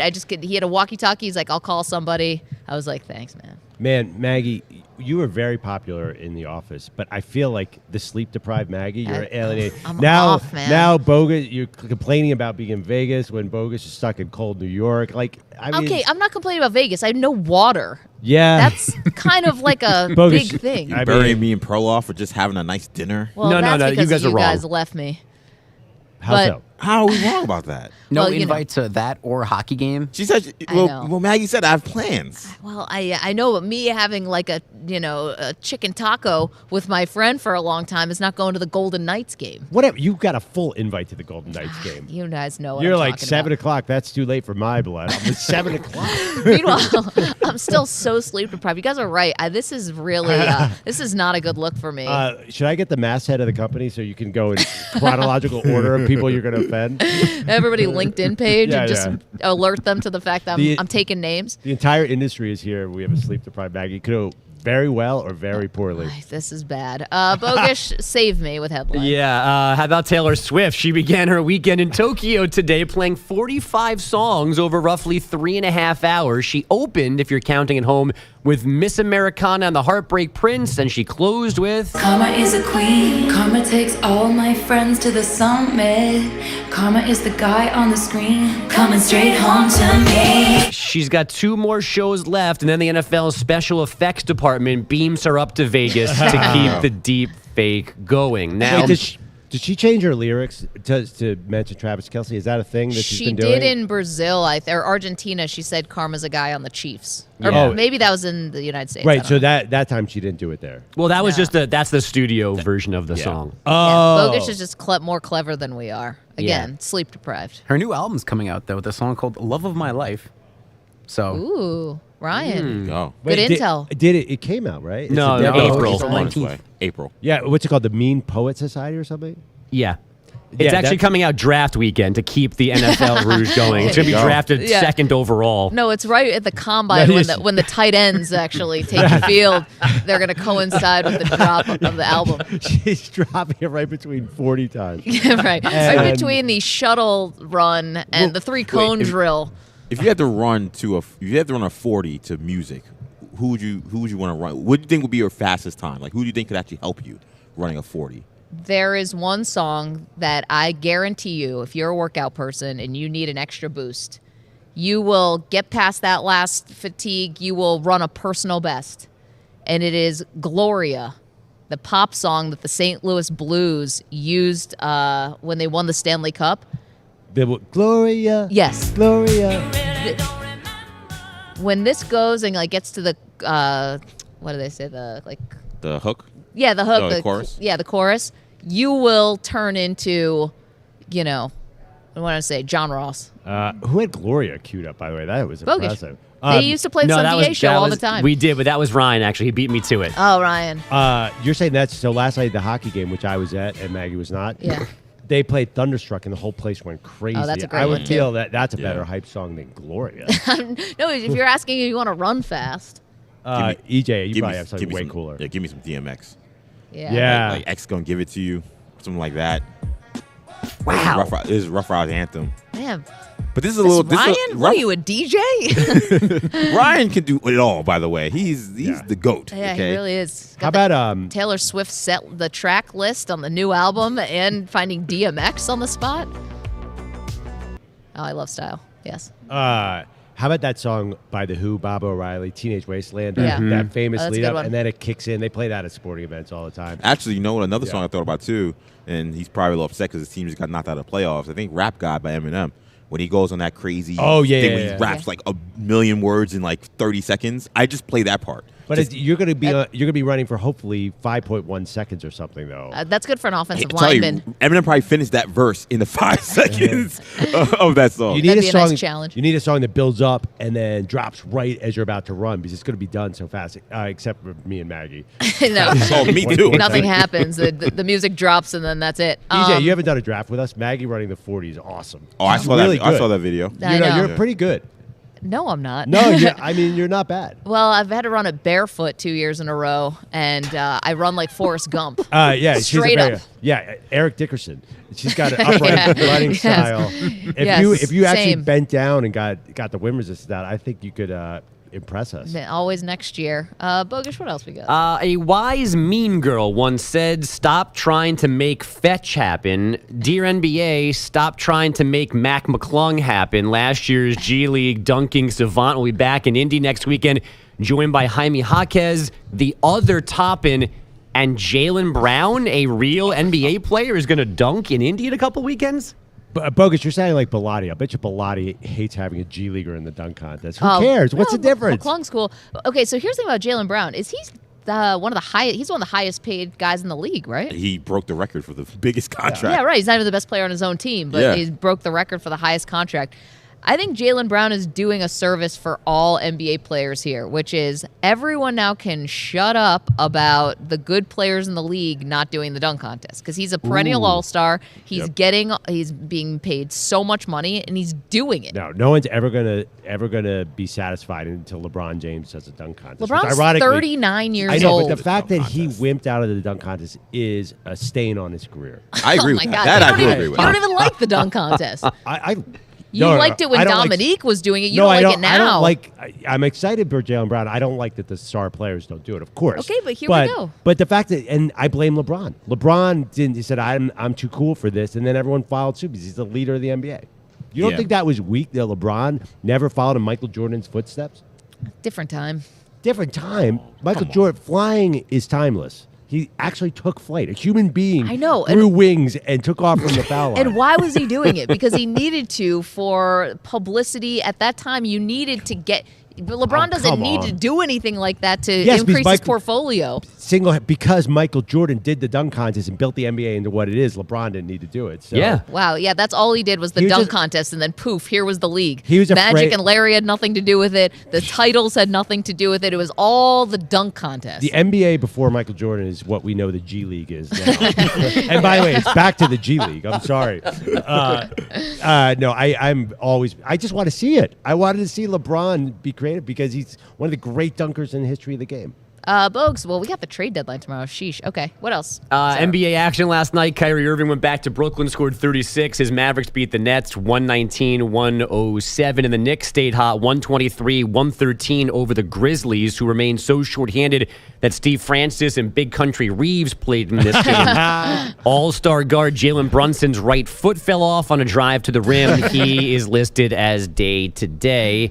And say it loud and proud, Astro for life. Jose Altuve signing a 5-year, $125 million extension in Houston yesterday. Guys, back to you. Thank you, Bogish. Stephon Marbury was a Grizzly? I don't remember that era. I said Steve Francis. Steve Francis. Steve Francis? He was traded like months later because he basically said, "I'm not going to Vancouver." Yeah, I would have gone. Then they moved the franchise. Yeah, no one went to Vancouver after that. I would have gone Sharif Abdul-Rahim, but yeah, I didn't remember. So wait, how long was Steve Francis there? 4 days. Yeah, seriously, like a day, 2 days. People make the jokes about Zach LaVine being so upset at being drafted by Minnesota. Pull that video of Steve Francis getting drafted by the Grizzlies. Oh, and he looks. It was a draft. It was I did not he got realize. drafted. Yeah, and he had said before the draft, I'm not going there. And they drafted him, and the look on his face was just like, I love watching old NBA drafts. Weird thing, but it's awesome. So let's fast forward that. Bogus, thank you so much. Let's fast forward that to modern day. Could we be seeing a similar thing play out at the NFL draft this April? We'll get to that. We've got a lot more to do right here at the Mandalay Bay Convention Center. Maggie and Perloff, CBS Sports Radio. You're in a 5-minute break.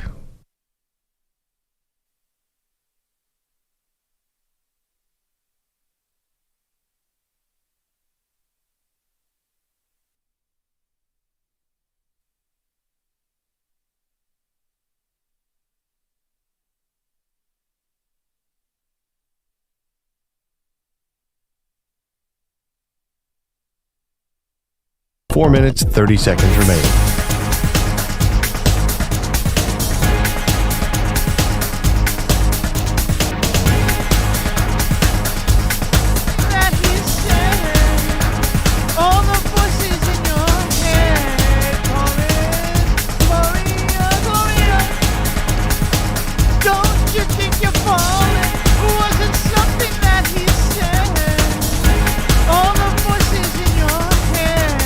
Four minutes remaining.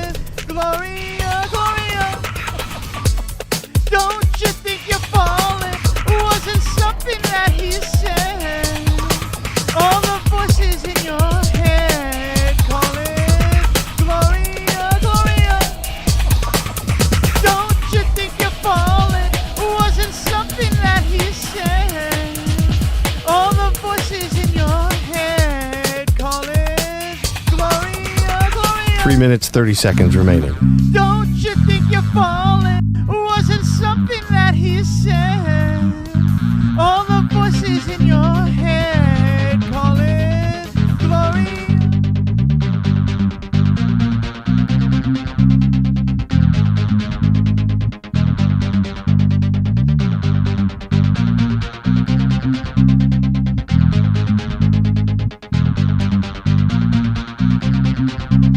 Three minutes remaining.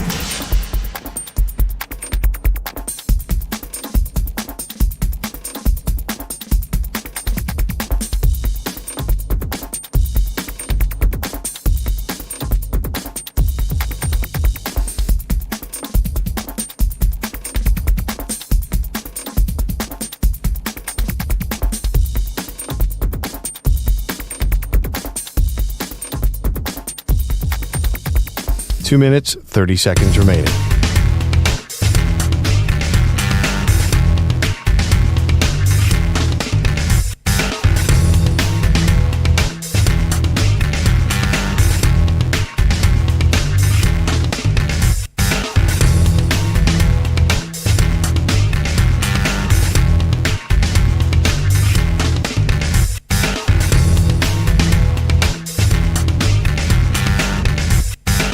Two minutes remaining.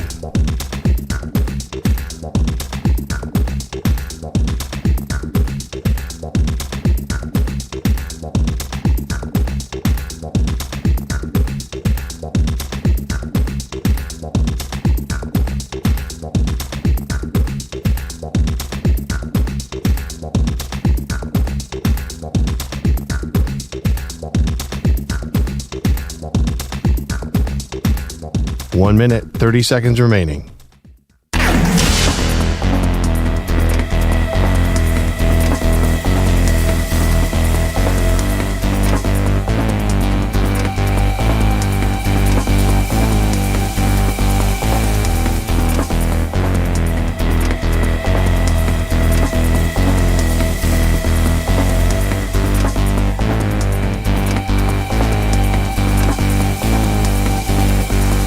One minute remaining.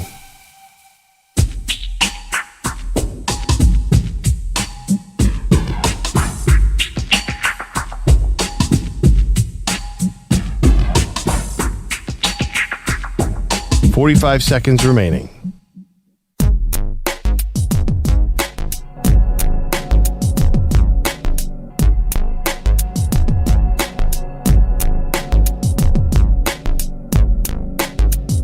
Thirty seconds remaining.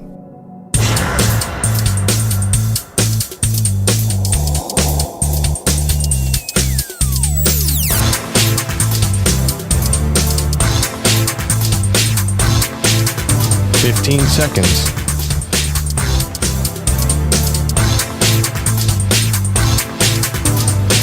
Break ends in 5 seconds.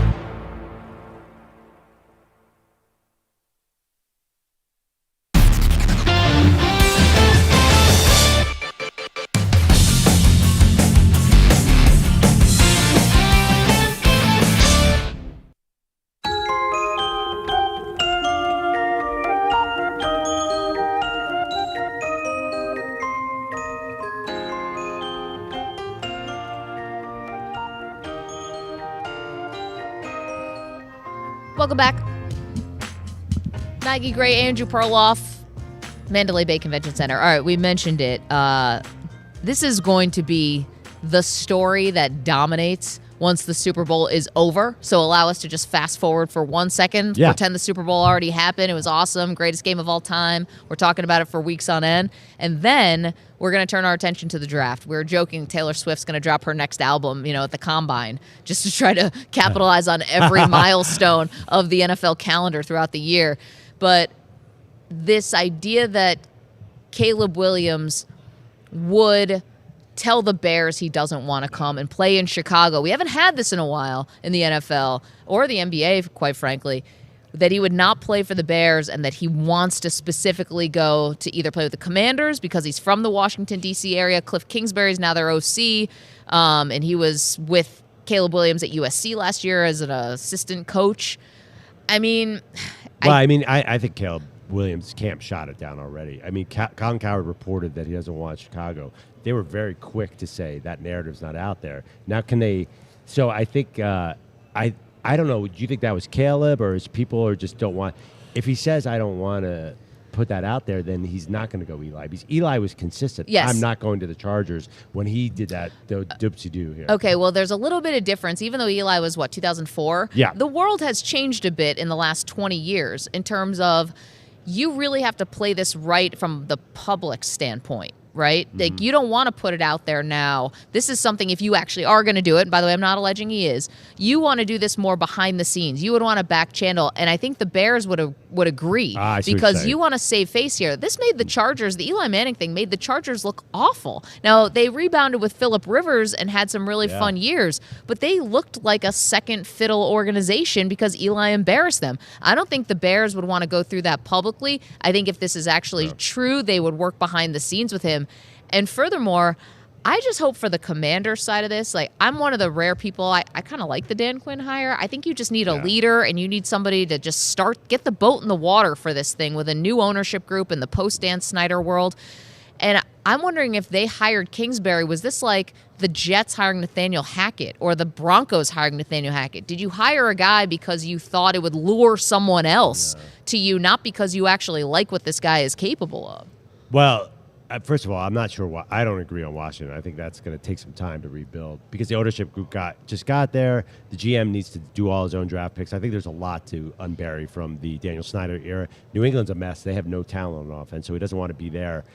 I understand what you're saying about Cliff Kingsbury, but Cliff Kingsbury would also be a great match with Jaden Daniels, who, if you read mock drafts reports, has clearly surpassed Drake May as the number 2 quarterback in this draft to a lot of writers right now. So what is Jaden Daniels? What can he not do that Caleb Williams can do in that kind of spread college offense? I think he's proven he could run for 250 yards a game and throw for 400 yards a game. I think that's a good fit too. What's wrong with that? Well, I mean, there is a fair criticism of Cliff Kingsbury that, I mean, he hasn't done much. And even what he did with Kyler Murray on the pro level, I mean, by the end of their tenure, these guys were barely speaking to each other. I mean, it looked like the terrible relationship, and now you're going to have another young quarterback. Listen, I know Kingsbury was a college coach, so he could get along well with these young players, but that fizzled out. I don't know. I think you've seen the most productive Kyle Murray you ever see under Cliff Kingsbury.